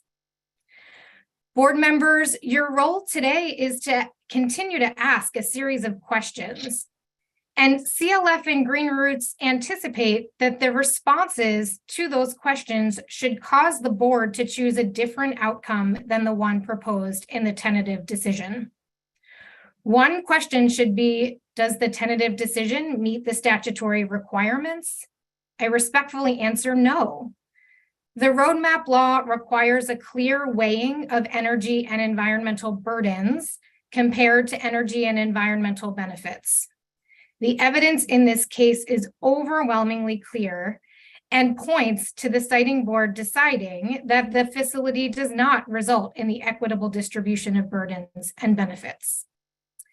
Another question should be, does the tentative decision wrongly conclude that the facility is water dependent? I respond yes. Another question to ask, does the tentative decision wrongly conclude that Eversource met its burden to establish need for the facility? Again, I respectfully respond yes. Let me elaborate. The tentative decision renders the roadmap law meaningless. That law requires both procedural and substantive or distributional justice considerations. These considerations must be given due weight in addition to considerations of energy reliability and cost. Regarding procedural justice, the company was required to ensure language access and community engagement. While Eversource offered translated written materials, and there were interpretation services at public meetings in more recent years, the community engagement and language access was severely lacking during earlier years when decisions about alternative siting was considered. The company has consistently failed to respond to the well-articulated community concerns raised by English and Spanish speakers. I'm just going to give a couple of quotes from testimony on the record. One community member said, the company has been disingenuous in its claims that it is willing to work with the community. While it has given some funds to local organizations, Eversource's primary community outreach has been superficial actions to encourage people to imagine decorating a substation and the surrounding area. Another quote, if the CEO of Eversource is this dismissive, then how can we, the people of East Boston, trust Eversource to comply with the new environmental justice laws that require equitable distribution of environmental burdens and benefits, mitigation, and due process? There is also ample evidence in the record that Eversource has a history of poor communication with its customers. You heard earlier today from Senator Edwards about her negative interactions with company leadership. In evidentiary hearings, Mr. Walke testified that a multifamily house in Chelsea caught on fire due to an incident with an Eversource utility pole touching the building and resulting in the displacement of several families the week before Christmas. That makes it very understandable that community members may have a perception of the risk presented by this kind of infrastructure and its safe operation and maintenance that differs substantially from the company's assurances.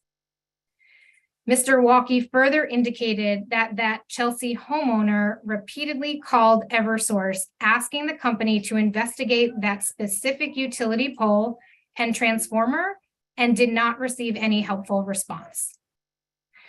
Moreover, there is evidence in the record that the fire that occurred at the Eversource substation in Newton that we heard about several times today was not communicated with Eversource customers.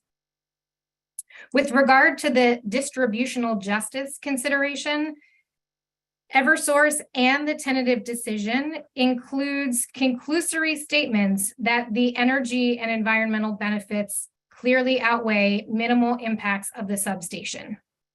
It is legally incorrect for Eversource and the tentative decision to characterize the electric reliability concerns as a benefit, according to the roadmap law.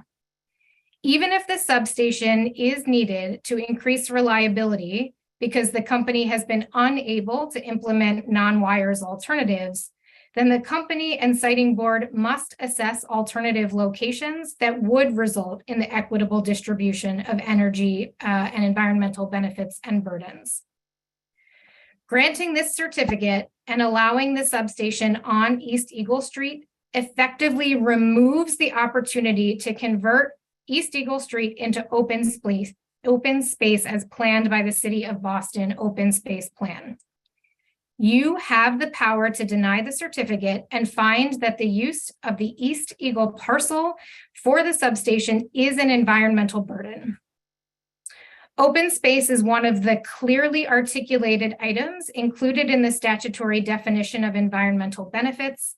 Electric reliability is absent from the definition of environmental benefits. Environmental burdens associated with the substation include, but are not limited to, the fact that the neighborhood has one of the lowest rates of tree canopy, subjecting the area to the urban heat island effect. This area is home to Logan Airport, a significant source of noise, pollution, and public health impacts to be exacerbated by this substation. The neighborhood is at extreme risk for sea level rise and extreme precipitation.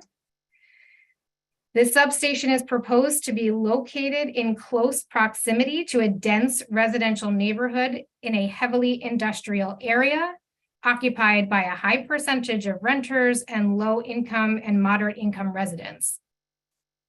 The proposed location has poor air quality, frequent noise, and negative health outcomes that accompany these environmental impacts. The substation would be adjacent to the gas pumps at the newly built police station just a few feet away from the end is located closely to the large storage area for Logan Airport's jet fuel. As noted earlier, the facility will produce electromagnetic radiation, magnetic fields, impact wetlands and tidelands, and add to the noise and traffic in this area. The East Boston population is already disproportionately burdened with the negative health impacts of heavy industry like respiratory disease, heart disease, stroke, and cancer.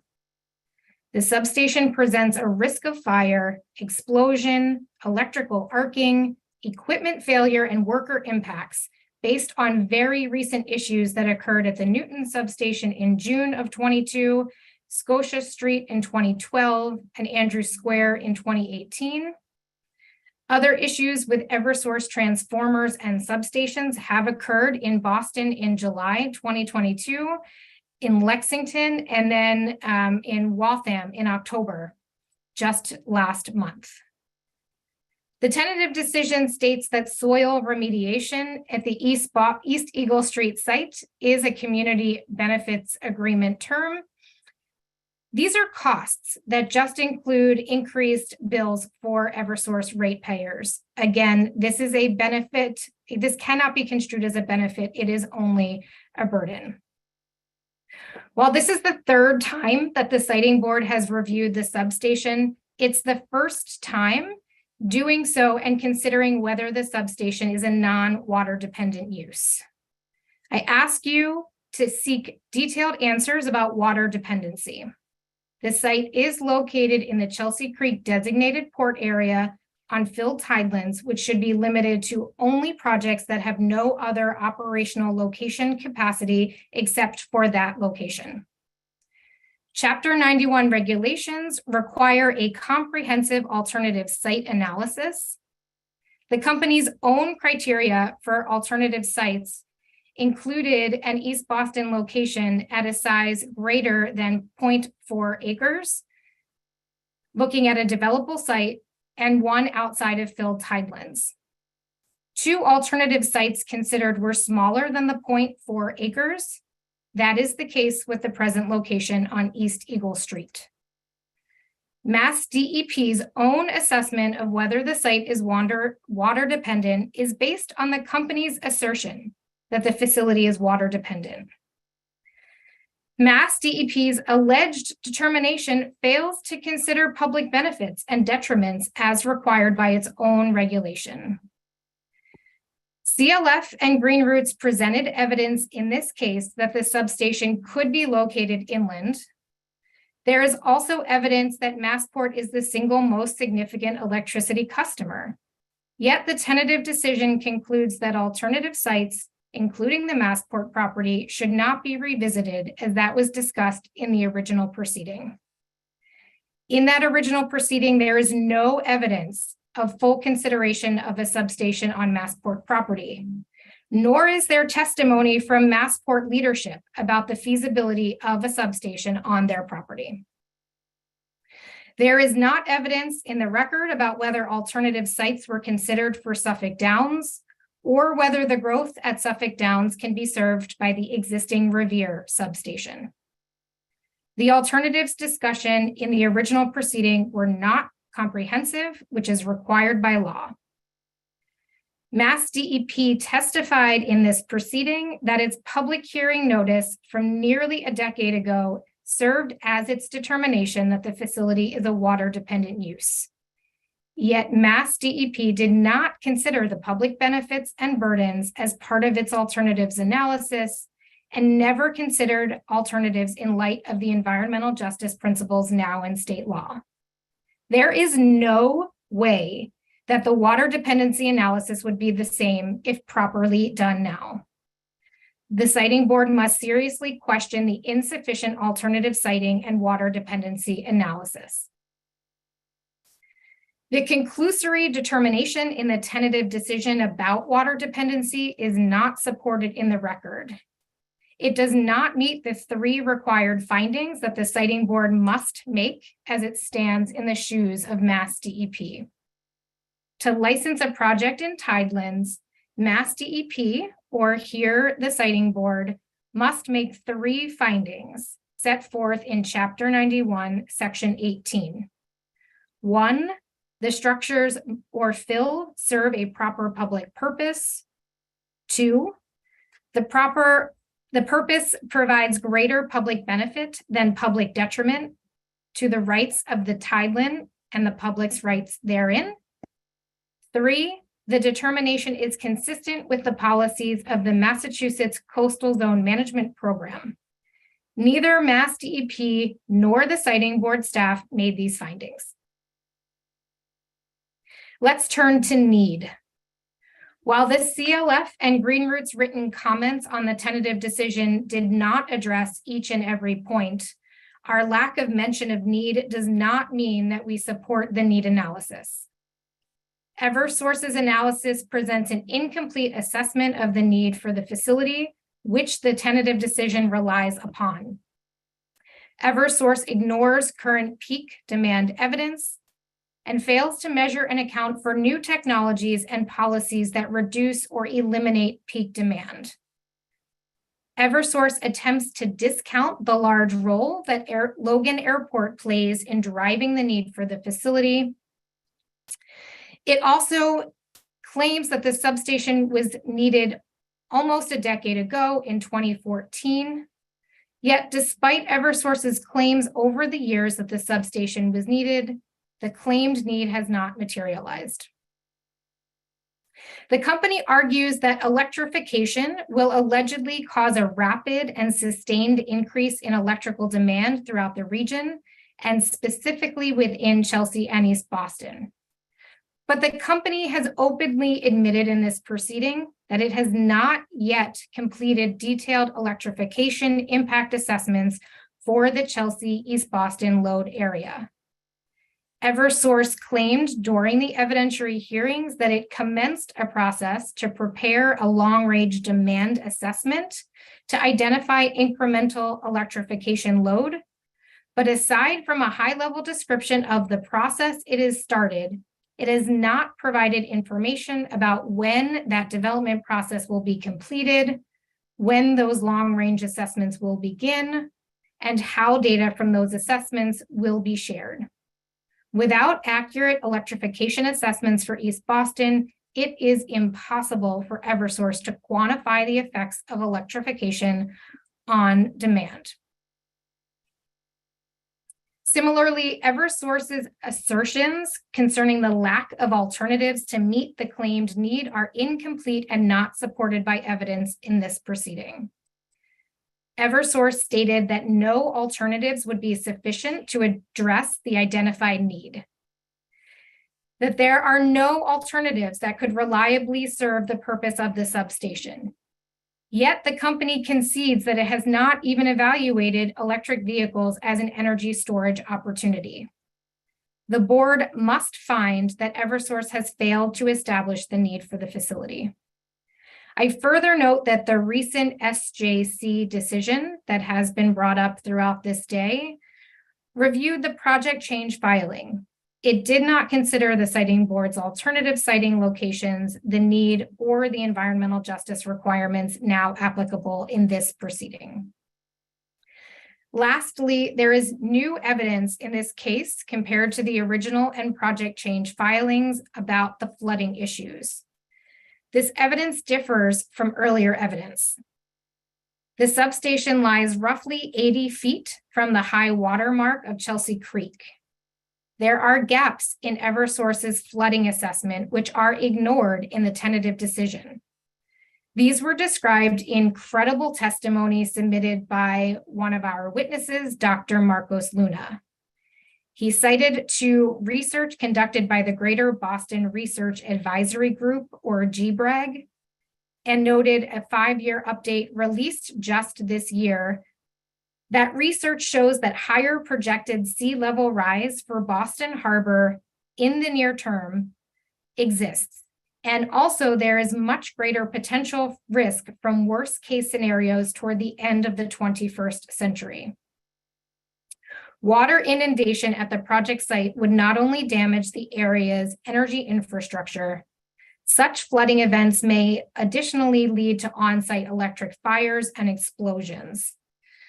These types of incidents have been known to occur during large storms, which are expected to increase in frequency and intensity as a result of climate change. The condition in the project change filing regarding flooding and sea level rise, which are reiterated in the tentative decision, is insufficient to address the worst case scenario flooding risk. We respectfully request that you refrain from voting today and tomorrow. There are numerous actions that must occur before the siting board takes a vote. First, the substation is not a water-dependent use. If the siting board correctly recognizes that this facility can be located inland, the siting board should find that this is not a non-water dependent facility, making it subject to MEPA review. MEPA review should occur prior to the siting board deliberating and voting. I note that the MIPA office just a few weeks ago closed a public comment period on proposed regulatory changes that could result in changes to what actions trigger MIPA review. Second, EEA just 2 weeks ago released a draft environmental justice strategy, which has been required since 2014. EEA is rightfully seeking public comments through January 13th of next year. The central issue in this case is environmental justice. The Siting Board EJ strategy should be finalized and applied to this matter before the board votes. Third, the new governor will be inaugurated, as was discussed earlier. It is likely that most of the board members present today will be replaced in the imminent future. I conclude with one final question. What law and facts are required to allow the Siting Board to say no to utilities and poorly sited energy infrastructure? All public commenters today and throughout this proceeding oppose the project located on East Eagle Street. Over 80% of residents Boston-wide voted in November 2021 to oppose the substation. The East Eagle Street parcel is the wrong site. The concept of environmental justice requires us to view the East Boston residents as experts on what should happen in their neighborhood. This is your chance to do right by the EJ populations in East Boston and respond to their clear requests. I urge you to delay voting on the decision today to allow time to finalize the MIPA regulations, the environmental justice strategy for EEA, complete the MIPA review, and until the new board members are in place under the Healy-Driscoll administration. If you choose to vote this week, then I urge you to rely on the evidence in this proceeding and find that the substation results in the inequitable distribution of energy and environmental burdens, that the Siting Board should not grant this certificate. Thank you very much. Thank you, Ms. Rubin and Ms. Bongiovanni and Mr. Walkie, the panel, for your testimony and comments this afternoon. As we talked about just before you started, we're going to pause for a break. So we will take 10 minutes now, and then we'll reconvene and we'll have an opportunity for the board to ask any questions of the panel that they may have. So I have on time that it's 3:08, let's call it 3:09. So let's get back and started by 3:20, just to make it easy. So we'll see folks at 3:20, and will be off the record until then. Thank you.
Right, just checking to see here if we've have all board members.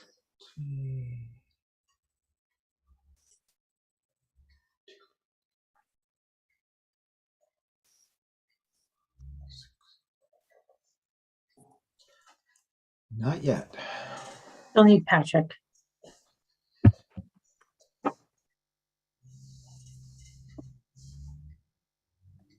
Sorry about that. No problem. I think we have everybody back now. It is 3:21. We're back on the record. Just before we took a brief break, we heard from a panel representing Conservation Law Foundation and Green Roots Inc. They have just completed their testimony, and we now have an opportunity for members of the board to ask any questions of them. So I'm going to turn to the board. As before, please just raise your hand and I'll recognize you. I see Chair Nelson. Go ahead, Chair.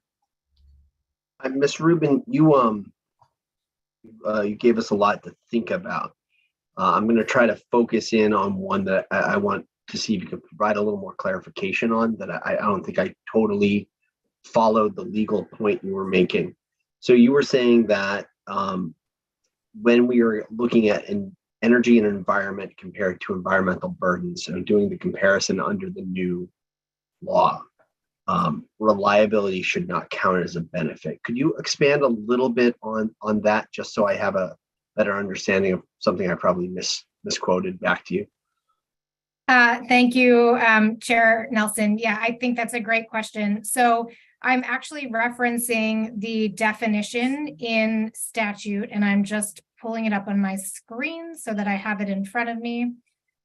So the definition of environmental benefits, I'm going to just read it. My point is that electric reliability is not included in this list.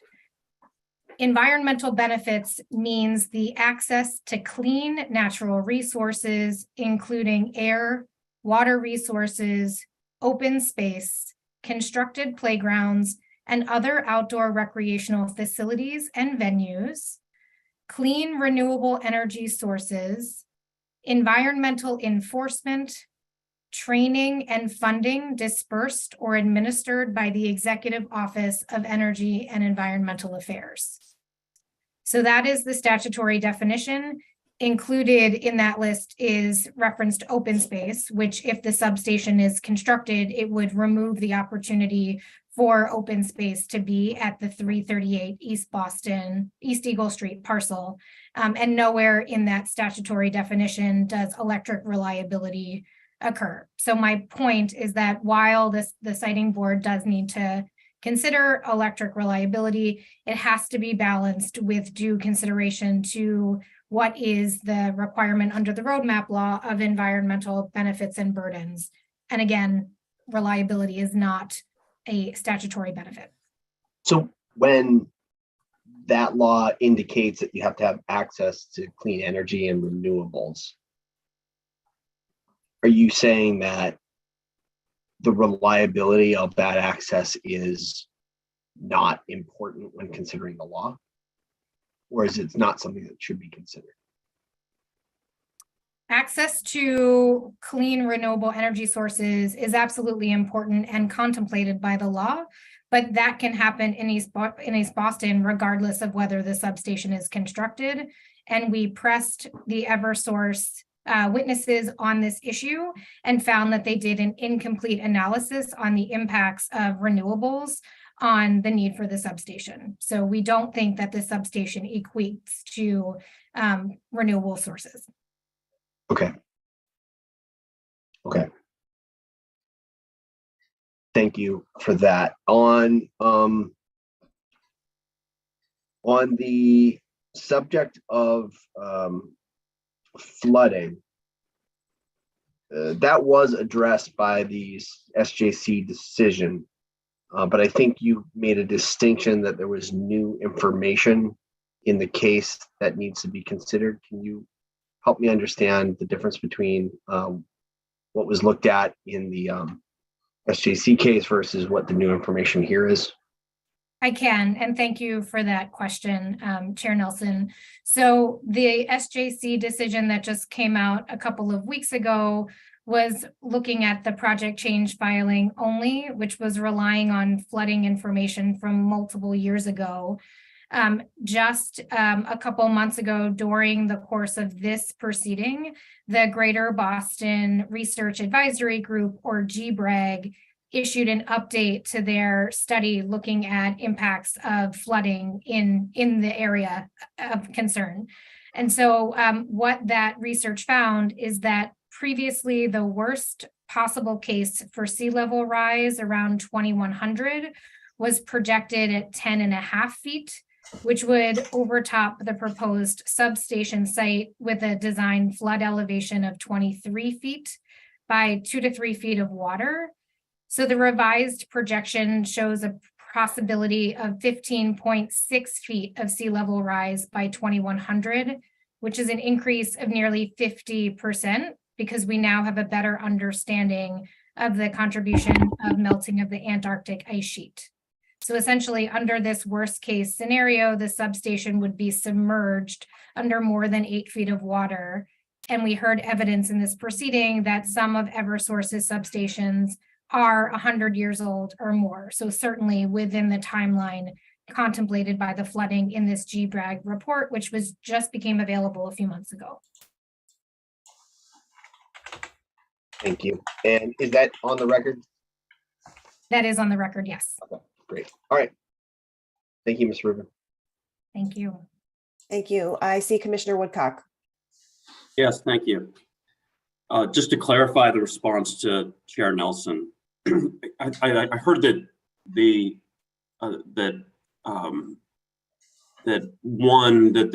there were not alternatives sought for the substation, but I just wanted to clarify that is the position of the parties here that there is a need, or is it that you're still not confident there is a need? Thank you, Commissioner Woodcock. We don't believe that there is clear and convincing evidence showing a need for the facility, because there is not full consideration of non-wires alternatives, which you had brought up earlier. And if we see that analysis and there does demonstrate a need, which we have not seen in this proceeding, then I think the community is open as long as there's a better site that is identified. And again, looking at Massport property and getting evidence from Massport leadership would be needed in order to make that confirmation. Thank you. So I don't think any of the parties here would probably establish this proceeding as textbook of how substation siting should go. At the same time, I'm looking at the numbers that Eversource presented, and just looking at the 2021 peak, we are 10, if I understand the numbers, just the peak that we have experienced, we are 10% from meeting that threshold where we would not be within the standards of a reliable service, which is a concerning assessment. That's just looking at what we have experienced. To the parties, would you characterize electrification as an important aspect of the Massachusetts climate policy? Without a doubt, electrification is a key part of Massachusetts climate policy. Would you establish or characterize the federal government's latest Inflation Reduction Act as prioritizing electrification?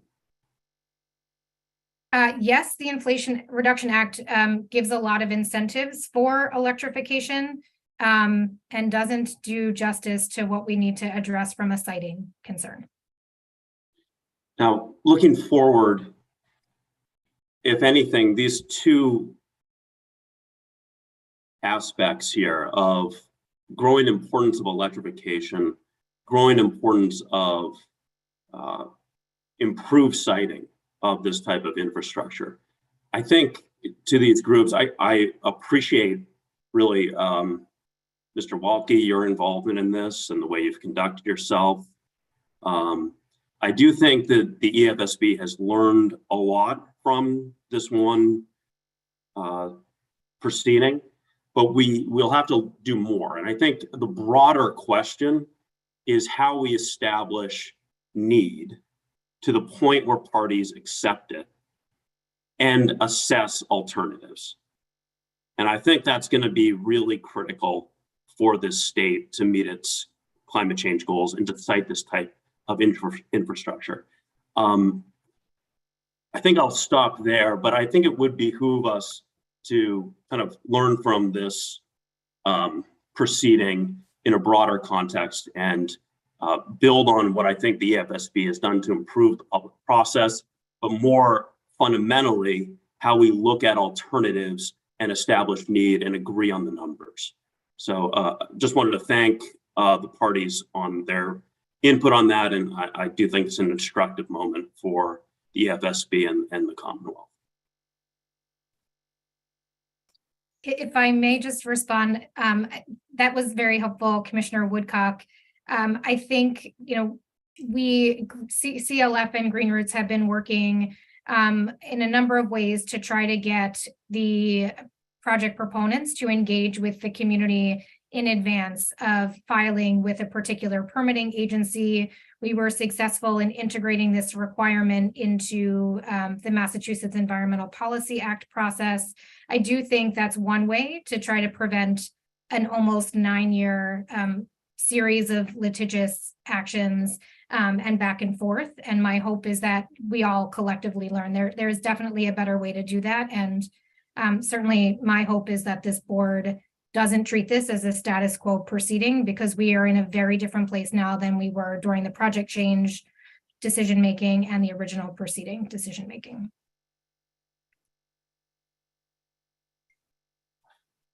Thank you. Are there other questions from the board for this panel?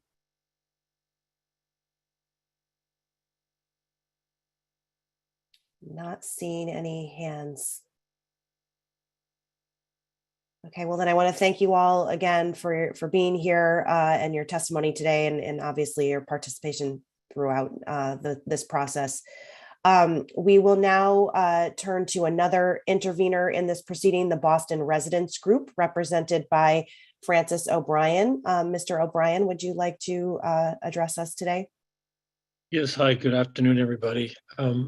Gail Miller is also a member of the Boston Residents Group. I don't know whether Gail is on the list or not. She was for a bit, but thank you for the opportunity to comment on the tentative decision. And we'll pick up a number of the threads that have been running through the entire conversation. Commissioner Woodcock mentioned that it just indicated that this is a very important opportunity to understand how there can be confidence in the siting process as we try to move to a more sustainable energy structure, but also make environmental justice integral to decision-making, which I think is the actual language in the roadmap bill, or in the guidelines at any rate. So Boston Residents Group is participating, was admitted as a party under the 10A environmental protection provisions. And so need for us wasn't really amongst the categories that we tackled. We really focused on questions of environmental harm, environmental justice, and particularly the topics that Ms. Johnson mentioned, as well as Ms. Fraser. That is to say, how did the tentative decision assess and balance the benefits and burdens, and how is the roadmap applicable in this proceeding, and to what degree, if any, is site alternatives sort of meaningfully considered to address identified burdens. So the the staff responses and description of residence group and also of sort of our position, and also I think of the alternatives available to the board, it was accurate, but we would say respectfully that it was incomplete as follows. Pardon me. BRG, Boston Resident Group, we didn't argue that the enhanced analysis was required when applying the roadmap bill. We didn't argue that it wasn't required either. We sort of reserved that question. But our basic argument here is that the siting board has properly been given quite a lot of discretion to balance all of its considerations in decision-making. Reliable energy supply, lowest cost, minimizing environmental impacts, and that this case of the East Boston substation, as was suggested, really is an opportunity for the siting board to use the words of Attorney General Healy, chart a new course towards a truly sustainable energy system that and takes very seriously the question of environmental justice. And the reason for that, among others, and we've heard them today, and I just want to sort of parenthetically say thank you to the board and to everyone to listening to the community voices that we heard at the beginning. And we know those were not always sort of technically within the boxes that these projects are considered, but I think we hear the concern, the legitimate concerns that people have in East Boston and Chelsea. And Green Roofs can certainly testify to the impacts of COVID during this whole period. So that's sort of the context of it. And it is stated that, well, every community, pardon me, every community has a substation, more or less, right? But not every community has an airport, right? So the East Boston, the Commonwealth asks a lot of East Boston. Site this airport, benefit the region as well as the state itself, have all the airport serving facilities, whether it's rent a car or the jet fuel tanks.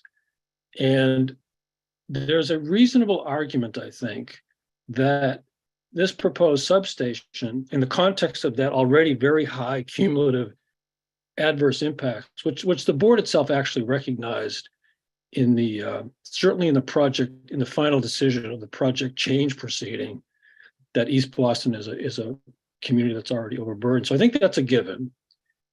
And the real hinge question in terms of evaluating environmental impacts and then the rationale for an enhanced analysis under the roadmap bill is this use at this proposed location a significant impact warranting enhanced analysis just under the board's discretionary powers? And Boston Resident Group respectfully argues, yes, it is. There's no formula. Mr. Green said there's a balancing. There's no algorithm you can plug all these variables into and come out with an answer. So it's really the totality. Pardon me.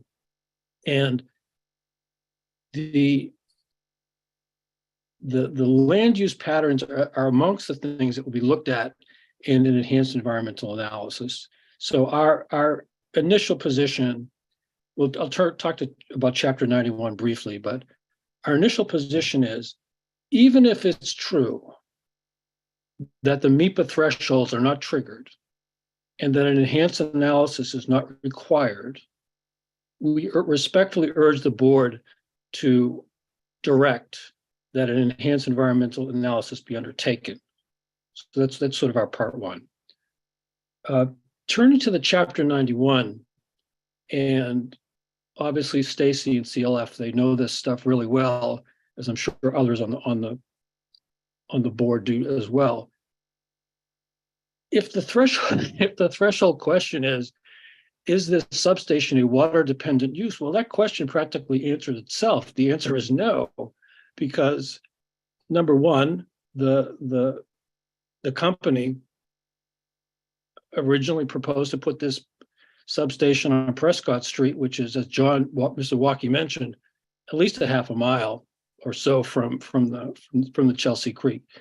And admittedly, it's a infrastructure crossing facility, right? And it's easier, as the company indicated, with the duck banks and so forth. But that doesn't translate necessarily into water dependency. And additionally, Boston Residents Group would bring to the board's attention, the image is often used, well, East Boston is an energy island. The company is simultaneously, and this is in the record, is advancing the reliability project for Martha's Vineyard, which is an actual island, and the two substation in the case of Falmouth, and then a switching station, I think, in the case of Oak Bluffs on the island, are located 1.5 miles inland and about 1/4 mile inland in the case of Martha's Vineyard. So the issue of water dependency is very critical here. And echoing CLF's argument, the board really needs to examine that question, what it means to stand in the shoes of Mass DEP. It's not simply to take the energy criteria and migrate it into a Chapter 91 public trust doctrine question. It really is putting on a separate hat as well as different shoes. And why is that important? Well, it's important for a number of reasons. One is that if it's not a water dependent use, then certain things flow from that. If I understand it correctly, among them is a really robust, much more robust alternatives analysis, and the other is the triggering of the MEPA threshold. So the question of Chapter 91 is something that Part 1, enhanced environmental analysis, Part 2, really look into and satisfy yourselves that the water dependency question has been answered adequately. And then the third thing, and this is our last point in our overall, and we'll sort of land the plane with a couple of very specific recommendations, but one of the criteria for a certificate is that there be a finding of public interest. And I think we're faced with the question of sort of who decides what the public interest is, right?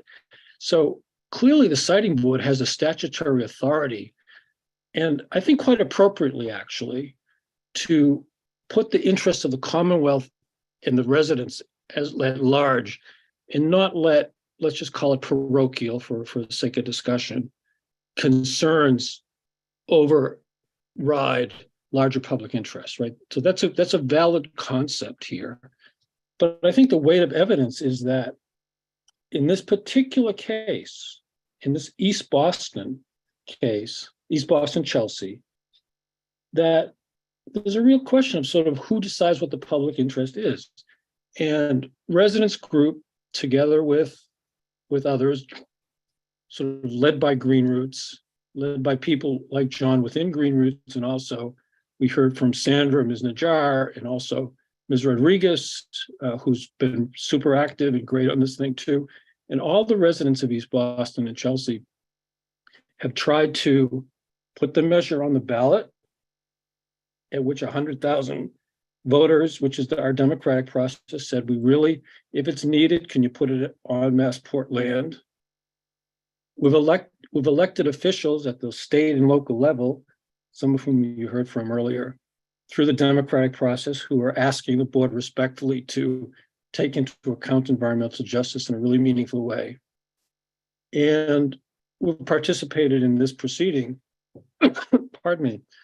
And I just do want to pause and say, we really acknowledge the presiding officer's accommodation of our participation as well as staff. And I have to give a shout out to the company too. I mean, the company is clearly technically super qualified. Don't always agree with what they say and what the conclusions they draw, but I would definitely not question their technical ability and their commitment to providing reliable energy.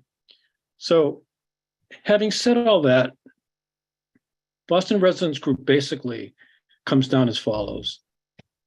Number one, we do urge the board to truly probe the question of water dependency because a lot flows from that, as CLF and Stacy mentioned.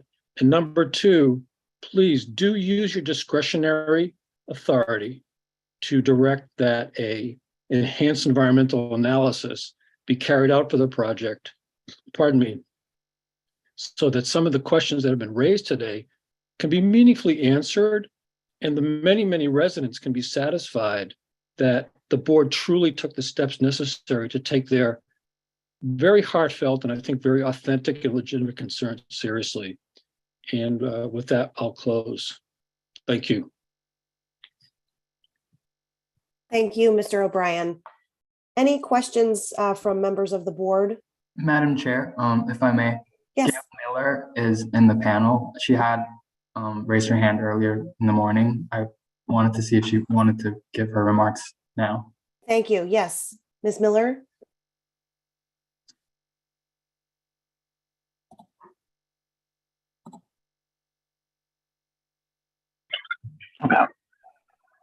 Okay, I can do that.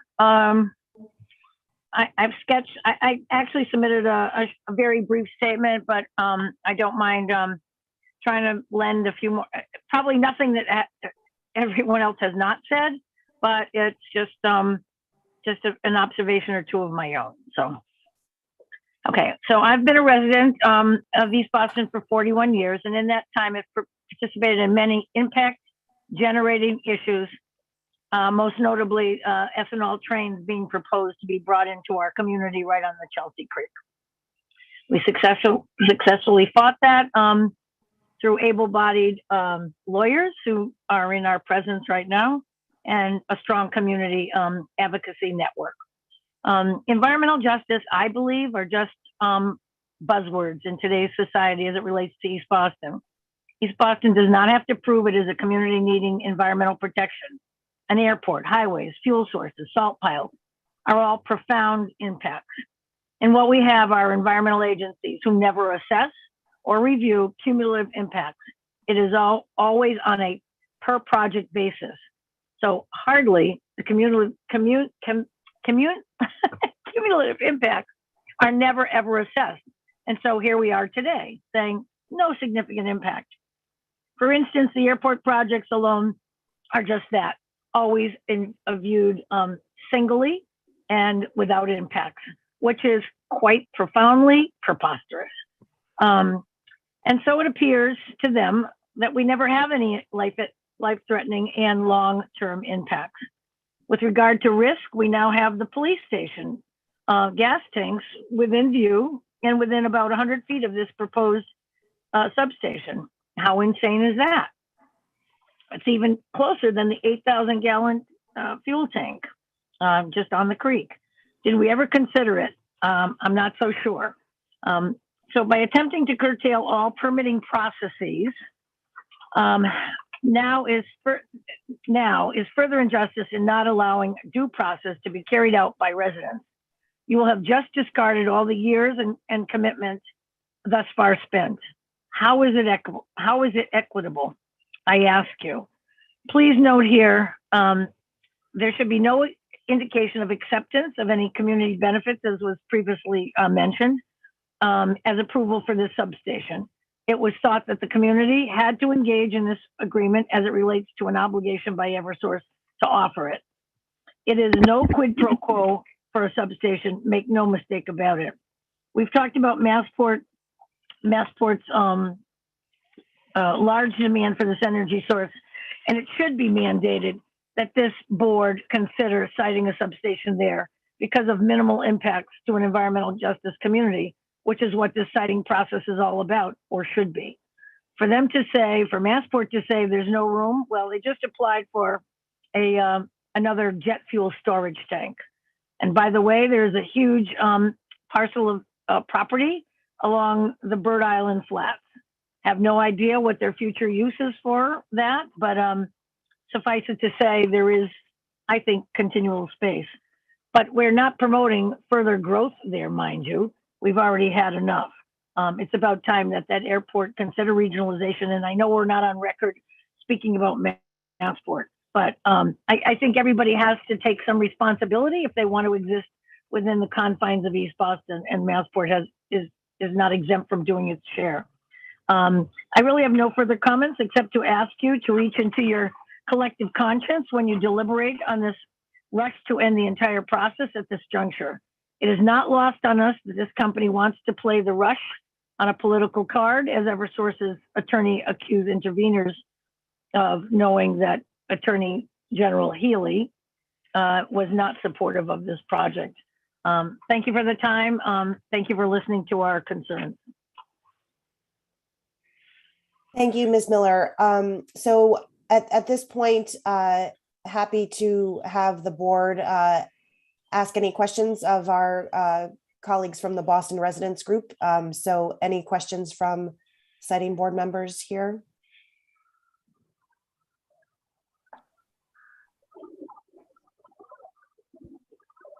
Just checking for raised hands.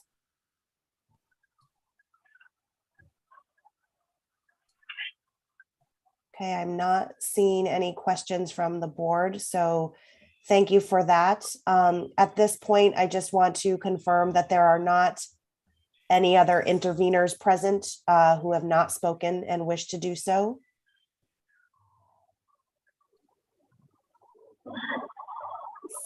Hearing none. And I know Wayne is checking for me and he'll flag if he sees any. Next, I would ask that we call on any limited participants in the case that wish to comment. And if there are, oh, Ms. Miller, I see you have your hand up. I apologize. I'm sorry, I'm trying to put it down. Okay, understood, no problem. Yeah, thank you. Okay, so I wanted to see if there are any limited participants that wish to comment, and if so, please raise your hand and then spell your name for the stenographer if we have any. So Wayne, are you seeing any limited participants that wish to speak? I don't see any raised hands, but I'm going through our list of limited participants just to make sure we're not seeing any in the attendees list. Okay.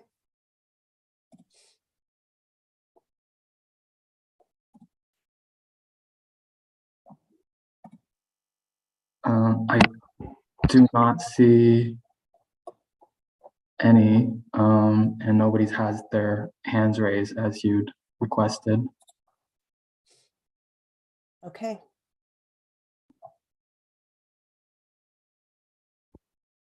You made it all the way through the list, not seeing any. Okay.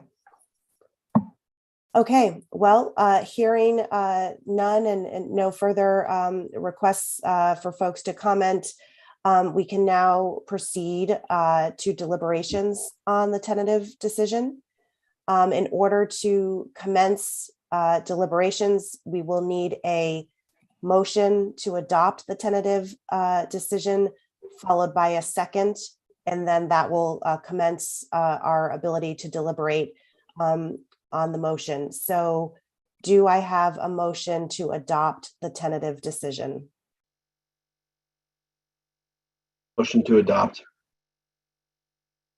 Do I have a motion from Chair Nelson? Do I have a second? Second. Second from Mr. Casey. We will now, we will leave the motion on the floor for further discussion, and the board may deliberate. We can first consider amendments to the tentative decision by staff, and then we will consider any additional amendments from board from board members. Ms. Sharkey or Mr. Green, do we need to review the proposed amendments again? What's the best way to engage in that portion of the discussion? I would suggest that if there are any particular questions that the board has in response to the amendment sheet that Ms. Sharkey distributed yesterday to parties and was sent to board members as well, that you ask staff to explain whatever questions you have. What we also need a motion to adopt the amendment, the staff amendments, and then deliberate on that and make any changes as necessary.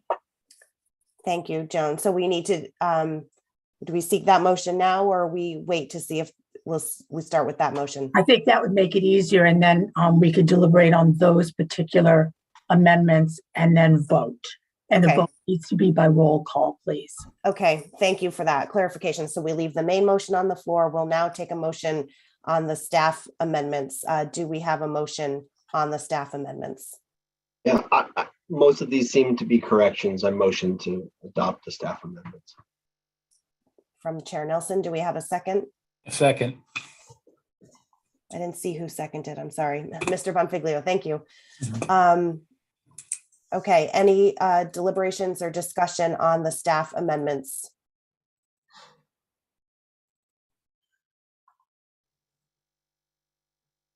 If, and I'm not seeing, and someone will jump out so I don't miss you, it's hard on Zoom. Not seeing any questions or conversations on the proposed staff amendments, I will now ask for a roll call vote by the board to the amendments on the staff amendment sheet. Mr. Green, would you please call the roll? Yes, Chair Nelson. Yes, affirmative. Commissioner Frazier. Aye. Commissioner Woodcock. Aye. General Counsel Costco. Yes. Mr. Bonfiglio. Yes. Mr. Casey. Yes. Ms. Johnson. You're on mute. Sorry, we can't hear you. Again, this is a vote only on the amendments. On the staff amendments, yes. Yes. And Chair Card. Yes. The amendment passes with all members voting in the affirmative. Thank you. Okay, so now we want to continue with our deliberations. And so we will consider any additional amendments to the tentative decision individually and vote whether to include each in the tentative decision as we go forward. So following the discussion of all proposed board amendments, we will then vote on the entire tentative decision inclusive of all amendments that the board has voted to include. So let's move to the tentative decision and any additional amendments board members would like to consider. So I'd like board members to raise hands or speak up on any discussion or amendments. Yes, go ahead, Ms. Johnson. Yes, I'm interested in just discussing it, and just proposing it. I do have quite a few, concerns, and want to have one. I recognize that we're at a very interesting time. I understand where Massachusetts is with their greenhouse gas reduction goals, the value of energy efficiency, coupled with electrification, the whole system's load, customer reliability, and such. But I feel that a lot of the information that was provided regarding, moving forward quickly doesn't serve the process. There was a permitting process that if the company wants to try to go around, undermines that whole process. I also would like to bring up that as an amendment, looking at the MIPA, yet alone bringing in an environmental analysis, looking at also EJ and what those scopes entail. So I can leave it at there because I'm sure I could talk for quite a while, but I do want to look at some of those possibilities as far as what could be added.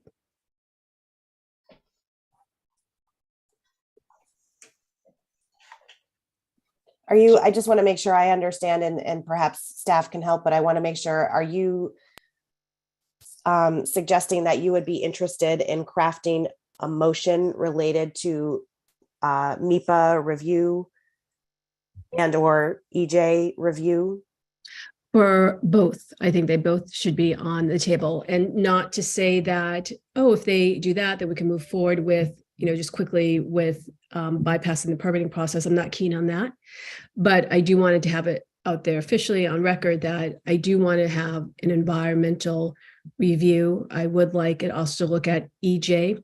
I understand what everybody has said, already from both sides, and going also then just some of my experience, my expertise on energy and in environmental planning and the process facilitation and such, just concerned about how some decisions were made where it really didn't come across that it was, what was the sound assessments done regarding that.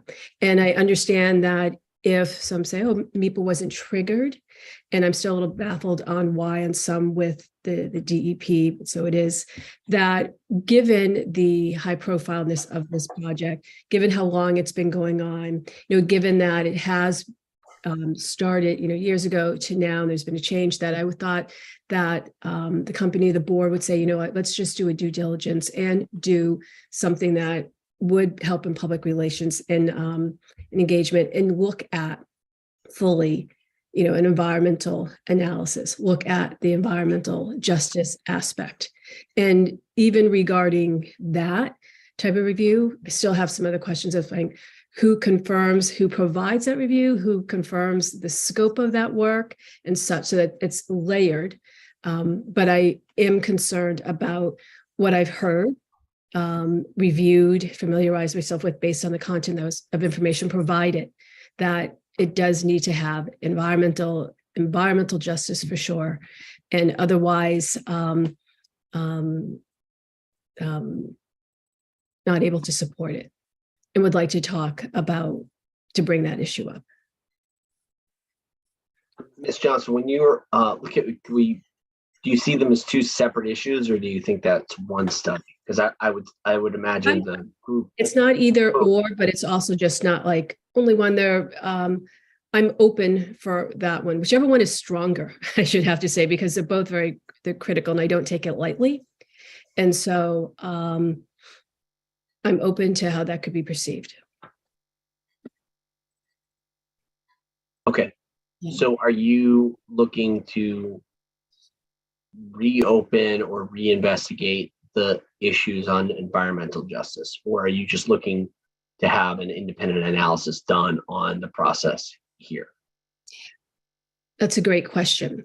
And one thing I just want to be also clear on is that I know we have the board meeting, we have this important discussion, and wanted to be clear on the exact process and how things are moving forward. And that for what I want to discuss is for right now, for the request regarding, can they move forward, without having those 14 state and local permits, it can just move forward because they feel that's delayed. I'm not keen on that.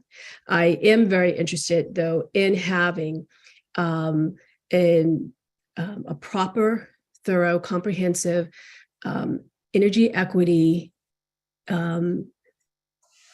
process in which EJ policy is looked at. We know historically how things have advanced with inequity in energy. And we're at a point right now to lead and to move the energy equity forward, particularly here in Massachusetts. And I think that to otherwise to say, oh no, we don't need to make any change, we don't need to really look at it when the policy has changed, and there is a disproportionate burden happening here to East Boston, that to otherwise to approach it without being sensitive to that, is a disservice. And so whichever one is the most thorough and comprehensive, and again, who's confirming what that scope is and who's providing is also a key part. But I do think that environmental justice in this stance does need to be looked at, as well as also the environmental. And as I said before, the site selection, I understand from years ago, this is why site selection needs to be done so carefully for that screening, because here we are at this time, and some discussions had come up about what about these other sites, and they weren't really vetted or proposed initially in the same weight, and that is unfortunate. But it doesn't mean that we need to rush through with what is here now, because I'm not satisfied with what information we have, and I'm concerned about that. So maybe I'll start with the environmental justice. And so Andy, I don't know if you can give us an update on the Curtis status. I know that there's some processes happening. I think Ms. Rubin mentioned them as well up at EEA, as well as a language access docket that the siting board is undertaking. So maybe you can just give us an update of the current status of that. Well, I think it's been mentioned, the EFSB environmental justice draft strategy, along with other agency EJ strategies, are now out for public review and comment, distributed by the Secretary's office. And I believe the comment period runs through January. I'm not sure of the exact date, but in January. I think it's the middle of January, maybe the 13th, but we should confirm the date.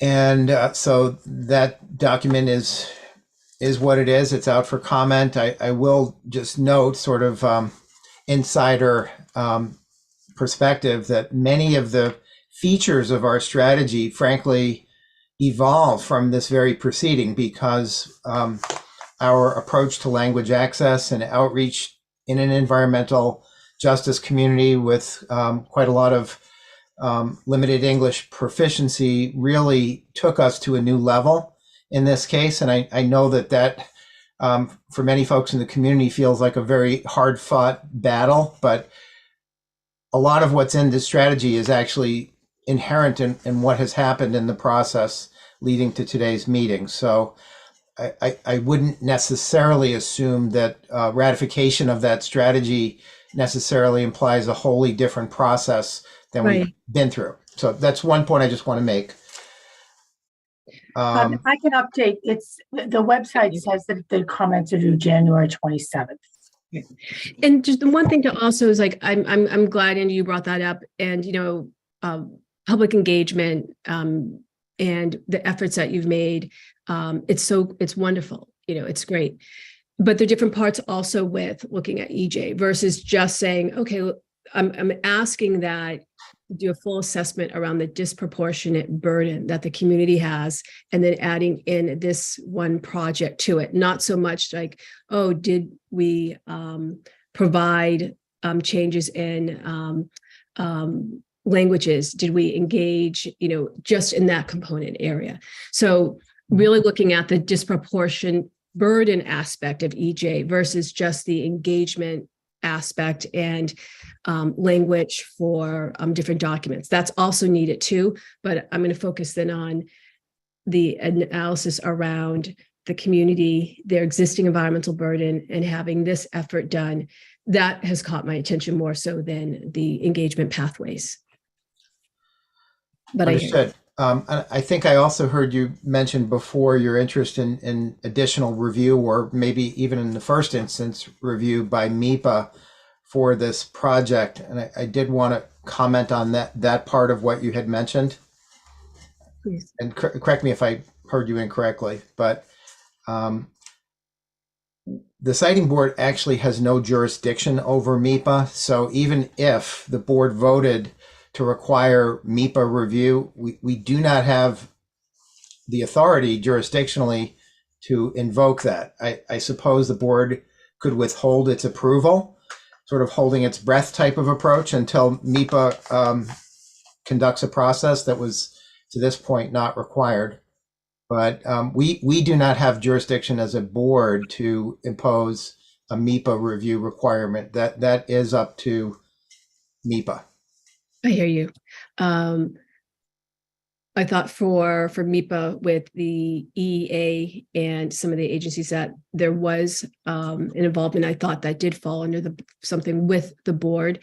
If not, it's still a request that perhaps that as the companies hearing all this concern would say, let's consider how to be thorough and respectful of the abundance of comments from the community to do some sort of environmental analysis review. But I thought there was with MEPA that it did move over, but I must have been misinformed, that for EA and certain agencies, I thought it did come over to the board. So I'm misinformed. So Yeah, with regard to MIPA, we do not have that jurisdiction. Andy, if I'm correct, MIPA makes our own independent determination, and we generally accept MIPA's interpretation. I think the issue at hand, before I go further, do you agree with that? Generally speaking, yes, MIPA compiles environmental data for permitting agencies, and in that sense, we benefit from the review that MIPA conducts. There are some specific provisions that I'll leave to Joan or Donna to explain that carve out a little bit of independence for the board to operate even without MIPA review. But generally speaking, we do use information from MIPA. Right. It's still just my request that an environmental, particularly also cumulative assessment be conducted.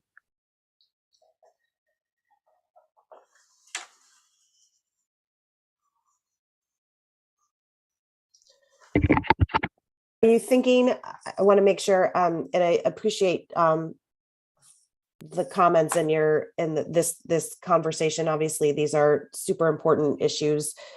Are you thinking about, would you like us, and would you like the staff to sort of help frame an amendment for vote by the board members that seeks further review, or how are you seeing this sort of factored into our proceedings now in terms of the tentative decision? I want to make sure I'm understanding. And I also want to make sure I'm also really understanding the whole process and where I can step in. I do want it to be considered. So can you share with me then where that would apply, how that would apply if there was an amendment? I just want to make sure I'm understanding the whole process. I know this is the first meeting. Some things have been shared. It really hasn't been discussed to me as far as, wow, this is what is happening and how it can occur.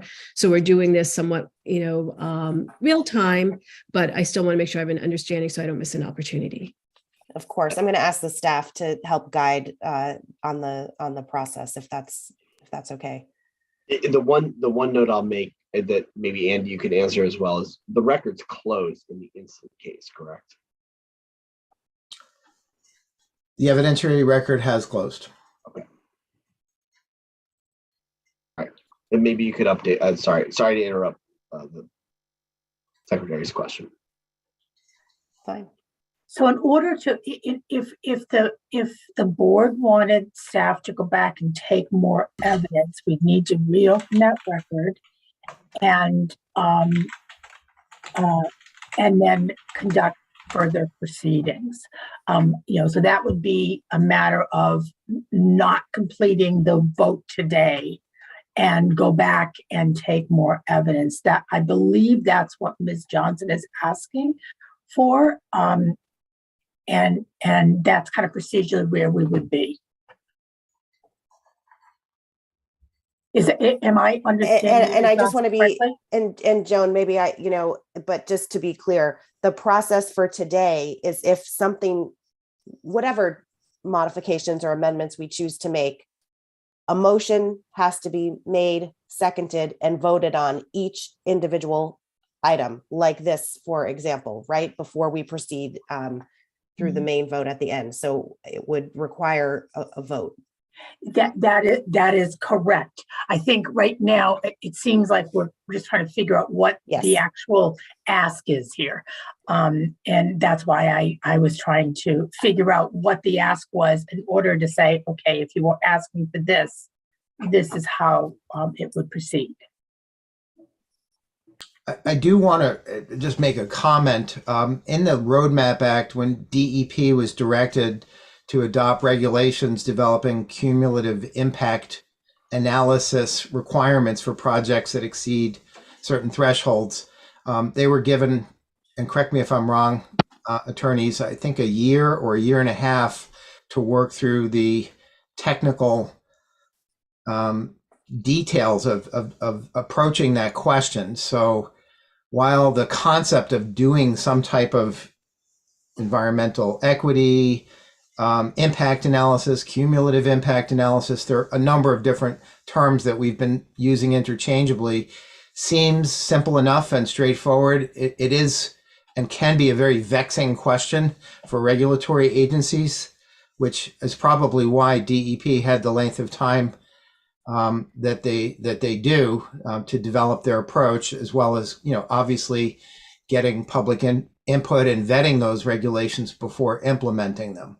So while we might be able to fashion language for a proposed amendment to vote, there's a lot behind it that could take quite some time to do properly, and I would be concerned that we could go off with the best of intentions and fall prey to a lot of other issues that other agencies have confronted in developing these very types of analyses, and delay the project for quite a substantial length of time, if not permanently. And I will just note that while we're discussing a cumulative impact analysis, it is staff's analysis, legal analysis, that it for this particular project is not required. I understand that other parties disagree with us, but that is staff's analysis that it's not required. Now, whether you want to do it as a discretionary matter is a different question. So one quick question, and forgive me if I'm misinformed. So for the MIPA, if there's certain state permits that are needed, that definitely is a triggering, and that we have for this one some DEP permits, yet that's not triggering it, correct? The one DEP permit that might trigger MIPA review would be the Chapter 91 permit license, excuse me. However, it does not trigger in this particular instance because this has been determined by Mass DEP to be a water dependent use. And that's kind of an exception for the Chapter 91 trigger of MIPA. And that triggers based on not the type of facility, like a power plant, which has air emissions, but it's based on the location of the facility in tidelands. I would like, if I may, as a point of reference, I would like to note that in Chapter 164, Section 69J1/4, which is our statutory scheme for permitting generation facilities, there is language for many years that has required us to conduct a cumulative health impact review, and we have done that for power plants that are large air emission sources and that have an obvious and profound environmental impact in the surrounding communities. So we do have a body of precedent for facilities like power plants that tend to emit large quantities of air pollutants, which are clearly a potential threat to public health, and often water emissions as well for potential cooling water. So there's precedent on cumulative impact analyses, but that relates to facilities that have a very clear pollution signature. A substation is a different type of facility in that it is not burning anything. There are no and should not be air emissions. There should not be water discharges into the Chelsea Creek. The magnetic fields, as you had asked about, are basically at background levels for area residents. So there really isn't much of a pollution signature to address in terms of a cumulative health impact analysis as we've done for power plants. So again, we'd be sort of groping in the dark to try and use that kind of precedent to figure out what do we do for a very different type of facility that the legislature had not previously directed the siting board to undertake that type of analysis. It does. And I would say also that in reference to the generating facility requirements, it's also a cumulative health impact analysis is what the statute says, and it's not a general impact, taking in a lot of other things, specifically health related. And that is what I believe what Mass DEP is doing with their regulations that are due at the end of the year. It's a cumulative health impact for air emissions. It's a particular thing. It's more narrow than I think what you've talked about here, if I'm understanding you correctly. And I hear you also, Andy, for the comments in that they're not having, air quality cumulative assessments, but there is a disproportionate burden and loss of green space, and that with knowing that there's associated like adverse climate impacts with heat island effect, all of those where I just don't want to clearly say, oh, there are no stacks, it's not emitting, or it's not having that typical approach. But so it's a little bit of a unique area at this cross point.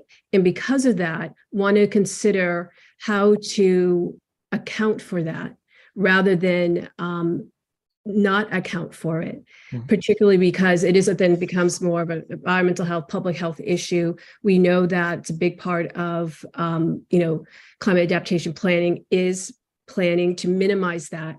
And so want to see how we can look at that. And we might be in a new territory because it does blend over into different technical areas. And so I need some assistance here, or if I'm left by myself, I'll deal with it, but trying to figure out right now, I'm just trying to be able to make sound conclusions with actual information rather than information I've been so far given where I just still leaves questions. That's all. I mean, the board wrestled with the question of disproportionate impacts in the East Boston community, not necessarily so much from the substation, but just the history of industrial activity and public infrastructure. And I think if we sort of go back to the last board meeting for the project change, that thought was on the mind of board members and led them to adopt a condition to direct Eversource to enter into the community benefits agreement that we've heard about today that did provide some benefits on energy and environmental mitigation to the community. And that was done with a sense of, again, the amount of infrastructure development and burdens borne by the East Boston community. So that was another way that the board had looked at the question that you're raising of additional mitigation. I wasn't too keen on that because I know, like you mentioned, they would excavate contaminated soil, which you probably have to do because they'd be breaking ground anyway, but just the same. And then I suppose this is all bringing down to a key point of an alternative site. And that was one of the other major, comments and concerns I had too.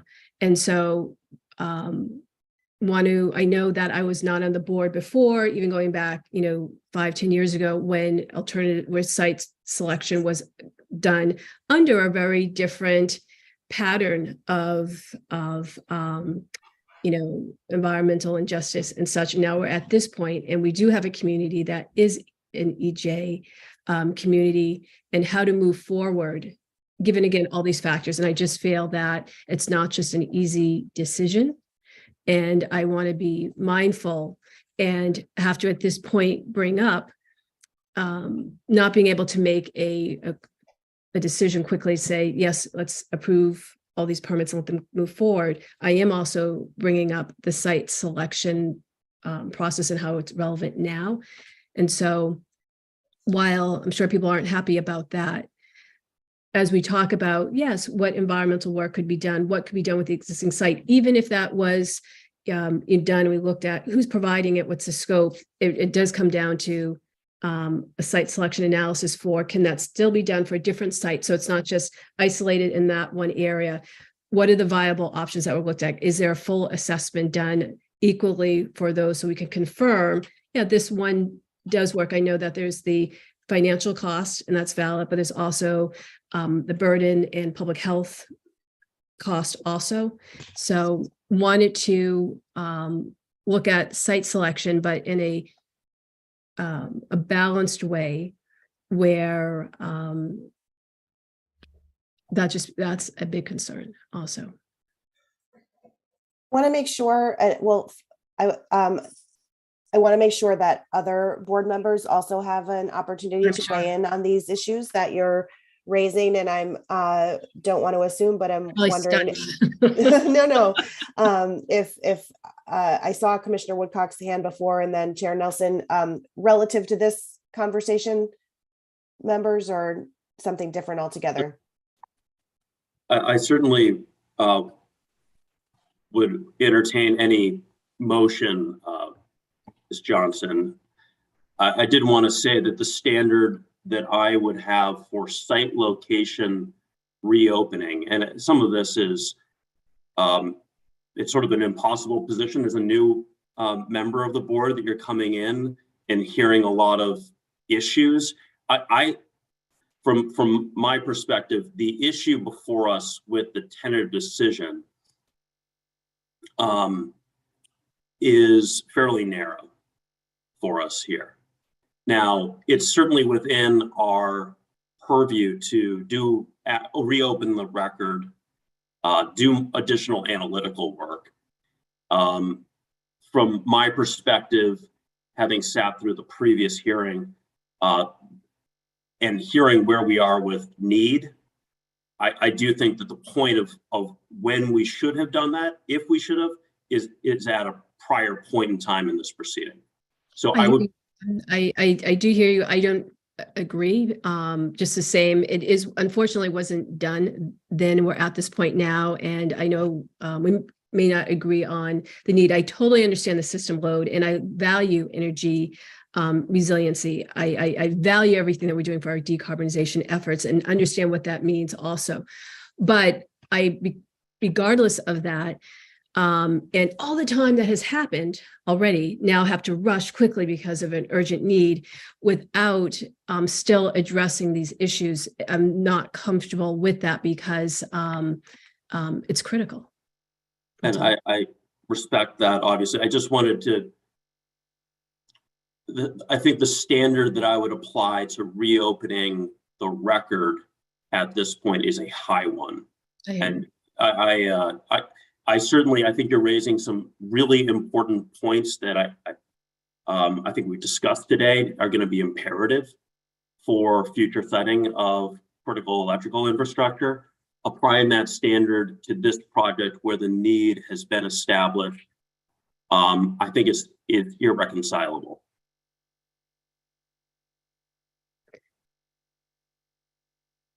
Thank you for your comment. Great, I appreciate Chair it. Nelson, thank you both. Chair Nelson, do you want to weigh in on this as well? Your hand is up.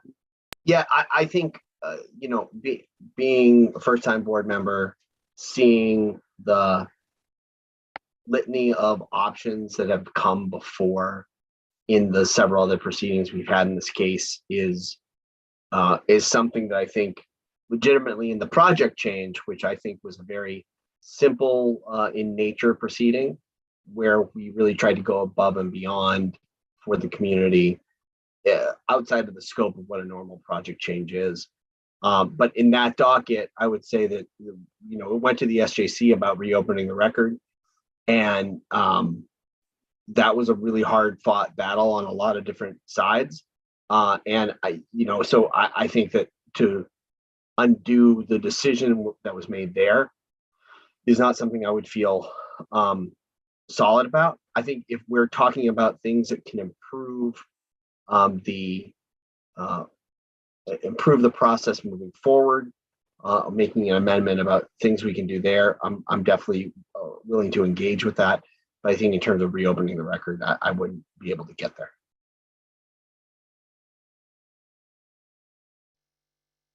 So I want to check if any other board members have views related to this topic of discussion. And if not, want to ask Ms. Johnson if you would like to propose, make a motion for an amendment, or how you would like to proceed. Feels like we would. I need a little clarity also, and apologize to anybody who, as we talk through this, you have to go through this all, with us, but I want to make sure I'm understanding the process and such. For today's vote regarding approving moving forward, where the company does not have to wait for the permitting process as it feels it's taking too long. For that one vote that we have, you can imagine how right now I'm going to respond to that. For an amendment that gets proposed, does that, I want to make sure, does that then, if we just say no on this vote, does that mean that it can still continue on? Or does it have to, I'm still not clear on some of the next steps. And I wish I had discussions beforehand about the meeting on what does this really mean and how do we proceed? So I'm hesitant right now on how to proceed because I'm not really clear. I just know that I don't want to have a door slam behind me regarding some key issues that I don't think have been addressed.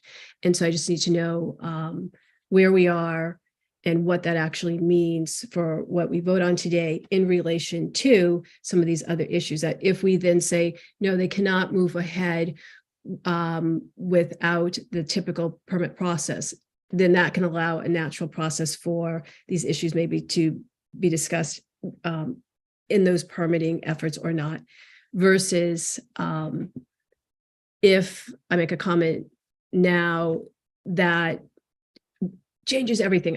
I need some assistance again on what we're voting on. And if I make an amendment, what does that truly mean versus my own assumptions of what I think it could mean? Do you understand?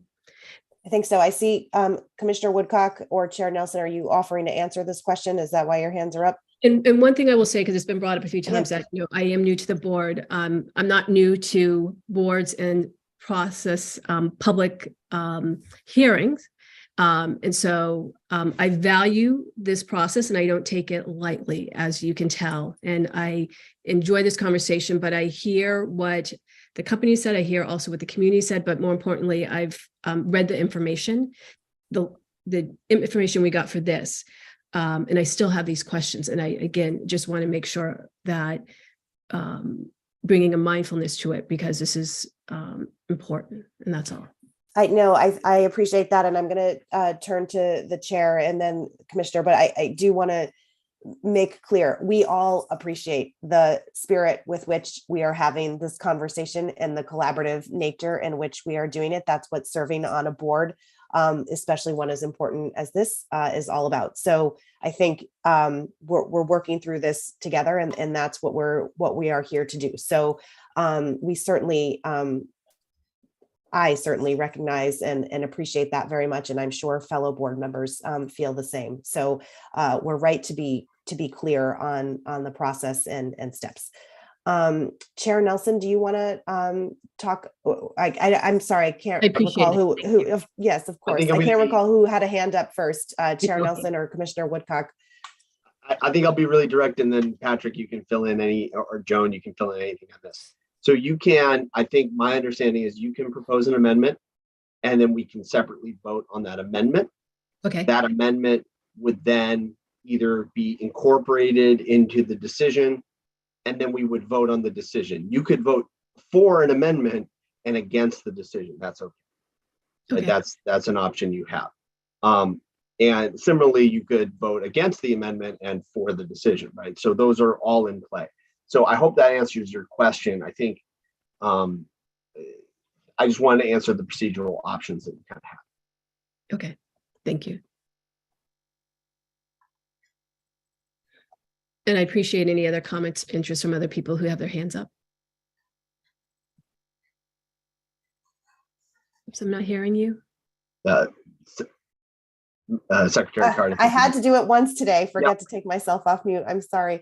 I was saying I want to make sure, Joan, if you didn't have anything to add, and then I'll circle back with Commissioner Woodcock because he had his hand up before, and then I see John Costco with his hand up. So we'll take it in that order.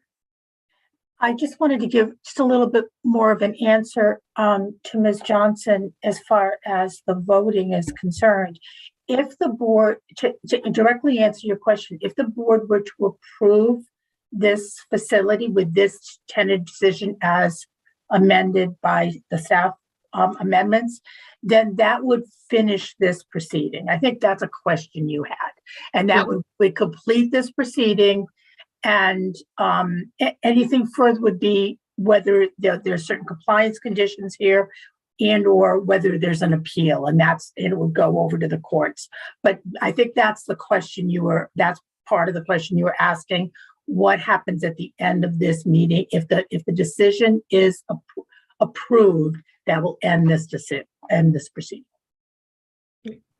And then for that approval, what is needed from the board, unanimous or otherwise?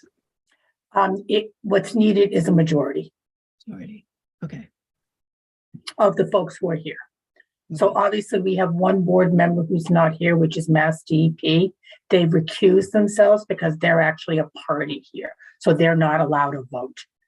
Right. So we have 8 board members available to vote this afternoon, if that's what the board decides to do. Understood. Then I most likely will have to use this space to speak to my fellow board members about an amendment. I know a majority vote is needed, and I know there's a lot of pressure coming from the project, particularly some of the history and ties between perhaps the company and the board, but still ask people to be mindful that I approach this, it's not such a quick decision. It's a public health issue. It's an environmental health issue. It is an environmental justice issue. And at this point, how to move forward to not necessarily revisit from the start, but to correct some missed opportunities from before with the project, which has gone on for so long. And I understand now, despite it going on so long, there's an announcement of the criticalness of timing. Just like you, I value customer reliability. I totally get it. I value electrification with energy efficiency and such. However, I just want us to be very sensitive to the choice to the next step actions and what it actually means for that community. Because one of the things that I'm also looking for is I do want the infrastructure to be sustainable and to work. I do have concerns about where it'd be located and some of the concerns there, and don't want to find out that, later on that there is an issue with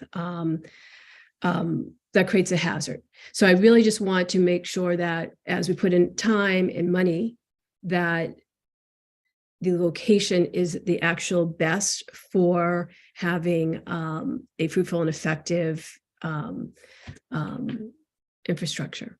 So my amendment would be, I think I'll do them separately rather than together, is I would like that to consider the environmental justice on the disproportionate burden aspect, that be looked at around East Boston, that with having this activity to make sure that there is some sort of full study. It's my understanding that there was not any type of analysis that really looked at, well, what are the demographics? What are the metrics? What are we looking at? So to do a comprehensive, thorough understanding of, is it disproportionately adversely affecting this EJ community, and making sure that that's either proven that it was done or to have it done. So I do want to have that EJ. I'm interested also in an environmental analysis. And that's really also on, like, as mentioned before, not so much on per se air quality aspects, but also on the green space, the loss of green space, the public health aspects of that with climate planning and others. And how that becomes still environmental, but in the public health aspects there too. And the last one I do want to still bring up is about the alternative sites perhaps not having to go all the way back, but can we look at Massport? I know it was discussed that it's not the best financially and such, but want to consider some more details on what are some viable options and doing the same analysis across board for environmental justice, yield on cost for maybe the Massport site too. And I understand if I'm like the lone wolf out here, but I think it's important just to consider it. Thank you. I saw John Costco had his hand up from before. John. Thank you. I'm just trying to get a little clarity. First, I really appreciate the conversation. I really appreciate the concerns. I think everybody participating in the call has the same concerns. What I'm hearing is we have a motion on the floor to adopt a tentative decision with certain amendments. We have some articulated concerns about the decision and the process and the information we're using to base, that the decision is based on. I think if I'm hearing correctly, we have a motion to table the decision and to reopen the record. And if that is the motion, we should put that on the floor and we should vote on it. I'm not hearing a specific amendment to the decision. Okay. I think that just if I could answer, I'm trying to follow the procedure here too, just to make sure that we're doing it in an appropriate way. Thank you. I think it sounded like Ms. Johnson was looking to make a motion to reopen the record and look at those 3 items that she discussed. Procedurally, if the board wants to, the board can entertain that motion. We should call it a motion and we should have someone second it, and then the board can vote on that particular motion. I don't know if I could articulate completely the 3 items that were discussed here, but I think we're looking at a motion to reopen the record to look at these 3 items articulated that will be in the transcript from Ms. Johnson. I believe that's where we are right now. Does that agree with what other people think? That is what I. That's my understanding. Sorry, Chair. That's I think my the only way to get her concerns across is to reopen the case. Though I would just be on the record that I believe that those concerns have been addressed in past meetings. All right. I think, Commissioner Woodcock, do you want to say something before I? That was helpful. Thank you, John. I would just recommend that for the motions, I think you articulated this, that you may want to consider making each motion individually. Okay. And yes, just for procedural clarity. Okay. Well, I think each item would need a motion and then a second and then a vote, a roll call vote. That would be how you would make that happen. So then I'll just start my list. Make a motion that environmental justice, particularly around the disproportionate burden, be fully looked at, including with looking at race and what the metrics are around a study and assessment would be. Is there a second?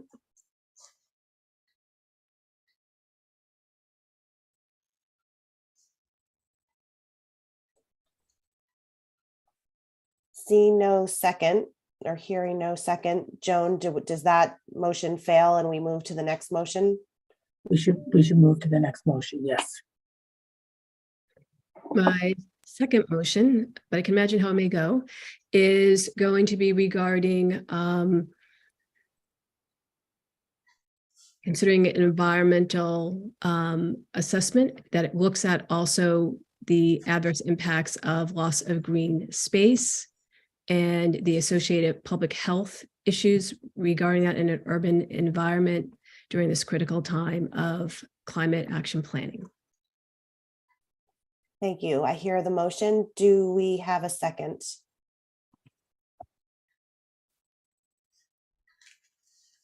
I do not hear or see a hand raised for a second. So that motion would not proceed. Would you proceed with your third motion? Third motion is to, that I have is regarding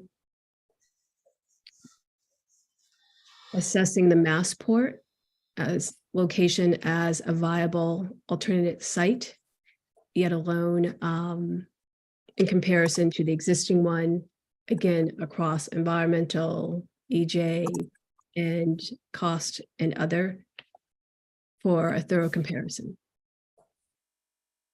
Thank you. We've heard of the motion. Is there a second? I'm not hearing a second, so that motion will not proceed. But we appreciate you raising the issues. And I'm glad we all worked through the process together. So thank you for that. At this point, I see Mr. Casey. I see your hand, please. Thank you, Madam Secretary. I just want to say, just for the record, for our new board member, we've gone through everything you just iterated. You're just in a tough spot because what you're proposing would have to reopen the whole case on all the work and all the reviews that both the petitioner have gone through and both the interveners have gone through. So your comments don't feel like they've fallen on deaf ears. It's been vetted and reviewed and discussed at length. And I don't think there's really a procedural way to kind of just add that as a side dish. So just wanted to thank you and welcome you to the board. One quick question I have, if I am missing an approach that would make it attractive for others, I'd welcome having that discussion if needed. Because I don't want to have to bring up X number of years again. However, I'm not so able to just take what's provided and make a sound decision and feel that it's thorough and based on comprehensive, clear information. So if there's something, I'd welcome any input or feedback or thoughts from any other of the board members if needed. Thank you for that. Chair Nelson, I see your hand. Yeah, I just want to say, I think we've been doing this case for a while. I certainly think that Eversource has had flaws in their approach to this community, and you can see it through the anger and upsetness from some of the public comment, both this and other proceedings. I think where I get concerned is reopening the record in this case, just going back to kind of the start, just because I do think that there's a need to kind of have this completed, so that there's not a loss of reliability to the area. But that said, I do think that some of the things you've highlighted are things the board needs to incorporate and use in its decisions. I do think that the record is more complete here than was highlighted there. I think the alternative sites is something I've thought about a lot during a couple of the different proceedings. It's certainly an area of frustration. I think some of the answers on the Massport side, I don't know how to get land able to be sold for the purposes of substation from a Massport under the board's authority. I don't think we have that authority, even though I think that might be the Pareto optimal solution in some respects. If we were to go back in time, I think most of the community would find that to be a better solution. But the land that was available and that was looked at was few and far between. And I think that, I think that's probably some of the frustration you're sensing from some of the board members. It's just how long this has gone on. And I know the community's felt that too. Thank you, Chair. Commissioner Woodcock, you have your hand up. Thank you. I think there's a question for the staff, but if the board were to accept the tentative decision with requirements that studies be done concurrently with the construction of the project to address some of the concerns of Ms. Johnson, would that be possible? I'm not suggesting I'm advocating for that, but I wanted to see if to respond to Ms. Johnson's question. Are you posing that to me? No, I think to the staff, just procedurally, if we were to, for instance, I heard one concern you had was on heat island cumulative impacts. If there, for hypothetical, if we were to vote to approve the tentative decision with a requirement that the company fund a study to address the cumulative impacts of heat island in this area, would that be possible in this situation?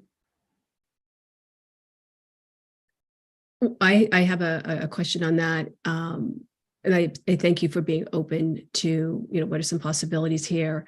But, and I'd love to hear what the staff has to say, but so it would have to find like, what would those possibilities look like? Because they're still advancing with implementation, yet then doing a study. And then if it's determined, oh, wow, there is disproportionate adverse impacts, then how does it get then addressed, fairly, equitably, and is that point too late? Or what could be a viable option? So curious for the staff, given what I just added to what that would look like. I think you hit the nail on the head, Ms. Johnson, that if approval is given to proceed with the projects after issuance of the permits that have been requested, studies done on the 3 topics, for example, that you raised in your amendments could be undertaken in parallel, but they would not have an obvious bearing on the construction of the project or the permits that had been issued.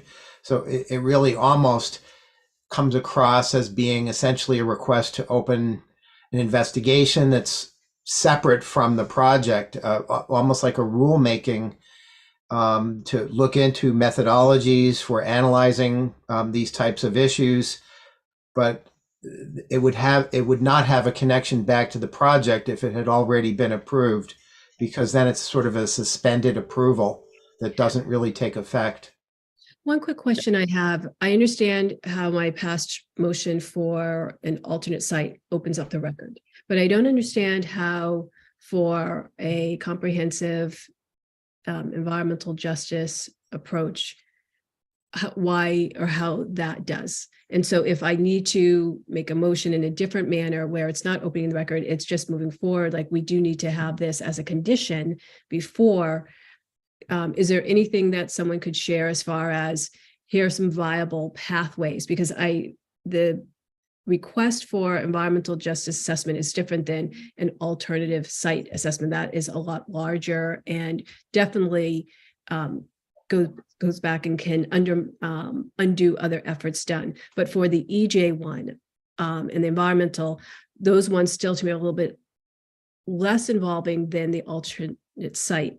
But can someone clarify how then they are the same versus is there a way to approach it so that they stay as they can be a motion in some other way for consideration or a condition versus just saying it opens record? Well, I guess as a clarifying question, let me ask you if we did have an amendment that was adopted by the board to conduct a disproportionate impact of environmental justice issues relating to this project or the East Boston community, what would be the consequence of that study with regard to the project. That's what I was addressing, which is if the board does approve the tentative decision and the issuance of the permits, where is the consequence of the study? Does it affect the project? Is it immaterial to the project?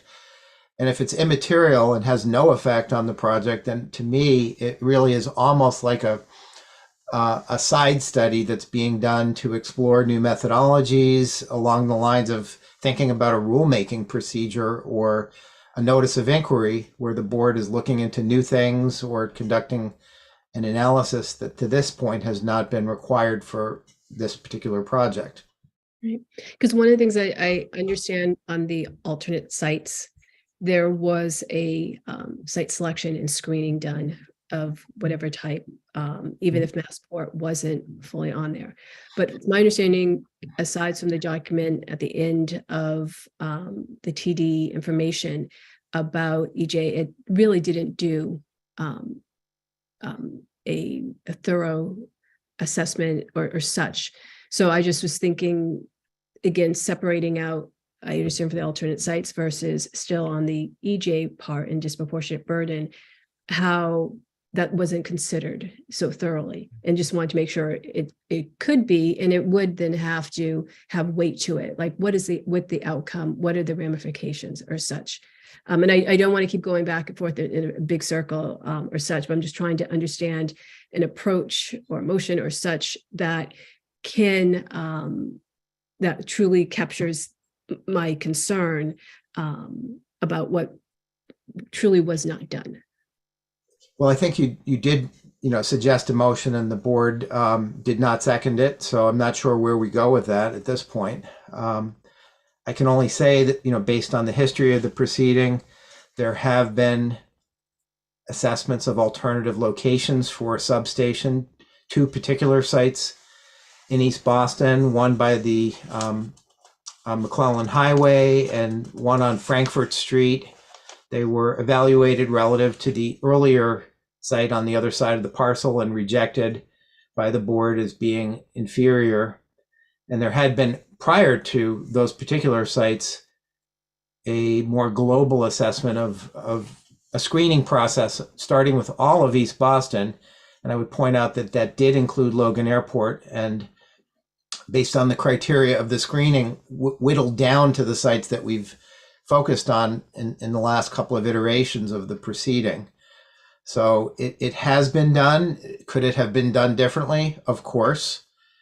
But it is not that there's been an absence of analysis of alternative sites and their relative merits.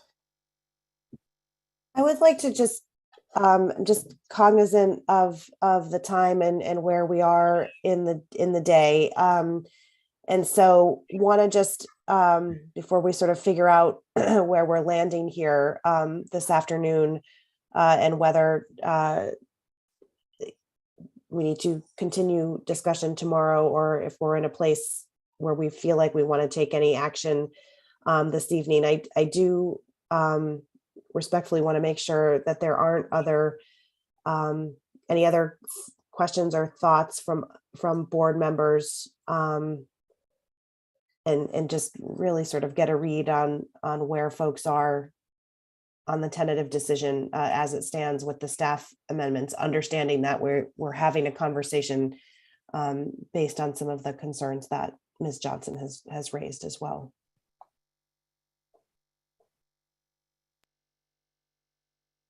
Mr. Casey. Thank you, Chair. I mean, we've made I think a total of 5 motions in the session. 3 we've already voted on. So I think it's time to, vote on the 2 main motions on the tentative decision.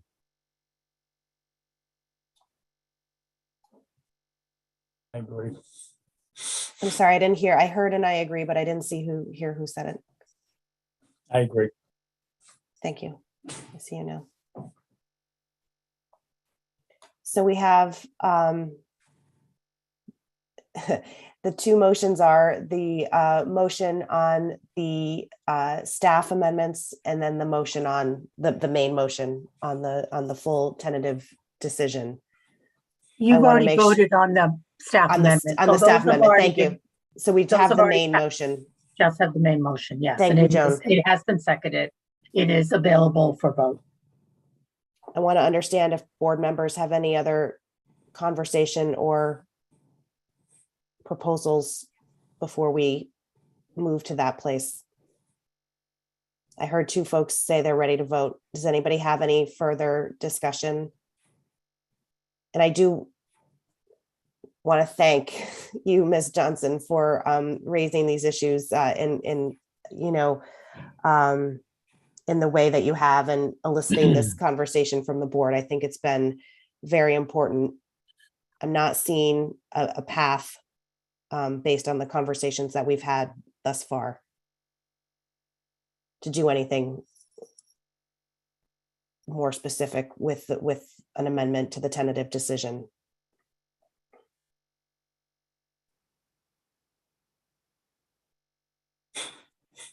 No further discussion?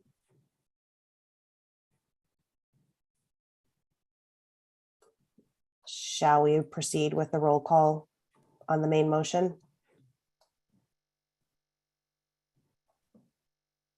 Andy, you're on mute if you're going to call the roll. It had to happen sooner or later. So I will call the roll. Chair Nelson. Yes. Commissioner Frazier. Aye. Commissioner Woodcock. Aye. General Counsel Costco. Yes. Mr. Bonfilio. Yes. Mr. Casey. Yes. Ms. Johnson. No. Chair Card. Yes. The motion carries by a vote of 7 in favor, 1 opposed.